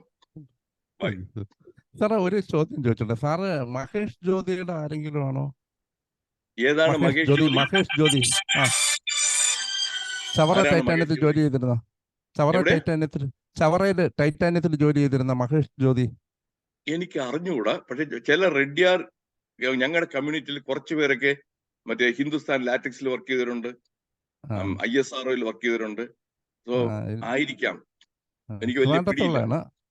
മറ്റേ ഇതിന്റെ അടുത്താണ് വരുന്നത് അവരുടെ വീട്. പാളയത്തിൽ നിന്ന് താഴോട്ട് ഇറങ്ങുന്നിടത്ത അവിടെ ആണ്. ഞാൻ ഈ റെഡ്ഡിയാർ എന്നുള്ള പേര് കേട്ടോണ്ട് ഞാൻ ചോദിച്ചത് സാറിനോട്. Thank you sir. Thank you. നമസ്കാരം സാർ, ഞാൻ ഡോക്ടർ അനിൽകുമാറാണ്. സാർ എന്നെ ഓർക്കുന്നുണ്ട്? സാറ് ഗുഡ് മോർണിംഗ് സ്റ്റാറിന്റെ മകനല്ലേ? Exactly, good morning stores. ഞാൻ സാറിനെ പണ്ടൊരിക്കൽ നേസന്റ് അക്കാഡമി ഓഫ് ഹോമിയോപ്പതിയിൽ ക്ലാസ് എടുക്കാൻ വിളിച്ചോണ്ട് പോയിട്ടുണ്ട്. ഓർമ്മയുണ്ടോ സാറിന്? ഞാനാണ് വേഗമായിട്ട് ഓർമ്മയുണ്ട്. വേഗമായിട്ട് മ്യൂസിയത്തിൽ വെച്ചല്ലേ? അതെ മ്യൂസിയത്തിലെ സാറ് ഹോട്ടൽ ഹൈലാൻഡില്. ആ യെസ് യെസ്, മ്യൂസിയത്തിൽ ഒരിക്കൽ ഒരാൾ വിളിച്ചോണ്ട് പോയിട്ടുണ്ടായിരുന്നു. ഞാൻ തന്നെ വിളിച്ചോണ്ട് പോയി. ഞാൻ സാറിനെ വീട്ടിൽ കൊണ്ടാക്കി തിരിച്ച്. റൈറ്റ് നമ്മുടെ ബേക്കറി ജംഗ്ഷനിലെ റിസർവ് ബാങ്കിന്റെ സൈഡിലുള്ള. എക്സാക്ട്ലി അവിടെ തന്നെയാണ്. സാറ് തന്നെയല്ലോ അല്ലേ? ആ ശരി സാർ, താങ്ക് യു സാർ. അത് അറിയാൻ വേണ്ടി ചോദിച്ചാണ്. നമുക്ക് ഇതിരിക്കുന്ന ട്രിവാൻഡ്രത്തുള്ള എല്ലാവർക്കും അറിയാവുന്ന ഒരു സ്റ്റോറാണ് ഗുഡ് മോർണിംഗ് സ്റ്റോർ. അദ്ദേഹത്തിന്റെ മകനാണ് സാർ. എല്ലാവരുടെ അറിവിലേക്ക് പറയുകയാണ്, ട്രിവാൻഡ്രത്തെ ഏറ്റവും പഴയ സ്റ്റോറാണ്. സാറിന്റെ ഫാദറാണ് നടത്തുന്നത്, നടത്തിയിരുന്നത്. 68 വർഷമാണ് ആ കട തുടങ്ങിയിട്ട്. ഇപ്പോഴും അത് സർവൈവ് ചെയ്യുന്നുണ്ട്. ഞങ്ങളുടെ ഇടയ്ക്കിടയ്ക്ക് പോവാറുണ്ട് സാർ, പോവാറുണ്ട്. എപ്പോഴും യൂണിഫോമിന്റെ അത് വരുമ്പോ അവിടെയാണ് available. Okay sir, thank you very much sir. Okay sir, thank U. Okay sir. Devan doctor ഉണ്ടല്ലോ.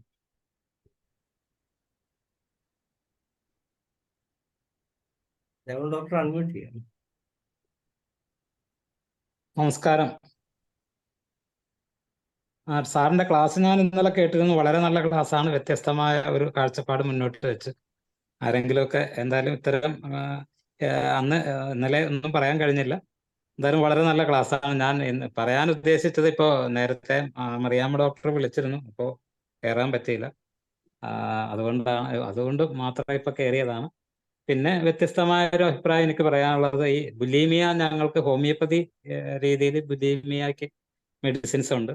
അപ്പോൾ അങ്ങനെ റവേനസ് അപ്പിറ്റേറ്റ് എന്ന് അങ്ങനെ തന്നെ മെഡിസിൻ ഉണ്ട്. റാവൻസ് എന്ന് പറഞ്ഞാൽ കാക്ക എന്നാണ്. അപ്പൊ റവേനസ് അപ്പിറ്റേറ്റ് എന്ന് പറയുമ്പോൾ ഈ കാക്കയെ പോലെ എപ്പോഴും കുത്തി പെറുക്കി എപ്പോഴും തിന്നുകൊണ്ടിരിക്കുന്ന ഒരു സ്വഭാവം.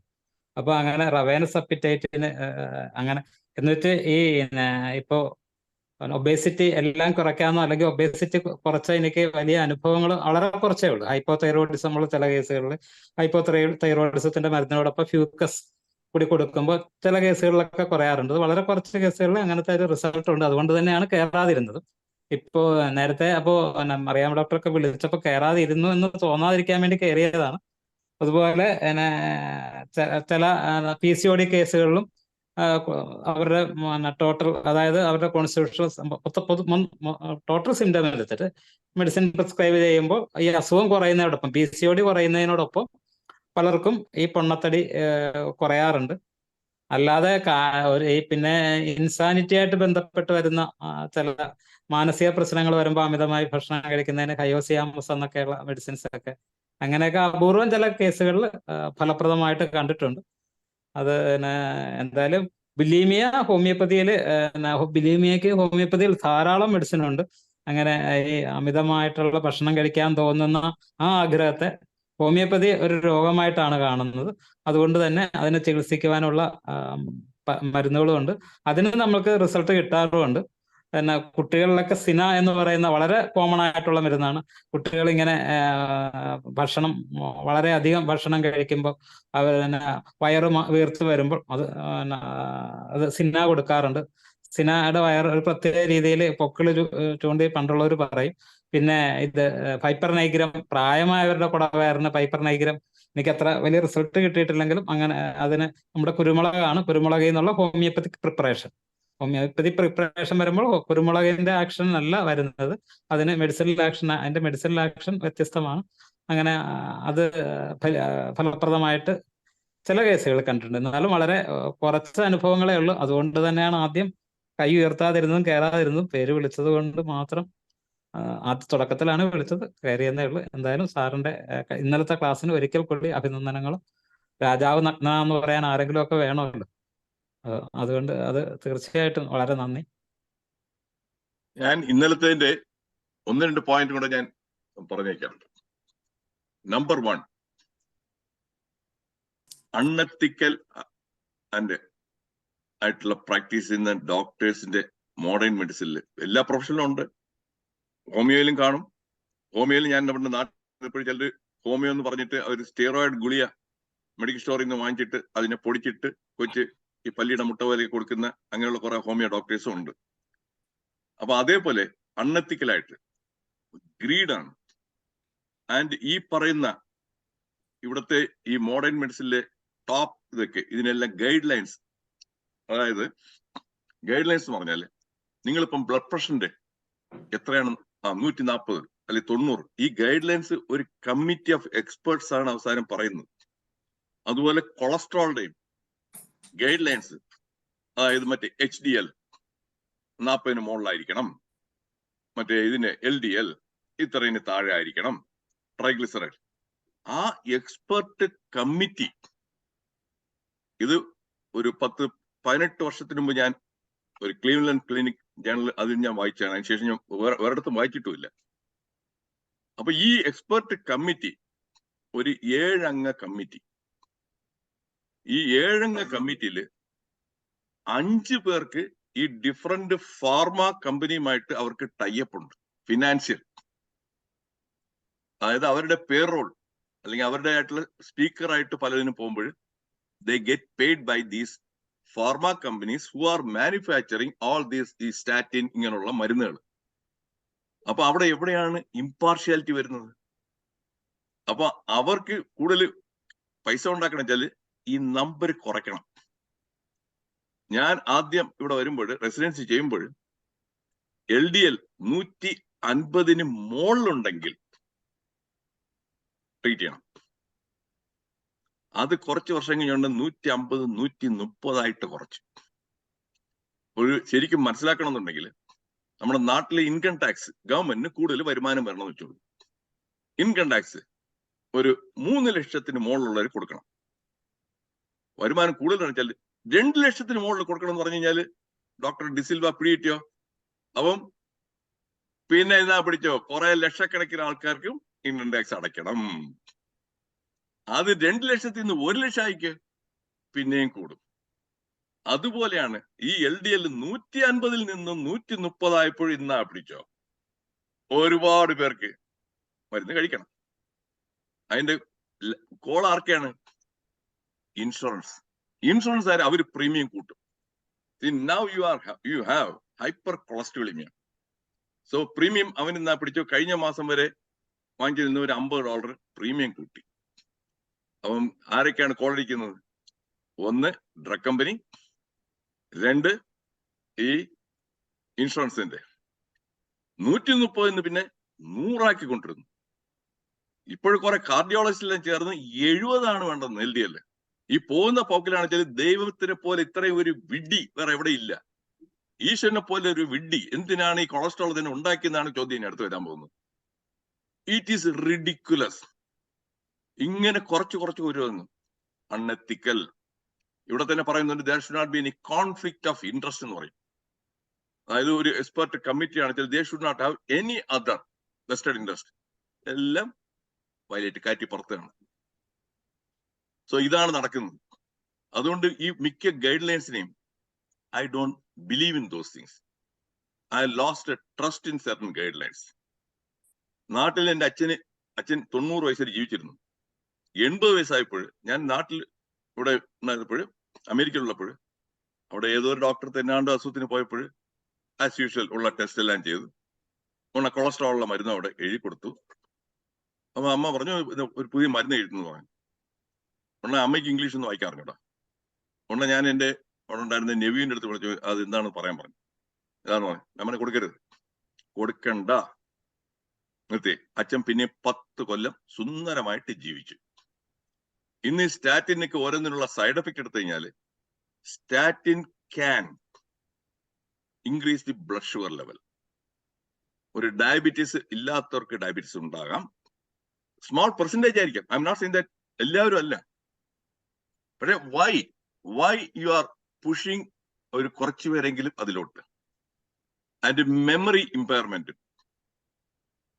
ഒരു പ്രായമായി സ്റ്റാറ്റിനും എടുക്കുന്നുണ്ട്, കുറച്ച് മെമ്മറി ഇതാകുമ്പോൾ പെട്ടെന്ന് ഡയഗ്നോസ് എന്ത് ചെയ്യും? ഡിമെൻഷ്യ എന്ന് പറഞ്ഞ് അടുത്ത ഡയഗ്നോസ് ചെയ്യും. അതിന്റെ റൂട്ട് കാസ് സ്റ്റാറ്റിനാണ്. പിന്നെ ഡിമെൻഷ്യക്കുള്ള മരുന്നായി. അങ്ങനെ ഈ ഒരുപാട് ഇതിന്റെ ഈ മോഡേൺ മെഡിസിനിലുള്ള ഗ്രീഡാണ് മെയിൻലി.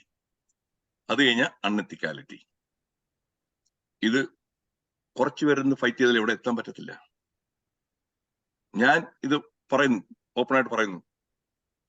അതുകൊണ്ട് എത്ര പേരാണ്? വളരെ കുറച്ചു പേരേ ഉള്ളൂ. പിന്നെയും മിക്കവാറും അപ്പൊ നിങ്ങൾ പറയുന്നത് ചില തിരിച്ചു ചോദിക്കുന്നതാണ്, അപ്പൊ നിങ്ങൾ പറയുന്നത് കേട്ട് കഴിഞ്ഞാൽ നിങ്ങൾ ഒരാൾ മാത്രമേ ഉള്ള ബുദ്ധിമാനെന്ന്, ബാക്കി എല്ലാവരും മണ്ടന്മാരാണെന്ന് പറയുന്നത് ഉണ്ട്. ഞാൻ അതിന് ഉത്തരം പറയും അതെ. കേട്ടോ, അങ്ങനെ ആ ചോദ്യം ചോദിക്കുക പറയും അതെ, ബാക്കി മിക്കവരും മണ്ടന്മാരാണ്. ഇന്നലെ ഞാൻ പറഞ്ഞല്ലോ ഹേർഡ് ഇന്നലത്തെ തന്നെ കോവിഡ് വാക്സിൻ തന്നെ ബാക്കി എല്ലാ ഡോക്ടേഴ്സും എടുക്കുന്നല്ലോ, അവരും എടുത്തിട്ടുണ്ട്, അവരും എഴുതുന്നല്ലോ. അപ്പൊ അവരെല്ലാം മണ്ടന്മാരാണോ? ഞാൻ പറഞ്ഞു അതെ, മണ്ടന്മാരാണ്. തുടക്കത്തിൽ ഞാൻ പറഞ്ഞു. ഇപ്പൊ 2 കൊല്ലം കഴിഞ്ഞ ഉടനെ ഇപ്പം 3 ഡോസ് എടുത്തവരും 2 തവണ പിന്നെയും ഫ്ലൂ വന്നിട്ട് നാട്ടിൽ തന്നെ.